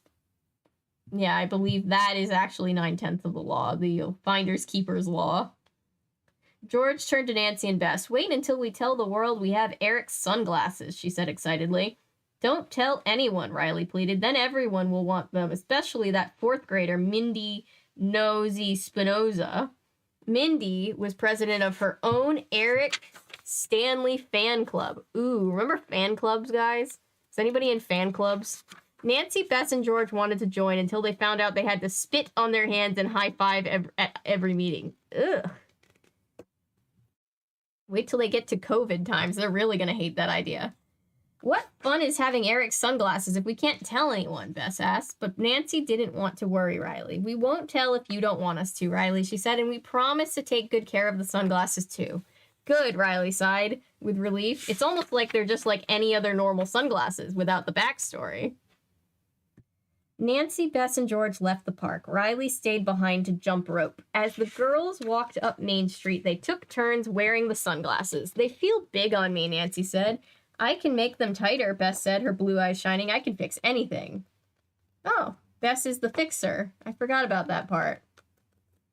I like when they give Bess things to do. Sure, George teased, as long as you don't get your clothes dirty. Suddenly a voice called out, Get your lemonade here, ice cold. Nancy and Andrew Leone, their classmate, were... Nancy saw Andrew Leone, their classmate... Oh. Nancy saw Andrew Leone, that's the whole sentence. And then their classmate was sitting behind a small table. On top were a lemonade pitcher and a stack of small blue cups. Hi, Andrew, Nancy said as they walked over. How many cups have you sold? 0. Zip. Zilch, Andrew said. He threw up his hands. I'll never get to buy a new skateboard at this rate. Andrew leaned back and sighed. Why doesn't anyone want to buy my lemonade? Maybe because there's a dead bug floating in it, George asked. Whoops, Andrew said. He scooped it out and flicked it aside. Then he smiled and asked, Would you guys like some? Ew, I don't think so, Nancy said. And she shook her head. Eric's sunglasses fell off. They landed on Andrew's table. Andrew picked them up and said, "Cool shades. What does the S stand for?" "It stands for stint," Bess began. George clapped her hand over Bess's mouth. "For Spy Girlz," she blurted out. Nancy put the sunglasses back on. Suddenly, she heard voices. They were singing, "We love you, Eric. Oh, yes, we do. We don't love anyone as much as you." Parasocial relationships. Gotta love them.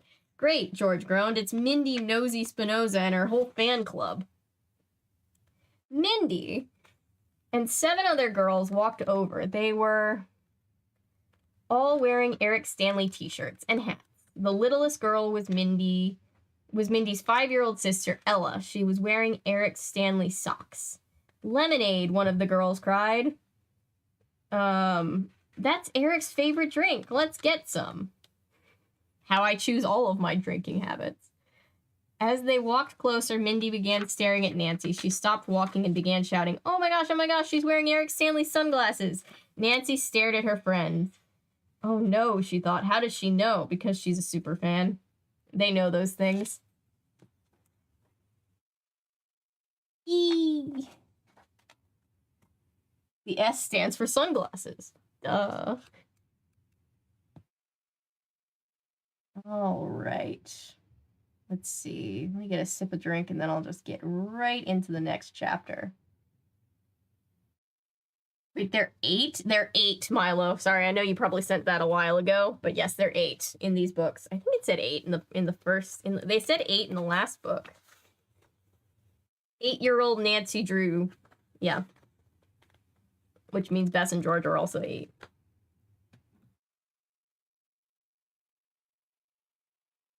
The S stands for just reminds me of the Secret of the Scarlet Hand. Remember when we played those games? What do you guys think of replaying the Nancy Drew games like every summer?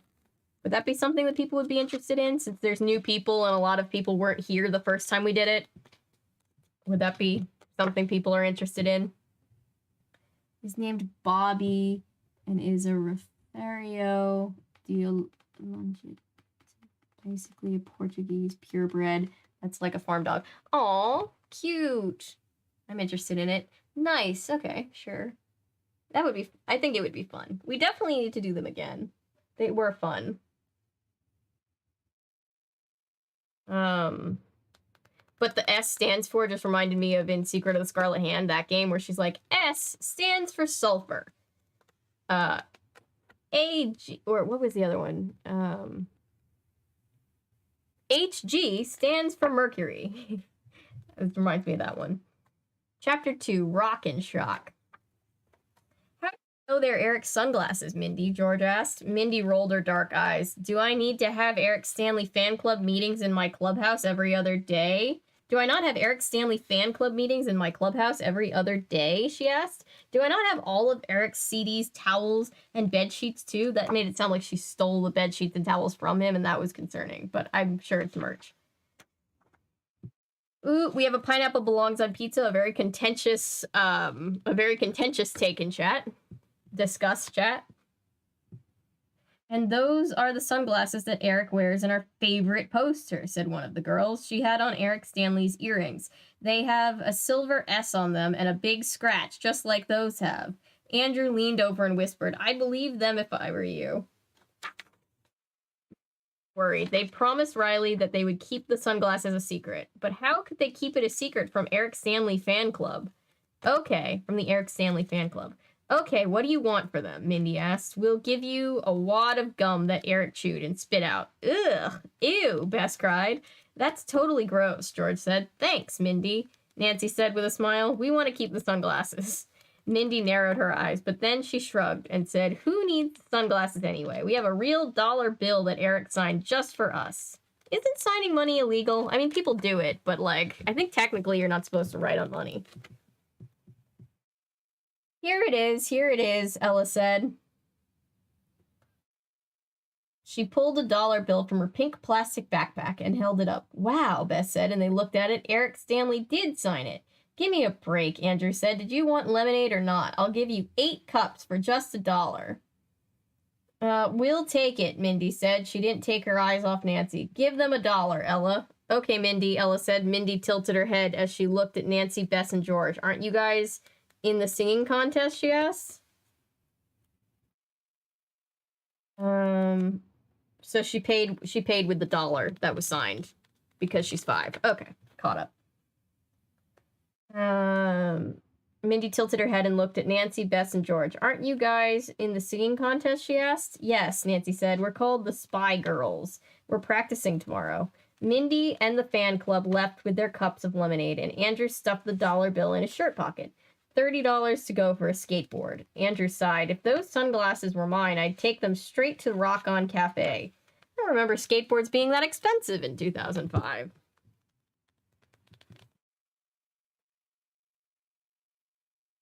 Nancy asked, the Rock On Cafe has tons of rock and roll souvenirs, Andrew said. They'd pay money for Eric's sunglasses for sure. That's nice, Nancy said, but these sunglasses are not for sale.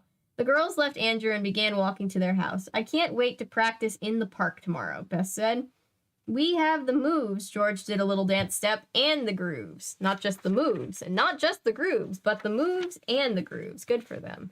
And Eric Stanley sunglasses, Nancy said happily. Triple T, watch out. Nancy skipped all the way home. She went straight to the kitchen and saw Hannah Gruen placing a sandwich on the table. Hannah was the Drews' housekeeper. She'd been helping take care of Nancy since Nancy was 3 years old. They don't talk about the mother passing away, I guess, because it's aimed at younger kids and they don't think they're ready for that. I also don't remember skateboards being that expensive, but I also don't remember much of 2005. Fair. I was going through my skateboard era around that time, and I don't think I paid $30 for my skateboard. I don't think I would have, and I don't think I would have had $30 back then.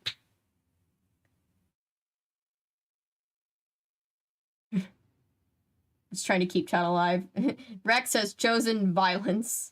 By the way, thank you to the mods, as always, but thank you. We have the trifecta of mods here.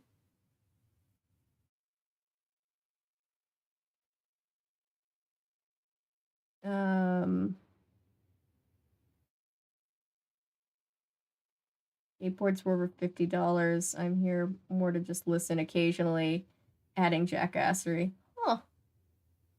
Interesting.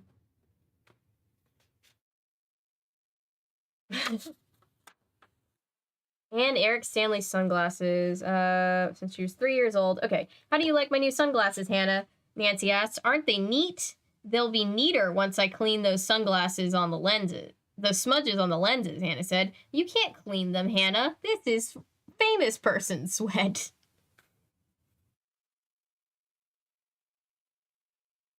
She gasped. She took the sunglasses off and placed them carefully on the table. Those smudges were made by Eric Stanley. Nancy's Labrador puppy, Chocolate Chip, padded into the kitchen. Ah, yes, this was before the days of Togo, who she found in a book and kept, and then canonically that became her dog in every other book. She also had a cat named... God, what was the cat's name? She had an orange tabby cat, I think. Guess I haven't read those books in a while. Padded into the kitchen. She nuzzled her nose against Nancy's knee. Nuzzled her nose against Nancy's knee. That was a lot of in one. When I was your age, my favorite singer was Elvis Presley, Hannah said. He sang a great song called Hound Dog. Which he ripped off from the original singer. What was her name? I'm gonna have to look it up. Give me a second. But hers was better. She was the original, and she was better. Was it like Big Mama? What was her name? What was her stage name? Yes, I do have ADHD.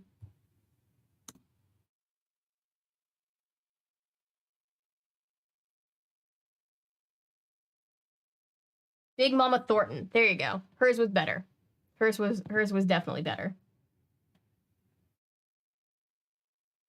Elvis married his teen girlfriend. I don't know how old she was when they got married, but she was 14 when they met, and he was like 20 something.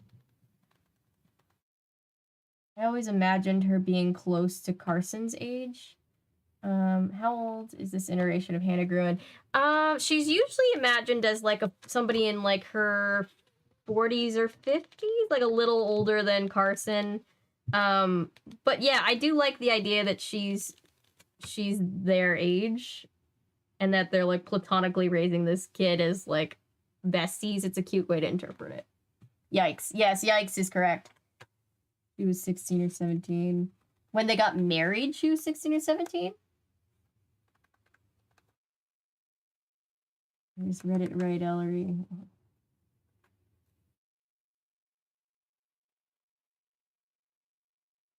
I think so. Oof. Yikes. I mean, I know it was a different time, but it wasn't that different of a time. Jeez. Parents did get their consent. Oof.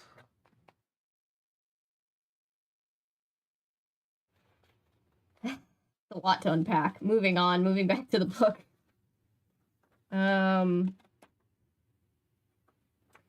Dog, Nancy said. She smiled down at her own dog. I bet you'd like Elvis too, Chip. Chip barked just as the telephone rang. Nancy hurried to answer it. Hello, Nancy asked. How are my sunglasses? Riley's voice asked. Your dog didn't lick them, did she?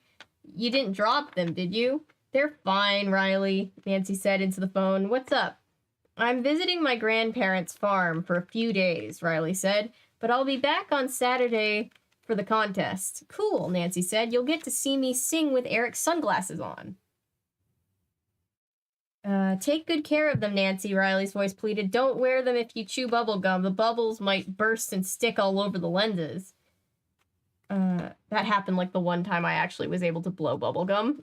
I got it on my glasses and I was very upset. I won't, Nancy promised. And don't wear them if you do cartwheels, Riley said, or hang upside down on the monkey bars. Don't worry, Riley, Nancy said. I'll take very good care of them. Nancy hung up the phone. Then she turned around and saw Chip. Her puppy... Oh, there's another picture. Oh, the puppy's got the glasses. The puppy's got the glasses. Code red. Where is she standing? Because that's the count. Well, oh, I guess it's like a kitchen island, maybe. It just seems very narrow right here. I see. Anyway. Had jumped onto a chair and was sniffing the sunglasses on the table. Don't even think of chewing those sunglasses, Chip, Nancy warned. Those sunglasses mean more to Riley than I ever thought. I thought she was going to say than I do, and that was going to make me sad. Did you wear the sunglasses to sleep last night, Nancy? Bess asked the next day. No, do you know how uncomfortable that is if you fall asleep with glasses on? Did you dream about Eric? I didn't wear them to sleep, Nancy said, but Eric was in my dream anyway. It was Thursday. Nancy, Bess, and George were in the park getting ready to practice. They were about to walk toward the stage when suddenly a boy's voice shouted out, "Out of my way! Out of my way!" The girls turned. Their classmate Orson Wong was being pulled down the path by 6 big dogs on leashes. "It's my summer job," Orson shouted. "I'm walking dogs for 50 cents apiece." I wonder if all of these books take place in summer so that Nancy always has the free time that she usually has and doesn't have school, or if some of them are in school and we just happen to get 2 that were summer. You mean they're walking you, Bess giggled. Andrew was in the park too. He was selling lemonade to a tall man with silver hair. Nancy recognized the man. "It's Mayor Stone," Nancy said. "He better not find any bugs in his lemonade," George snickered. George snickered. Ugh, tongue-tied. The girls walked over to the stage. Mrs. Tuttle was standing near it. She was talking loudly and shaking her fingers at Jennifer Butcher. Miss Butcher was the dark-haired director of the singing contest. "What do you mean, Triple T? I can't practice first." "What do you mean Triple T can't practice first?" Mrs. Tuttle was demanding. "My girls are ready, see?" She pointed to the triplets. They formed the 3-girl pyramid on the grass. "We're not ready for them, Mrs. Tuttle," Mrs. Butcher said. "Spy Girlz is scheduled to practice first at 12 noon. Spy Girlz are good," Mrs. Tuttle said, "but not as good as my superstars." I'm picturing like a classic like Southern mom type, like a stage mom. These eyes suck. Just like the platonic co-parenting vibe to make me happy. Yes. Yeah, I like that too. I like that very much.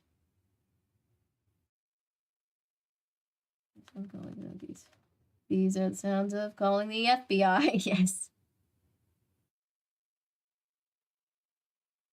Oh no, she's a Karen. I'm picturing like the stereotypical Karen. Oh, I used to have a shirt almost exactly like that, by the way, with the little terrier on it. I don't know why terrier chic was a thing for a while there.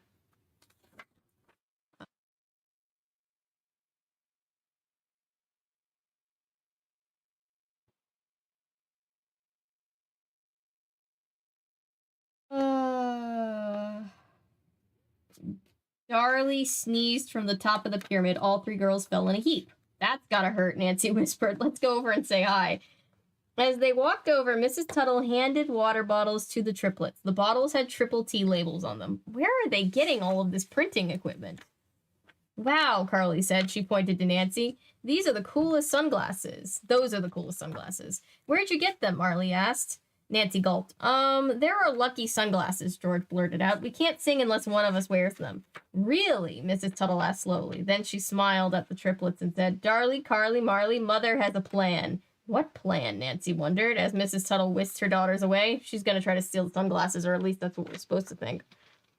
Miss Butcher's voice interrupted Nancy's thoughts. Time to rock, Spy Girlz, she called. Imagine being superstitious and competitive enough to be an adult stealing sunglasses from a child because they're their lucky sunglasses.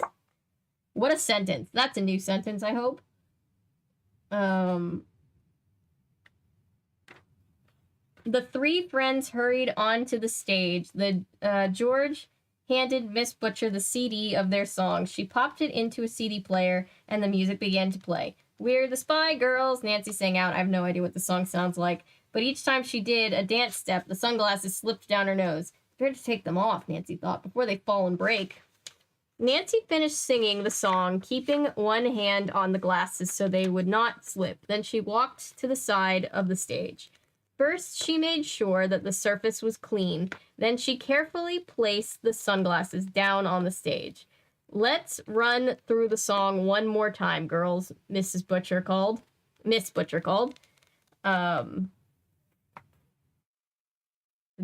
she must be a single Pringle.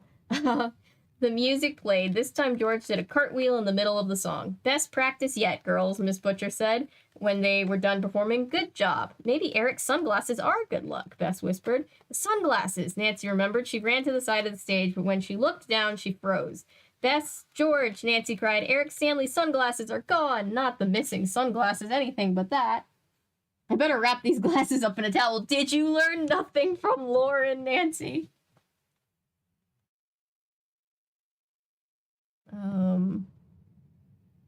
What have you done, Nancy? All right.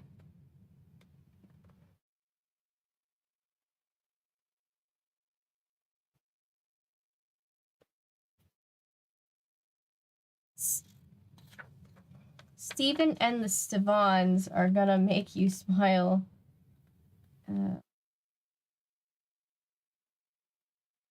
Him are all the same guy. Wait, I'm not sure what that means. Am I out of the loop? Is this what being out of the loop is? All right. Sunglasses. Sunglass case. Ah, you see, because it's a case about sunglasses. Cameron was in here a little while ago, but he caused zero chaos. I was proud of him.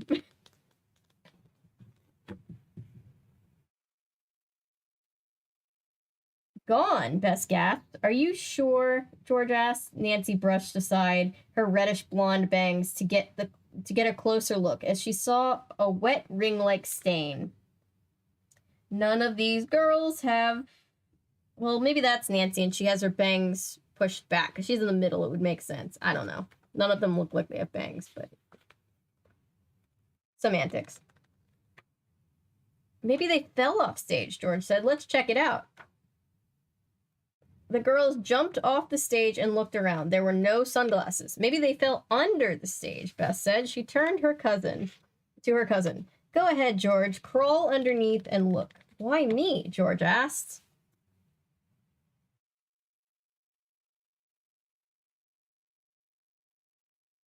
We're like a third of the way through the second book and we've only been live for 3 hours. But really, we usually go longer.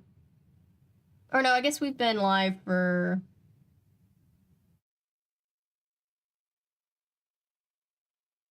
We've been live for 4 hours? I have no idea.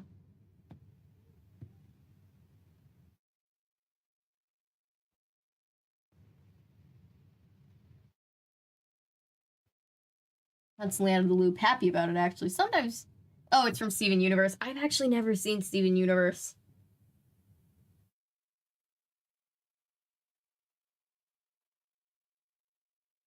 Okay, we're still live. For a second, it looked like on my feed, because it said 3 and something hours out of 4 hours, and I was very confused.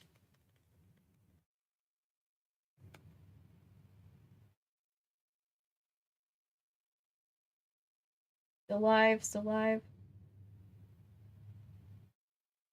Still live. Hey, we're live. Doing fine. Okay, sorry. After that one malfunction, I was just like, ugh. Oh, shush, I don't want to hear me. Shush me. Hey guys, coming into chat. We are on our second book of the night. We are reading Nancy Drew notebooks, which are just nice, wholesome, nostalgic books about when Nancy was a kid solving kid mysteries. And it's a nice change of pace from the traumatic turmoil of the past few books, so let's see. I'll write down things at the next chapter. She turned to her cousin. Go ahead, George. Crawl underneath and look. Why me? George asked. Because you're wearing jeans and a t-shirt, Bess said, and I'm wearing a new ruffled mini skirt with white trim.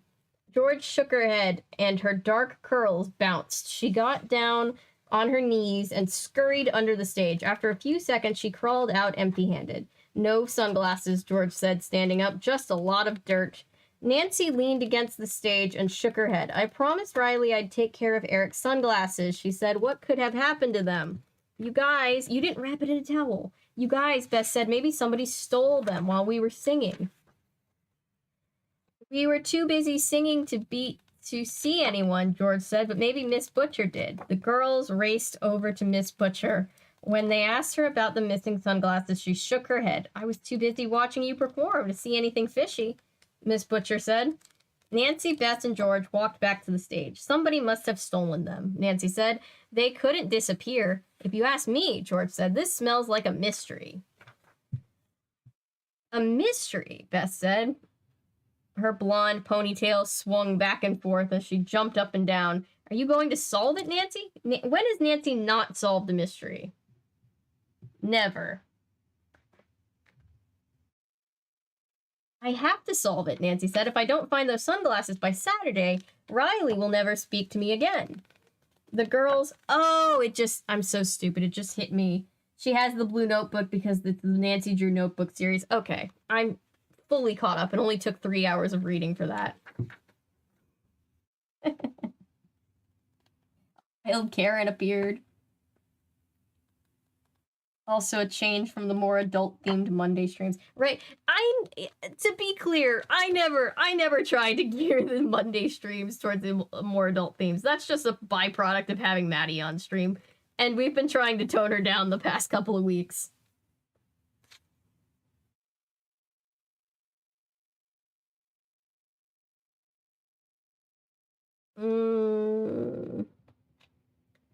I don't find those sunglasses by Saturday, Riley will never speak to me again. The girls went back to the stage to look for clues. Nancy pointed to the ring-like stain on the wood. The ring looks like it could have been left by the bottom of a wet bottle or glass. A lemonade glass, you say?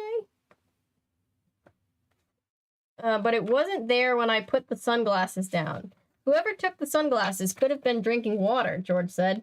We do all have to drink water to live. Nancy nodded. He or she might have put the bottle on the stage before taking the sunglasses, she said. Then it's a good clue, Bess said, pointing to the stain, even if it's an icky one. Nancy grabbed her backpack and pulled out her detective notebook. But when she... Oh, we got a picture. This is a more pencil sketchy picture.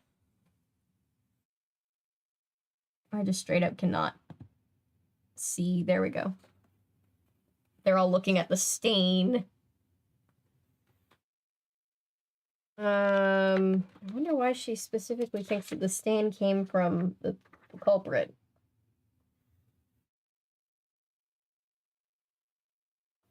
That's a good clue, even if it's an icky one. Nancy grabbed her backpack and pulled out her detective notebook, but when she looked for a pen, she couldn't find one. You want a pen, Nancy? Use this, Bess said. She handed Nancy a bright pink pen. Mrs. Tuttle was giving out triple T pens, too. First water bottles and now pens, George groaned. What's next? Nancy stared at George. The triplets were drinking from water bottles before we practiced, she said. Maybe they took the sunglasses. Why would they, Bess asked. We never told them they belonged to Eric. Nancy tapped her chin with the pen, and she thought, then her eyes lit up. We told Mrs. Tuttle that the sunglasses were good luck, Nancy said. Maybe she didn't want Spy Girlz to have any luck and win the contest. So she took the sunglasses, George said, or made one of the triplets do it. This is like a stage mom to like an ungodly amount.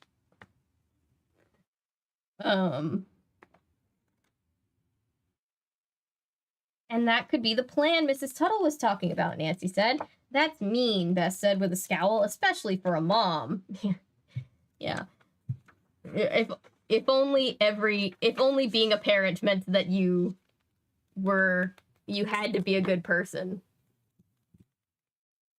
I mean, my parents are great, but, you know, there's a lot of not great people that are parents.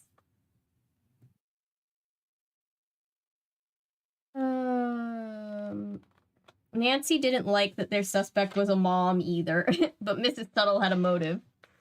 And Nancy knew that a motive meant a reason for doing something. That's true. Nancy opened her notebook. On the top page, she wrote, "Who stole Eric's sunglasses?" On the next line, she wrote, "Mrs. Tuttle."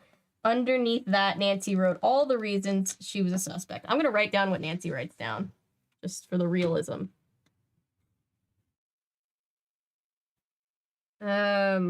In a second. We're almost done.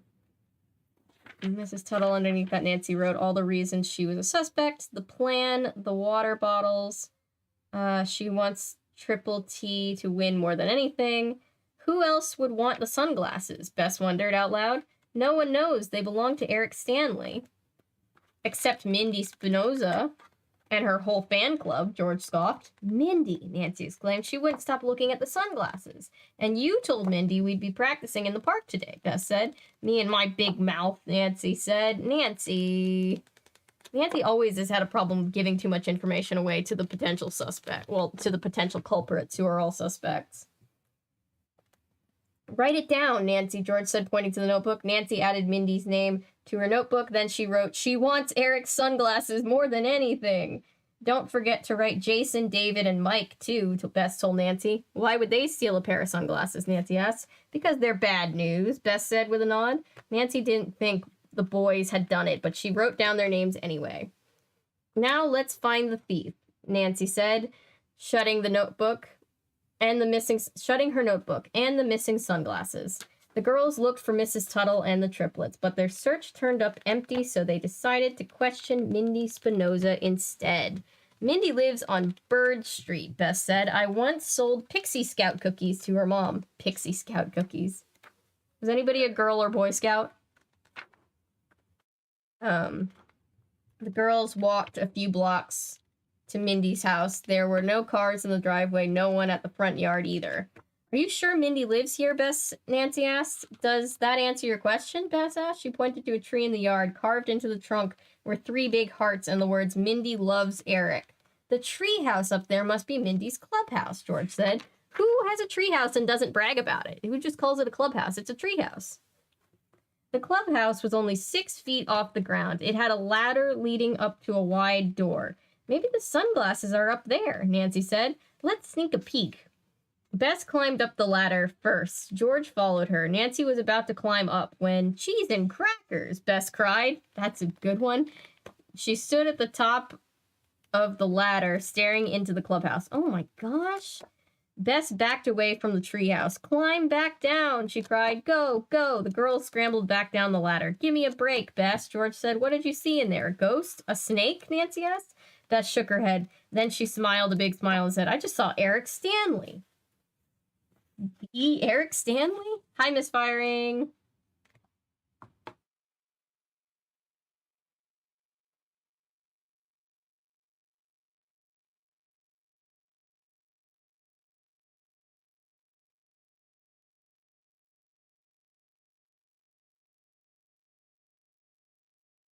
No, I don't think I will this time. Let's dance. What smashing or passing animated characters doesn't help a youth? I mean, thankfully we don't make 4Kids content on this channel, but still.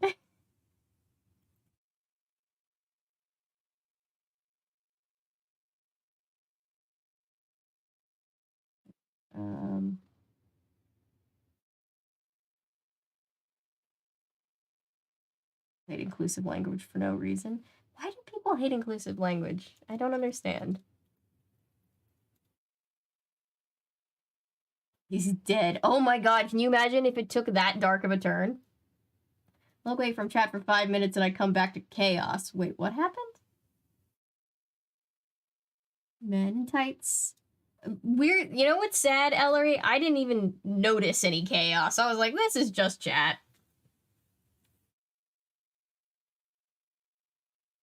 I really should cover that.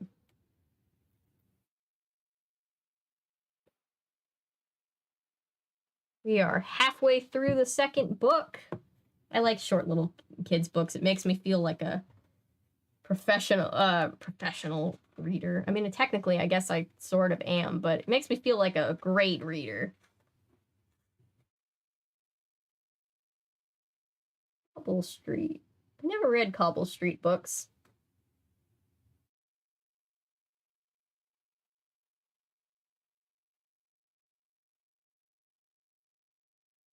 This would just mean I have no idea what anyone who's talking about by the time I came back. You never can look away from this, Chad. You never know what you're going to come back to. I'll look for something for you. Movie related. Oh, thank you, Paolo. You don't have to do that. It's very sweet of you. I want to. Oh, when I get off stream, I think I'm gonna make a hot chocolate in my mug from Paolo that I absolutely adore and use for all my hot chocolate related endeavors these days.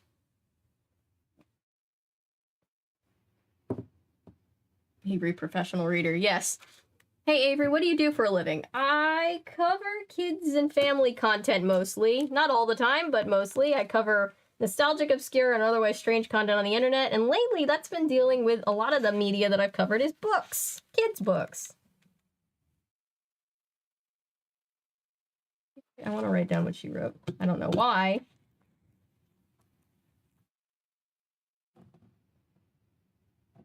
She wrote, who stole...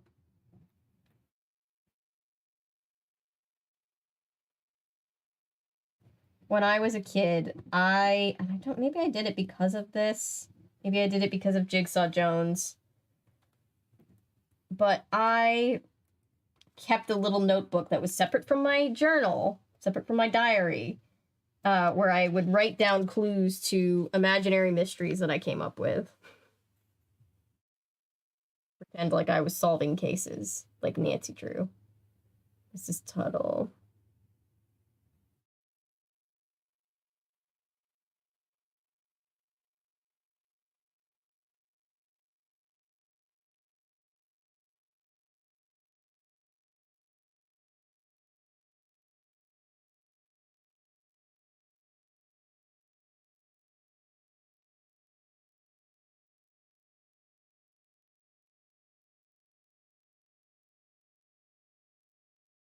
Sorry, this just gives me something to do with my hands for a second.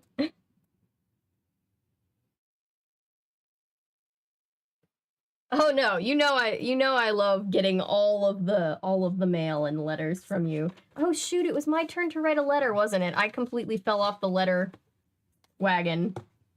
Fell off the bandwagon. Apologies. I'll have to do that. I love getting mail from all of you guys. Just never feel obligated. I'm Southern. I'm like, oh, I wouldn't want to put anybody out.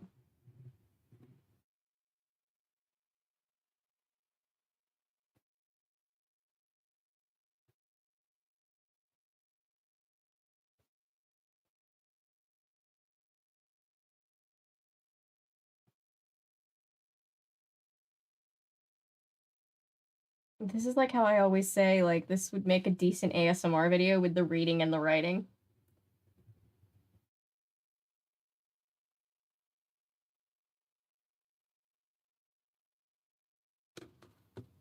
No worries, LOL.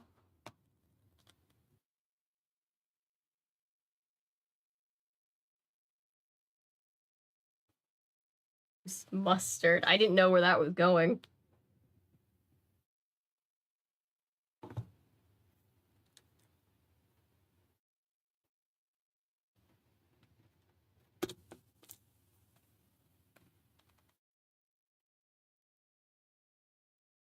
Bring that anytime soon? Yes, hopefully I can soon. I'll probably do more than one video because I'm probably gonna go episode by episode with that one. And I don't believe Patrick sent that one. I believe that was sent by somebody else. Thank you, somebody else. I cannot. Yeah, it was somebody else. Avery whispers about stuff ASMR when. Don't threaten me with a good time. We all know I'm just waiting for a flimsy excuse to start a secondary ASMR channel where I read books.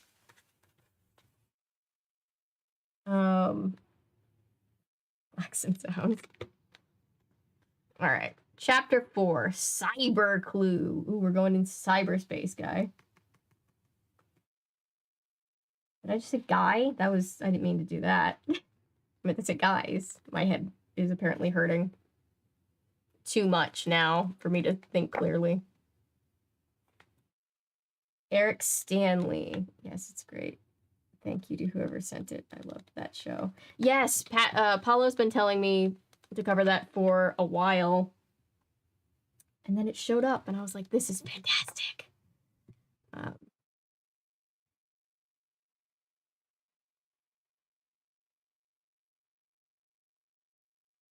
Oh, it's a cut. Oh my god. I would subscribe to a secondary ASMR channel where you read books.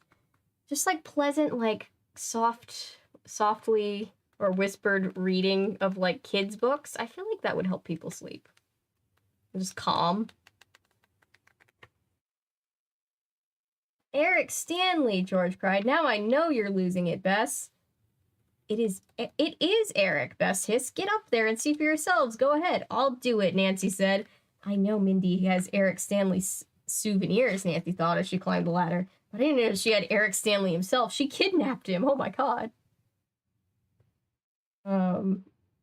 Nancy reached the top of the ladder. She looked inside and gasped. Eric Stanley was standing inside, but when Nancy looked more closely, she began to laugh.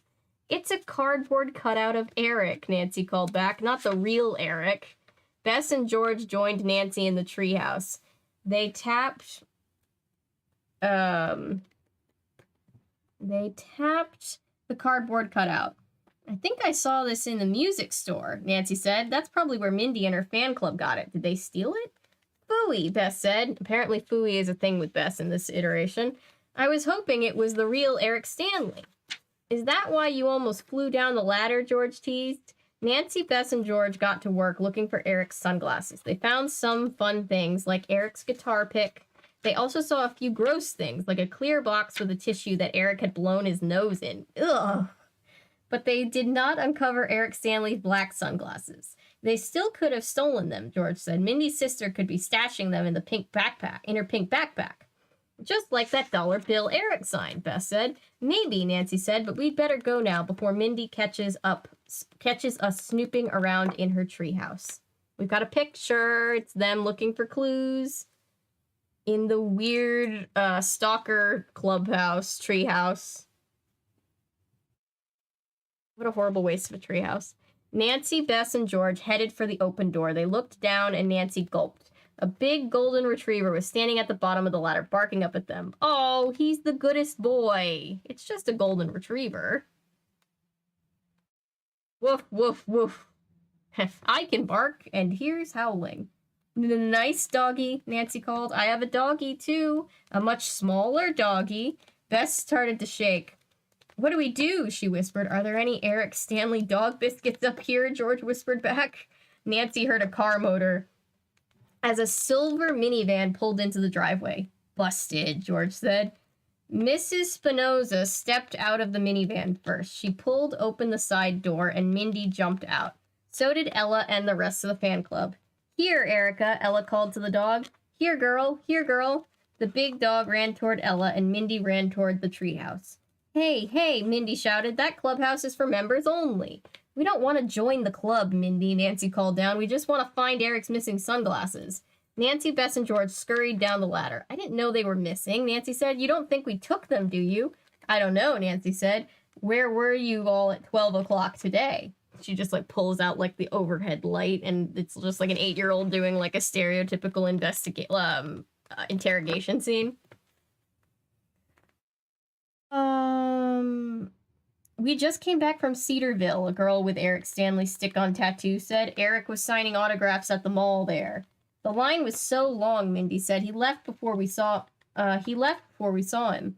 But you already have Eric's autograph, Bess said, on that dollar bill he signed. All eyes turned to Ella. The little girl's face turned red. We did have the dollar bill, Mindy said, before Ella spent it somewhere. I can't remember where. It was on the lemonade. It could have been the pizza parlor, the toy store, the ice cream, whatever, Mindy said. She turned to, wow, inflation really has kicked our collective butts as Americans. You can't buy anything really for $1 anymore. Like just a literal dollar bill. Nancy, Bess, and George, you'd better leave now. We have a club meeting. The club members spit on their hands, then they high-fived. Gross, George muttered. Nancy, Bess, and George left the Spinoza yard and went to Nancy's house. Nancy's dad was home early from work, so he gave them milk and cookies. I'm not sure Mindy and her friends Carson, the return of the greatest dad in all of kids literature. Oh. I'm not sure Mindy and her friends were telling the truth, Nancy said as she dunked a cookie in her milk.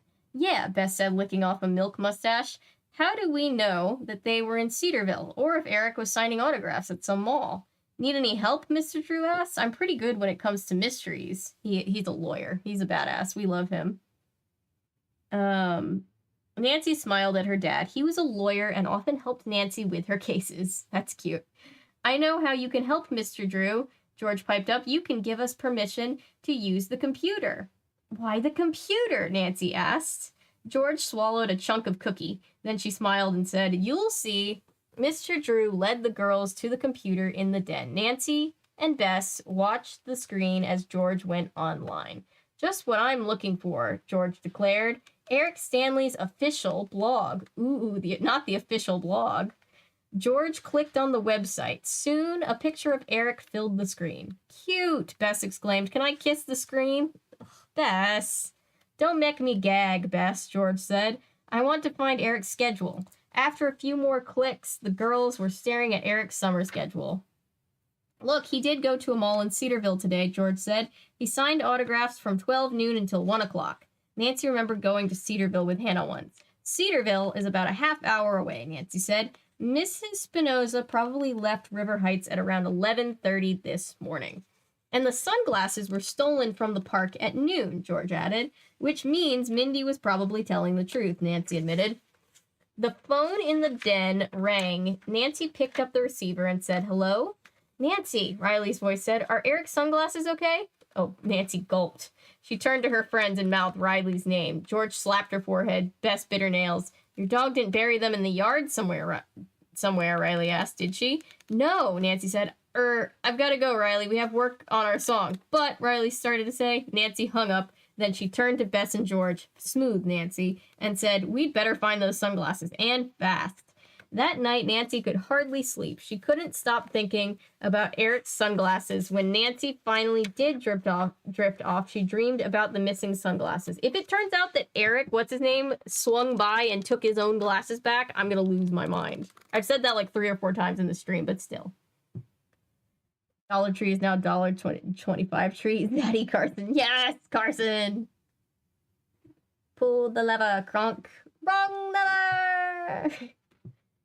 Potentially stolen something from us, so it's totally cool if we rummage around in their personal property. Yeah, that's how things work. At least it's neither kidnapping nor corpse. Yes, that would be a very dark turn for this little middle grade chapter book.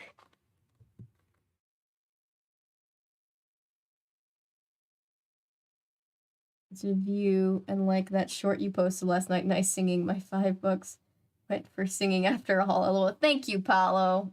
Perry does not appreciate my singing, but I'm glad somebody does.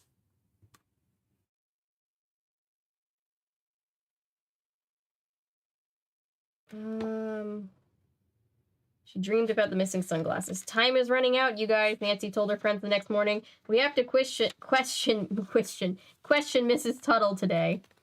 The girls were in the park again to practice for the contest, but Nancy had only one thing on her mind, to crack the case before Riley returned. What about the boys? Bess asked. Aren't they suspects too? Bess is just like, I don't trust them. I still don't think the boys did it, Bess, Nancy said. Yeah, George agreed. We can't blame them just because they're pests. Bess swirled her ponytail between her fingers. Even if one of them happens to be wearing black sunglasses, she asked. I thought George was about to say we can't suspect them. We can't blame them just because they're boys. And I was going to be like, in this one, is this the book where Nancy, Bess, and George learn about misandry? Better find those glasses fast. And then Nancy got ready for bed. She's 8. She probably has a bedtime.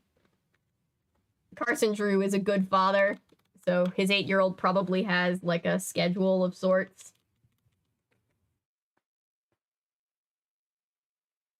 Not saying that if your kids don't have a bedtime, you're not a good parent. Just Carson Drew seems like the type to be like very organized and be like, yes, bedtime on time. And Hannah's there, and she seems like a stickler for the rules.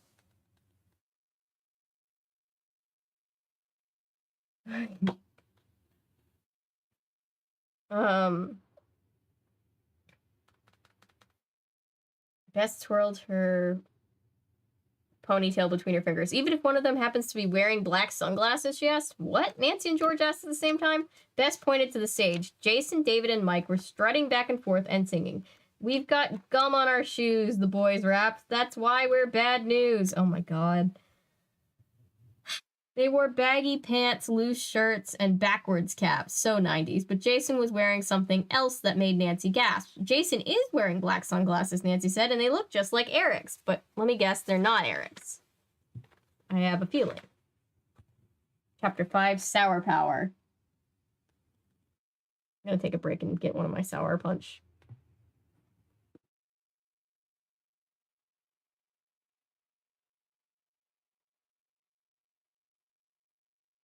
Added to the list of ASMR. the opening of the Sour Patch gummies.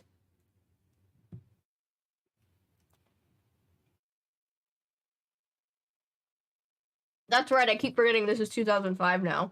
We jumped from 95 to 2005 between the two books, but yes. Also very 2000s, yes.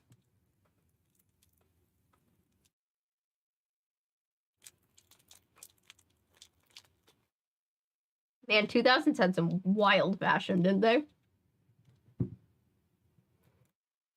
Baggy pants with at least 6 pockets. Wow. I'd kill for at least one decent pocket these days.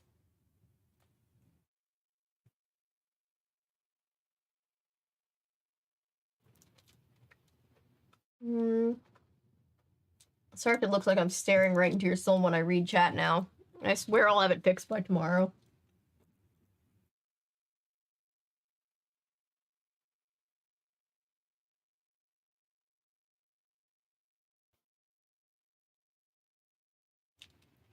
I'm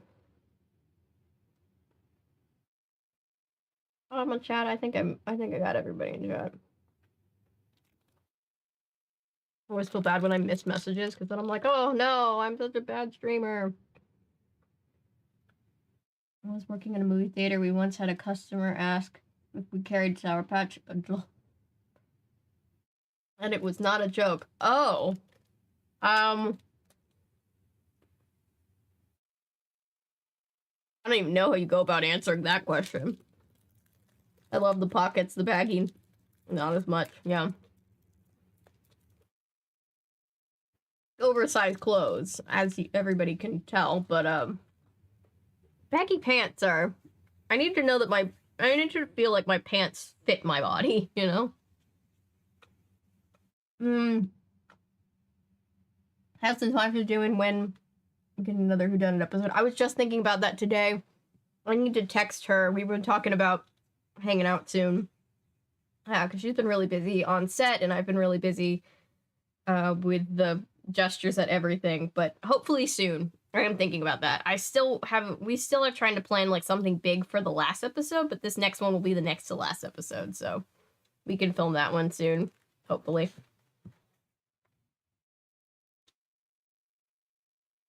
All right. Chapter 5, Sour Power.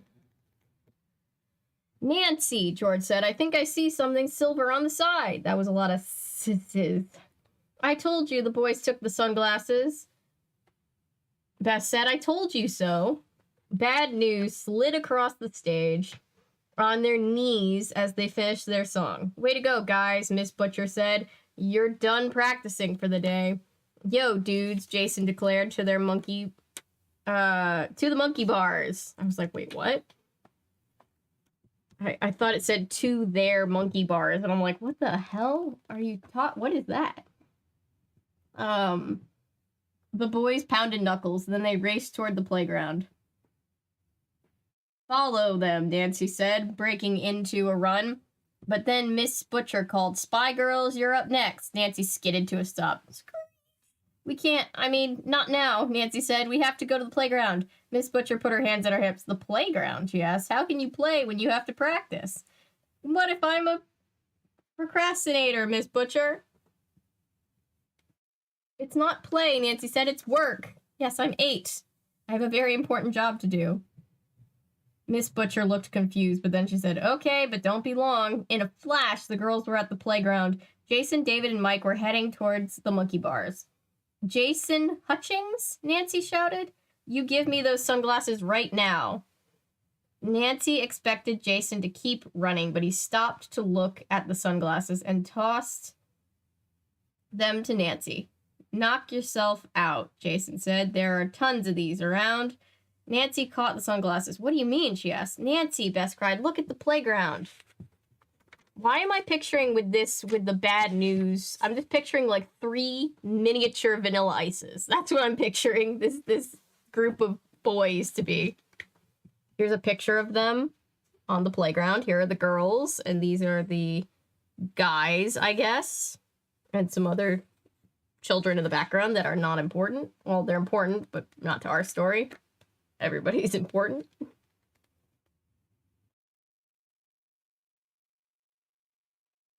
As Nancy tire screech. I really need to put sounds on the soundboard. Because that would be a funny bit. Nancy's mouth dropped open. All the kids on the swings were wearing black sunglasses. The kids on the seesaws were also wearing black sunglasses. So were the kids on the monkey bars. Everybody in the park is wearing black sunglasses, Nancy cried. They can't all be Eric's, George said. Nancy stared at the sunglasses in her hand. They were black, just like the missing pair, but instead of a silver S, they had a silver T. T for triple T, Nancy said slowly. Now I get it. Get what? George asked. Mrs. Tuttle's plan, Nancy said. When she saw me wearing sunglasses, she wanted to make another triple T souvenir. She did that fast. Who's her supplier on this situation? That was very fast. So she made triple T sunglasses, Bess said, and gave them to everyone. That explains her plan, George said, but what about the ring-shaped stain we found on the stage yesterday? The triplets were drinking from their own water bottles, Bess reminded her friends. Like in the Scooby-Doo movie when Fred's reading his own book. I guess not really. Just like, oh, we have extra merchandise and we're thirsty. Whoops. Oh, OCD. A pink frisbee glided over Nancy's head. She whirled around. Miss Tuttle was pulling frisbees out of a box, flinging them in the air. Get your triple T frisbees here, Mrs. Tuttle shouted. They're all signed by Darly, Marley, and Carly. Not Darly, Marley, and Carly. Not again, George groaned. This is our chance to question the Tuttles, Nancy whispered. Come on. Darly, Carly, and Marley were signing each frisbee before their mom tossed it. My hand hurts, Darly said. And we want to get on the swings, Carly complained. Faster, girls, Mrs. Tuttle said with a smile. It's good practice for when you're big stars. Oh, these poor children. Mrs. Tuttle, Nancy asked as they walked over. May we ask you something? Of course, you can have a Triple T Frisbee, Mrs. Tuttle said, smiling. And I'll be handing out Triple T yo-yos later. Would you like some of those too? No, thank you, Nancy said. We just want to know where you were yesterday. Spy Girlz, Miss Butcher's voice cut in. Time to practice. Right now, please. Phooey, Nancy thought. They really liked the word phooey. I'll never get to question the Tuttles. You will eventually. It's not like you're never going to see them again. The girls passed on the Frisbee, but George took a Triple T water bottle from Mrs. Tuttle. Hydration is good. George, Bess complained as they ran to the stage. Whose side are you on? I'm thirsty, George said. Bess, you don't want to be like the parents in the Curse of the Mummy's Tomb Goosebumps book who denied their child water. Ignore the on-call. Wait. As fun as stream tonight is, I almost fell asleep, so I'm going to bed. Good night, Ellery. Thank you for being here. Oh, I'm half asleep. I typed so I can't think. Good night, Ellery. Sleep well. We're almost done with this book. Anyway, so we'll all be going to bed soon.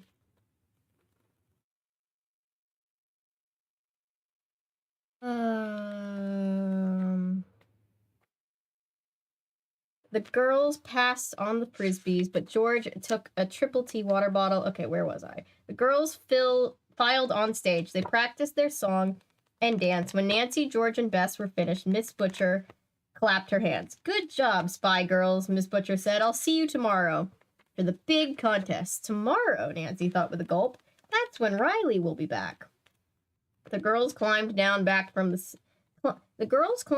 from the stage. Nancy noticed that the ring-shaped stain was still there. That's weird, Nancy said. Water wouldn't leave a stain like that. It would have disappeared when it dried. Unless the stain didn't come from a water bottle, Beth said. George took a sip from the Triple T water bottle, then she placed it on the stage. Next to the stain, she lifted the water bottle and compared the mark it left with the other ring. The stain isn't from a Triple T bottle, she said. The bottle's way bigger. Which means, Nancy sighed, Miss Tuttle and Mrs. Tuttle and the triplets are innocent. It's a jump in logic, but you know what? Nancy's probably right because she's always right. Almost always right. There was that time that she said she would date Ned, but she'll get over that. She gets over that eventually. Nancy took her notebook out of her pocket. Then she crossed out Mrs. Tuttle. No more suspects. Oh, we're crossing out the suspects. Oh, I only wrote the one suspect. Oh, well.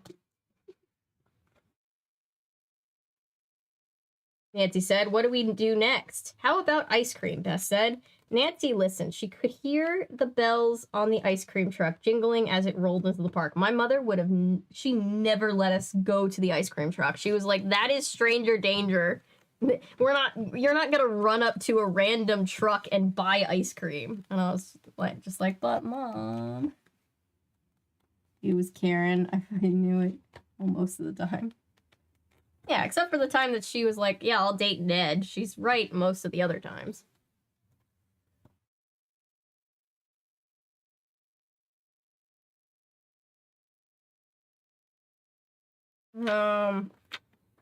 The girls raced to the truck. Nancy and George bought fudgesicles. Bess bought a box of bonbons. You can buy bonbons from the ice cream truck? What kind of bougie ice cream truck is this? They were about to toss their wrappers in the trash can when George pointed inside the barrel. It looks like Andrew was selling lemonade in the park today, George said. There's one of his cups. Nancy stared at the small blue cup. Lemonade, she said. Maybe the stain was made by a lemonade cup. There's only one way to find out, George said, reaching into the trash can. Ew, Bess said, wrinkling her nose. How can you touch garbage? She's committed to her job, Bess. George picked up the cup and smiled. Like this, she said. The girls ran back to the stage. George placed a cup on top of the stain. A perfect match, Nancy declared. What if Andrew Leone is the thief? Bess gasped. He was selling lemonade in the park the day the sunglasses vanished. This is what we call some very speculative information and circumstantial evidence, kids. Why would Andrew take them? George asked. All he wants is a new skateboard. That's it, Nancy cried. Andrew wanted to sell Eric's sunglasses to the Rock On Cafe so he could get money for a new skateboard. Woohoo! A voice shouted. The girls spun around. A boy on a skateboard was charging down a path as he got closer to closer. Nancy gasped. It's Andrew Leone, Nancy said, and he's riding a skateboard. Oh no, not this. Andrew Garfield. Wrong, Andrew.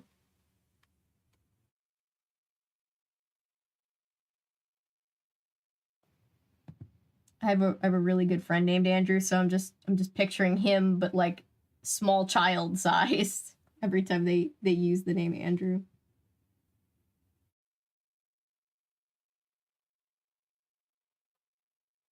All right. Chapter 6, Flips and Tips. Not just flips, not just tips, but flips and tips. We're almost done. We're very close to, we're less than 20 pages away. These books are nice and pleasantly short. I love it.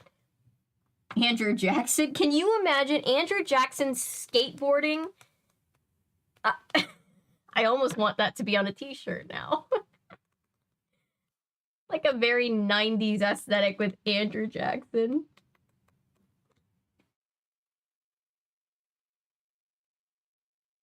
Former president skateboarding. Sarah Parker. That's not even an Andrew. Maybe he sold enough lemonade to buy a new skateboard, George said. Nancy narrowed her eyes and said, or maybe he sold Eric Stanley's sunglasses. Andrew waved as he whizzed by. Andrew, stop, Nancy called. We want to ask you something. No way, Nancy, Andrew called over his shoulder. I'm on a roll. Woohoo! Get it? Because he's rolling. Yeah. Why not? Yeah, you know what? Why not? I still haven't dropped any official merch other than Perry's calendar, so I really should get on that soon.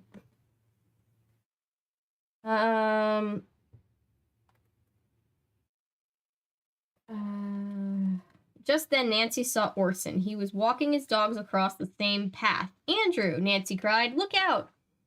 Nancy and George dropped their fudge-sicles and covered their eyes. Oh no, not the fudge-sicles! Bess clutched her box of bonbons. Whoa! Andrew yelled as he swerved his skateboard, flipped out from beneath his feet, and Andrew flipped into the grass.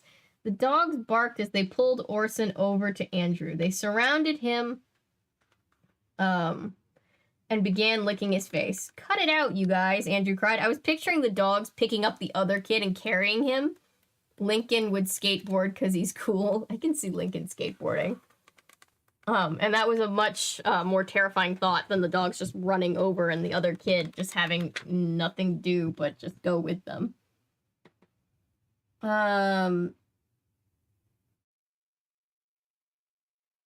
Why don't you look where you're going? Orson said, pulling back his dogs. Nancy, Bess, and George ran over to Andrew. He was wiping dog slobber off his face with his sleeve. Yuck, Andrew said. Dog spit. Andrew, Nancy said, how did you get that skateboard? The Rock On Cafe gave it to me, Andrew said, standing up. Because you sold them something that belonged to Eric Stanley, Nancy asked. Sort of, Andrew said. Aha, George cried. You did steal Eric Stanley's sunglasses. That wouldn't be sort of. That would have just been a yes. He sold the dollar bill. What are you talking about? Andrew asked. I gave them the dollar bill that Eric signed, the one the fan club had. Nancy stared at Andrew. How did you get that? She asked. Mindy's sister used it to buy lemonade the other day. Andrew said, I found it while I was counting my cash this morning. George whistled, and he didn't return it. George whistled between her teeth. So that's what happened to the dollar. To that dollar. It was mine fair and square, Andrew said, so I gave it to the Rock On Cafe, and they gave me this cool skateboard. Instead of money, Nancy asked. Andrew nodded as he picked up the skateboard. It once belonged to some other rock star, he said. I think the name was Elvis something or other. Can you imagine, though? Can you imagine, though? This is the greatest twist I've seen all night. Getting when I say I really want to wear a Granny Coven pentagram hoodie. I do too. I need to figure out exactly what I want the design to be. Ringo Starr released an album named Why Not, which is just perfect for him. It's true. Recently learned that Fozzie has a teddy bear in Muppets Take Manhattan. It's adorable. Oh, that's cute. Transformers, more than meets the eye.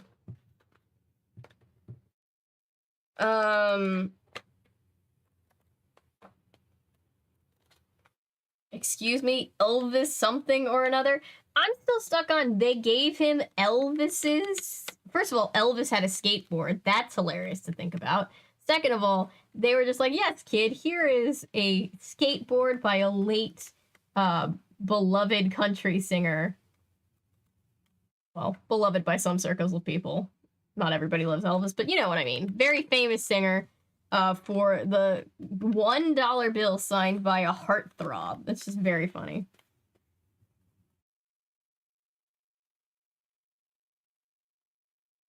Now I want Elvis skate. That's what it is. It's Elvis skateboarding.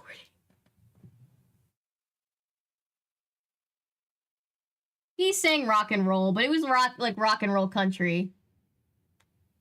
Go to Memphis and drive by his house, and all the fleets of old people will be like, nah, he was a country singer who also did some rock and roll. Yeah.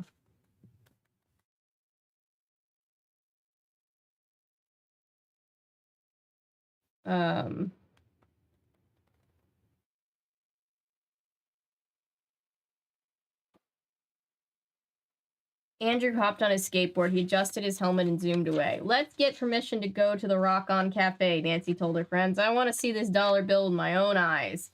As they turned to go, Orson hurried over with his dogs.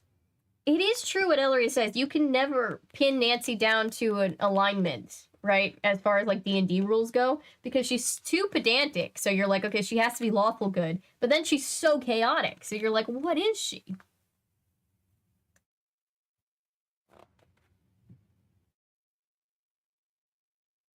Right, Chad? You would say that Elvis was a country / rock and roll musician. Either one, I suppose, is correct. Both are correct together. Something like that.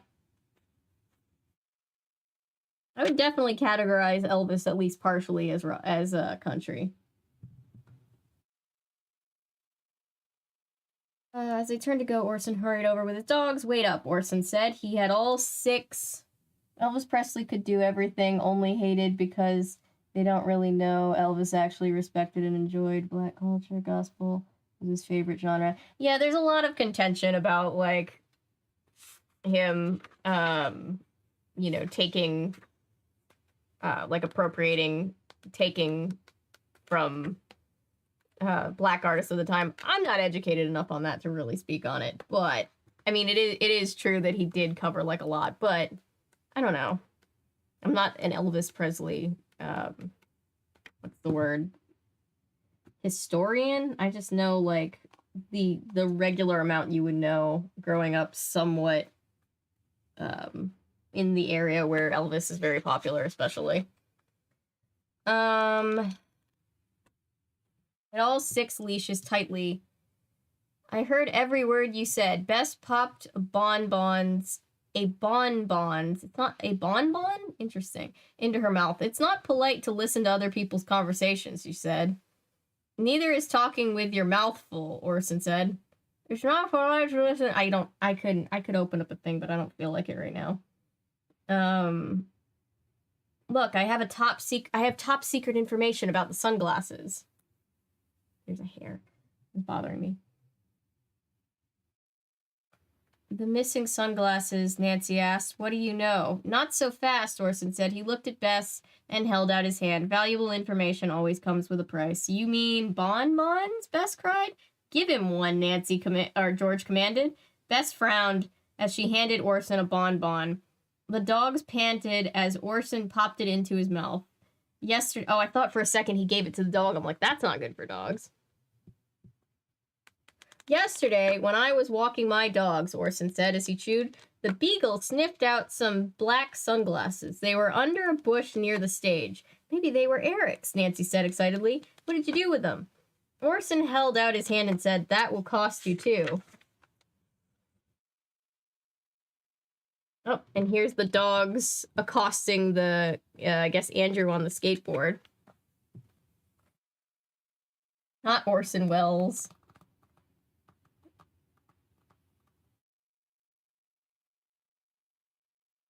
Yeah, there were a lot of definitely really shady producers at the time, pulling a lot of shady shit. Not unlike today. But yes, that is definitely an important part of that history. Sam Phillips, not a very good guy. I'm not a huge Elvis fan, but I know enough not to hate on the guy. Nah, I don't hate Elvis Presley. I just, it's just interesting when you think about, like, the music producers that were basically, like, actively wanting to tear down black artists by putting up Elvis to kind of, like, be in the same genre. It's a whole thing. It's a lot of shady music producers of the time. It's a long music history story. Where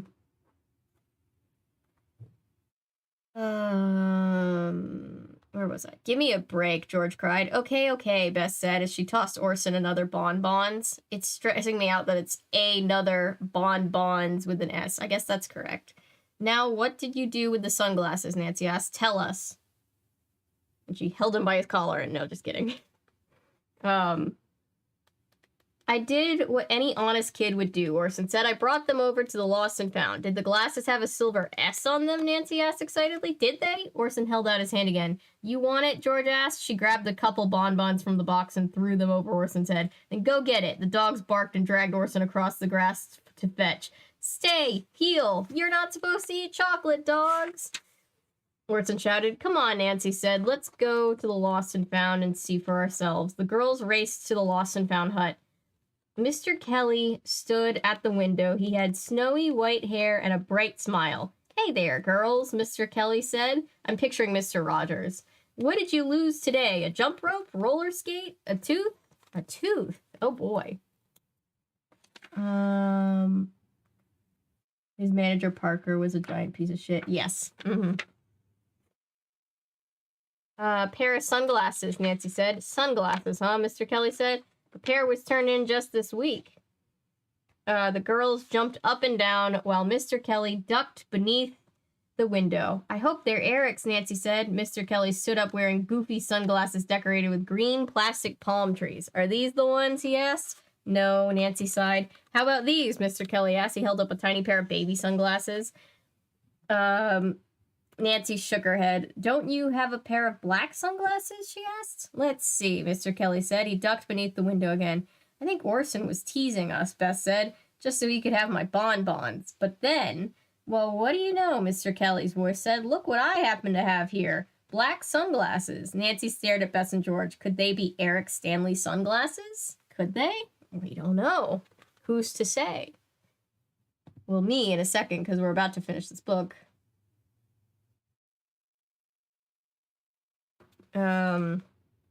Here they are, Mr. Kelly said. He smiled as he held up the black sunglasses. Nancy gasped. Not only were they black sunglasses, they had a silver S on the side. Mr. Kelly handed them to Nancy. They've got to be Eric's, Nancy said. But when she slipped on the glasses, she frowned. Everything looks so fuzzy. There's no scratch on the lens either. Bess said they can't be Eric's. They look exactly like the missing pair, George said. I don't get it. Me neither, Nancy said, but they could be a good clue. Mr. Kelly gave the girls permission to borrow the sunglasses. As long as you bring them back tomorrow, I don't think anyone will claim them before then, Mr. Kelly said. The girls found a bench to sit on. Nancy opened the notebook and wrote her new clues. Number 1, the lost and found sunglasses. Looked just like Eric's. Number 2, Orson found them by the stage. By the stage, Nancy said. She stared down at her page. Maybe the person who lost these sunglasses thought Eric's were his. You mean the thief took Eric's sunglasses by mistake? Bess asked. They look so much alike, Nancy said, and whoever did it must have a name that starts with an S. Susie, Sam, Stanley, Bess said, Samantha, Sydney, George said. I love this conclusion in the Nancy Drew notebooks where it's always a misunderstanding. Very wholesome. The girls thought of names as they walked through the park. I give up, George said, and the singing contest is tomorrow. I'm going home to practice our song. 2. I want to pick out my coolest clothes for the contest, Bess said. If we don't have Eric Stanley sunglasses, we'll have to look as cool as we can. Nancy stared at Bess and George. Were her friends giving up on the case? Who says we won't have Eric's sunglasses by tomorrow, Nancy said. This case isn't over yet. But as Nancy walked home, she wasn't sure. What will I tell Riley if I don't have the sunglasses, she wondered. Nancy spent the rest of the afternoon studying her detective notebook. She had no more suspects, just a pair of strange sunglasses that looked just like Eric's. Time to ask Daddy, Nancy told herself. She carried her notebook and the sunglasses to the backyard. Mr. Drew was busy barbecuing burgers. He was wearing an apron, but still had stains on his sleeves. Bless him. We love him. Nancy giggled. Her dad was always getting spots on his clothes. What's up, Pudding Pie? Mr. Drew asked, flipping a burger in the air. Nancy showed her dad the sunglasses they'd gotten from Mr. Kelly. Then she told him about the lemonade cup stain. Oh, and look, it's Papa Drew and little Nancy. It's so cute. A Canadian game console that was sold in the Bible Belt as a better alternative to the PS2 Xbox GameCube to Christian. What? This feels like something that I've heard about. What was it called? I know that there were Christian video games. I know that those were a big thing for a second, until everybody realized that they were never going to get their kids to actually play them. What was the system called? A whole console? Now I'm intrigued. Better yet, can I emulate this console?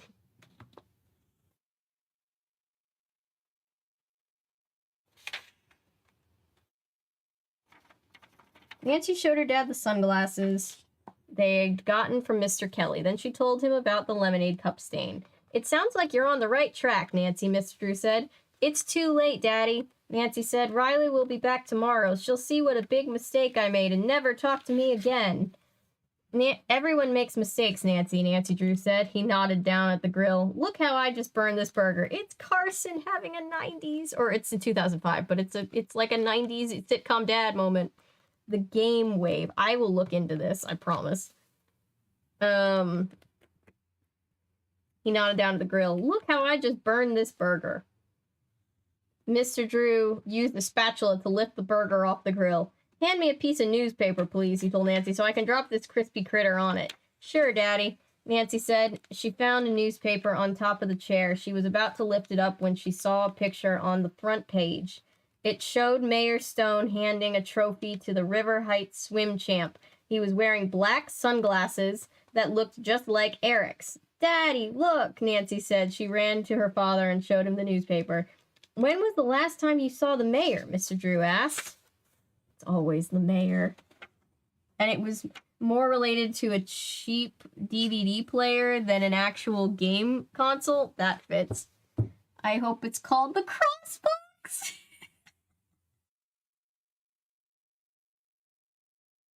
Box. Sorry. Another commercials video, I'd say look through the Jim Henson library of them.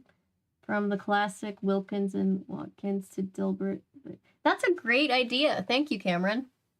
Never heard of the game wave. I saw some on a toy hunt by someone buy a Bible Man figure. Oh, not the Bible Man figure. I have a feeling that sometime in the future I'm going to have to do another Bible Man video. At the park, Nancy said. He was buying a cup of lemonade from Andrew. Lemonade? Mr. Drew asked. Nancy stared at her dad. Then she stared at the lost and found sunglasses. S for Stone, Nancy exclaimed. Daddy, I think I know who took Eric Stanley's sunglasses. And he did it on purpose. Let's teach kids not to trust politicians. No, I'm just kidding. Where do you think Mayor Stone is? George asked the next day. It was Saturday, but the girls weren't getting ready for the singing contest. They were riding their bikes down to Main Street and looking for Mayor Stone. My mom said he's cutting a ribbon for the new supermarket, Bess said as they pedaled, but I forgot which one. I bet that's it, Nancy said. She pointed to a crowd of people standing in front of the Green Onion supermarket. The girls parked their bikes, still wearing their helmets. They squeezed They squeeze their way through the crowd. Small town vibes. Which supermarket? That one. The one that we're biking past right now. Nancy saw a red ribbon stretched across the supermarket door. A man holding giant scissors stood in front of the ribbon, and next to him stood Mayor Stone, wearing black sunglasses. Mayor Stone, Nancy shouted. They just stopped the whole ceremony. A woman dressed in a blue suit hurried over. Her pin read, Belinda Jacks, assistant to the mayor. Assistant to the regional mayor. Mayor Stone is busy right now, Miss Jacks said. If this is about the roller coaster you kids want in your schoolyard, it's not about a roller coaster, George said. It'll have to wait until the mayor finishes his speech, Ms. Jacks cut in. Speech, Nancy gasped. The mayor cleared his throat and began to speak. When I was a boy, I loved going to the supermarket. I would gaze upon the shelves filled with cookies, bread, ketchups. I'm picturing Joe Biden. This is going to be the longest speech ever, George groaned. The mayor took off his sunglasses and rubbed his eyes. That's funny, he said. These are supposed to be special reading sunglasses, but I'm straining my eyes. Nancy pulled the lost and found sunglasses from her pocket. She began waving them in the air. Try these, Mayor Stone, she shouted out. Try these. Nancy saves the day. Toy collecting is expensive AF. I can't collect anything anymore. I collect children's books, like books like the books that we read on stream. And I get pretty lucky. You can snag a lot of books for much cheaper than you can snag toys. But oh my god, I finally was able to find Sailor Moon manga set. And oh my god, it took forever to actually find a reasonably priced copy. I almost gave up. But then I didn't. I remember playing a Larry Boy PS2 game, and it was based on Larry Boy and the Bad Apple. I need to figure out a way to emulate this. And there was a vegetables game, Wave. Trust me, the story gets even crazier from there. That's insane. Manga is expensive, lol. I know! I've never, I own some anime, or anime, Jesus Christ, manga, because I've recently gotten into anime, is the rest of that sentence that my brain edited out. But I've just, picked it up, I've just found them in secondhand shops. I've never, gone out of my way looking for them, and I'm just like, damn, you guys. I get it, but Jesus. But I found a set, and I was very, very happy, and I was dancing around my living room, just like, this is the greatest thing ever, and my mom's like, congratulations, I guess. I also found a set of the Sailor Moon, chapter books, because somebody was just selling them for, extremely cheap, and I was just like, I feel like if I don't get these, I'm gonna regret it one day, so we also have those. Because I thought they'd be fun to read on stream. Anime-related stuff is expensive, because it's, I think... Yeah, no, I was saying manga, but I was trying to say that since getting into anime, I have some manga, but my brain edited part of that out, and I said, I have some anime, and I was like, that's not a thing. That's not what I was saying. Which anime? So other than Sailor Moon, I love Full Metal Alchemist. Death Note was the first anime I ever watched. That one's solid. There's a manga. I don't know if it ever got turned into an anime, but there's a manga that I found in a thrift store called Hollow Fields, which is just steampunk adorableness. I don't know if anybody knows about that. And I am really enjoying Sailor Moon. So buying new anime from Borders was not uncommon to spend $30 for 2 or 3 episodes on DVD. Oof. I found Death Note through chat. I have One Punch Man to watch. Engine something. I've never watched One Punch Man. I know that it was popular. Alright, last chapter, guys. But yeah, I'm very much enjoying Sailor Moon, so I think I think after I finish the Sailor Moon, recommend Hailbane. I will look that up. I definitely think after this, I'm gonna look up more of, the whole, magical girl anime. Classic anime that doesn't get talked about much. Nice. I will look into that. I wonder if Gabe has seen it. Gabe loves anime. But yeah, good times. I think I'm definitely gonna, after Sailor Moon, well, I'm probably gonna watch Sailor Moon more than just this one time, because I kind of love it now, but, like, I'm probably gonna look up other, like, magical girl anime, because this has been very fun. Chapter 8. I believe this is our last chapter. Spy Girlz Surprise. Nancy ran forward with the sunglasses. Bess and George followed. I tried to stop them, Mr. Mayor, Ms. Jax said, but they were too fast. It's okay, Belinda, Mayor Stone said. He took the sunglasses from Nancy. Why, these look just like mine. Nancy held her breath as the mayor tried on the sunglasses. That's better, Mayor Stone said. I must have had the wrong pair. Nancy, Bess, and George cheered. What's going on? Mayor Stone asked. We'll explain it later, Mayor Stone, Nancy said. But for now, may we have those other sunglasses, please? I don't see why not, Mayor Stone said, handing over the sunglasses. Nancy, Bess, and George checked them out carefully. There was a silver S and the long scratch. Yay! Happy Kermit arms. It's the real deal, Nancy declared. I have to cut the ribbon now, girls, Mayor Stone said. Can I help you with anything else? Sure, George said.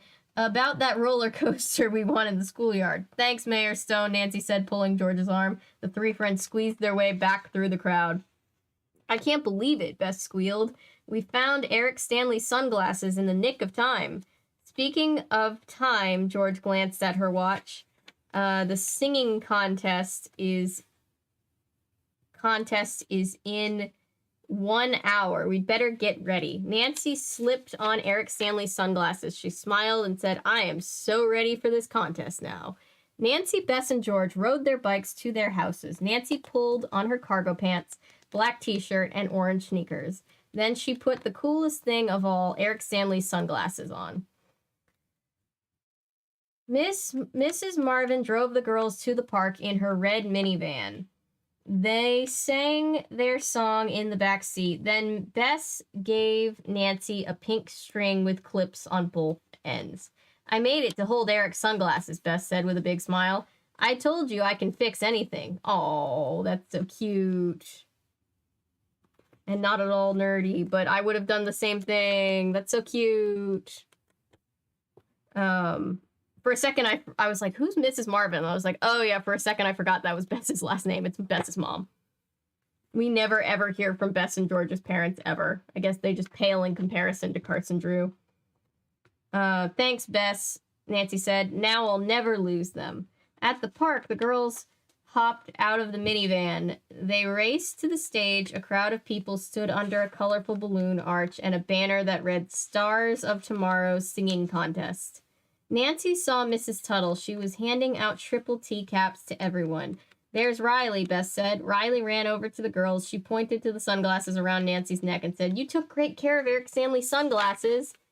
Well, Nancy started to say. Suddenly, Bess let out a shriek. She jumped up and down. Oh my gosh, she screamed. Look, who's a judge in the contest? Look. Nancy glanced at the judge's table. She saw Mrs. Oshida, the principal of Carl Sandburg Elementary School. Sitting next to her was Mr. Lizard. Mr. Lizard! That's a great name. The star... Does he have throwing stars by any chance? Sakuzaki. The life fantasy story. That's cool too. Winged people living in a walled city. That sounds cool. That sounds really cool, Milo. I'll definitely have to check it out. Natasha also grew up with everything Studio Ghibli, so I have not seen Howl's Moving Castle, but I have seen Kiki's Magical Delivery Service, and I've seen Spirited Away. Both great movies. And just really pretty anime.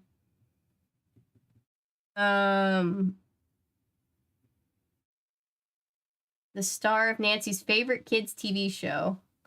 At the end of the table, Nancy saw a teenage boy with dark hair and eyes. It's Eric Stanley, Nancy squealed. All four girls shrieked at the tops of their lungs. They were still screaming when Miss Butcher walked onto the stage. Hey, River Heights, she said, it's time for the Stars of Tomorrow contest, so let's rock on. The girly girls were up first. They wore pink and performed a song called Sweet as Candy. The next group to sing was Bad News. Their bubblegum rap got big laughs. I've never heard the term bubblegum rap before, but there you go. Until Mike squirted a can of sticky string into the audience, Triple T performed next. They sang and did perfect cartwheels even after Carly's headband slipped over her eyes. Wow. Finally, it was time for the Spy Girlz. Nancy tried not to look in Eric's direction while they performed. But when they took their bows, she sneaked a peek. Did you see that? Nancy whispered. Eric smiled at us. I wonder if he recognizes his sunglasses, George whispered back. 4 more groups did their routines. When the contest was over, the judges took some time to decide the best group. They wrote their choices on blue cards and handed them to Miss Butcher. And the winner for Best Singing Group is, Miss Butcher began to say. Nancy, Bess, and George grabbed hands and squeezed. Nancy could see Mrs. Tuttle whisking the triplets over to the stage. The girly girls, Miss Butcher shouted. Nancy was disappointed, but not as disappointed as Mrs. Tuttle. I demand a recount, There's 3 of them. How do you miscount? Mrs. Tuttle said. She yanked the Triple T hat off the judges' heads. Triple T hats off the judges' heads. That feels like coercion. It feels like they shouldn't have had those in the first place. Everyone gasped when she pulled off Mr. Lizard's wig by mistake. Nancy watched Molly, Amara, and Rebecca run on stage. The girly girls were all smiles. Lucky ducks, George said. They won front row seats to Eric's concert. At least they're our friends, Nancy said, and she saw another friend approach her. You guys rocked, Riley declared. But now that the contest is over, can I have Eric's sunglasses back? Nancy looked at Eric. He was busy listening to Mindy and her fan club. It would be nice if you gave them back to Eric, Riley, Nancy said softly. What for? Riley asked. As I said, finders, keepers, losers, weepers. And there's a scratch in them, so he's going to be like, oh, I hated these sunglasses. Mr. Lizard star throwing ninja lizards? We can't all sing about candy. We have to coordinate. This store has both volumes of Sailor V, but they're like weirdly large, like A4 size printed, and they wouldn't really fit on my shelf. I mean, I'm sure this guy can afford another pair of sunglasses. Yeah. Hey, Sammy. I'm good. How are you? We're wrapping up our double feature of Nancy Drew books. Nice, wholesome Nancy Drew books, this time written for like younger kids. And it's just been a nice, calm evening. So I'm good. How are you? Yeah, eventually I'll try to track down the 2 Sailor V, but I really wanted to have a set of Sailor Moon. And I know I could read them online for free, but I was like, especially doing this like project and everything, I really wanted to find a set. So the fact that I could find one, I was really happy about. So I figured I'd save Sailor V for another outing of another outing into the eBays.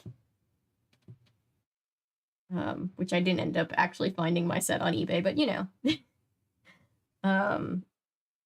There they are, Mindy's voice shouted. There are your sunglasses. Nancy and her friend spun around. Mindy was pushing Eric Stanley over to them. The rest of the fan club followed. You see, Eric, Mindy said. She pointed to the sunglasses around Nancy's neck. They were keeping them from you. And we were just about to give them back, Nancy said quickly. Right, Riley? Right, Riley blurted out. Nancy took the cord off the sunglasses. Then she handed them to Eric. Thanks, Eric said. These sunglasses were a present from my dad. Oh, well, now I feel bad. Eric pointed to the lens. And this scratch here, he said, it was made by my favorite cat, Bonkers. Bonkers is such a great cat name. I like how he said it like he has another cat that's not his favorite, that like they have beef, but he's still living in his house. Only cat owners will understand. Just kidding, I love all my cats.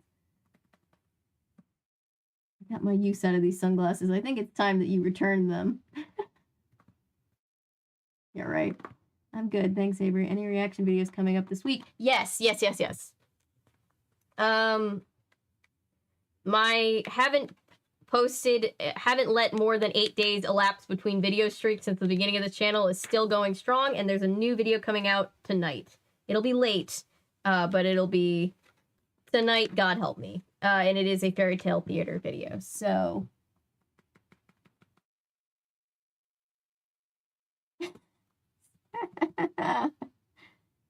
Wave story is crazier than I first described. Oh, please send me the details of that. That might have to be a little passion project video of some kind. What was I gonna say? I'm still going to set up, maybe tomorrow, now that I'll have some time tomorrow, I'm gonna set up a MySpace finally. And I'm weirdly excited about it.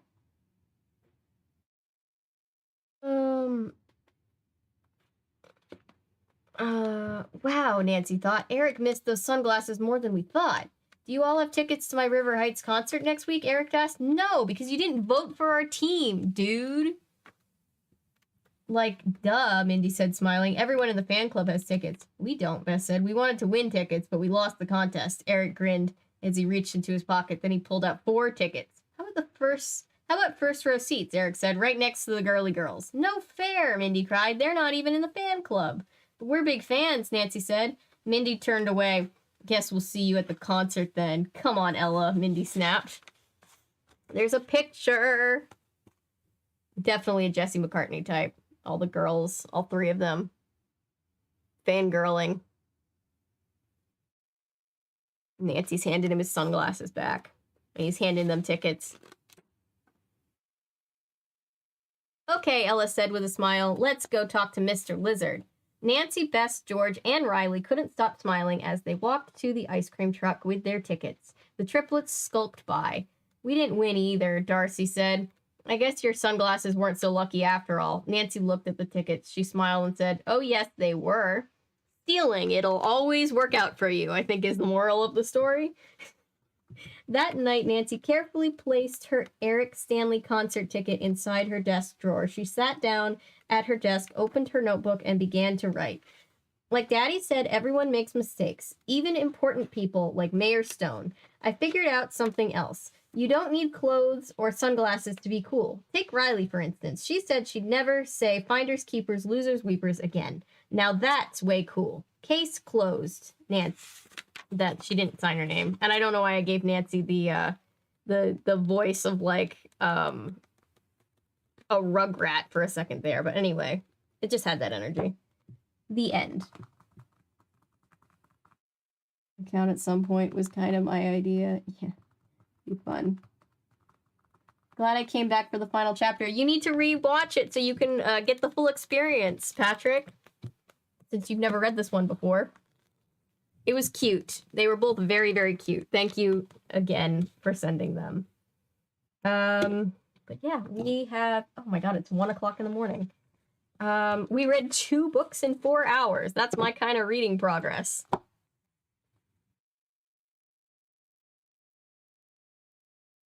Trust me, there's a series about the game Wave by this we play and other videos online, so...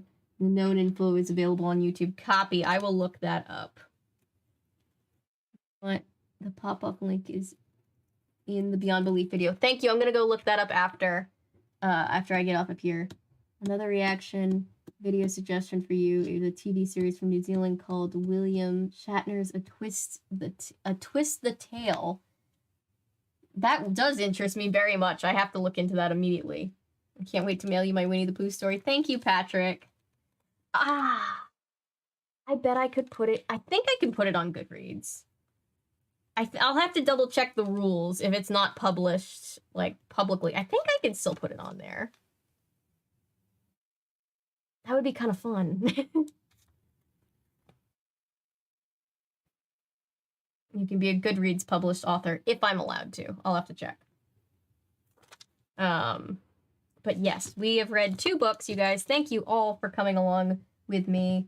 Let's plan to read, like Daniel said, California Diaries 5 tomorrow. Assuming nothing horrible happens to prevent me from streaming tomorrow. And yeah, I'll see you then. if you guys are going to be up and are interested in a late night video, I'll have a video posted. Hopefully very soon. It should be ready to post. But either way. Yes, London is on Goodreads. Oh, okay, cool. Yeah, I don't think there's anything against it.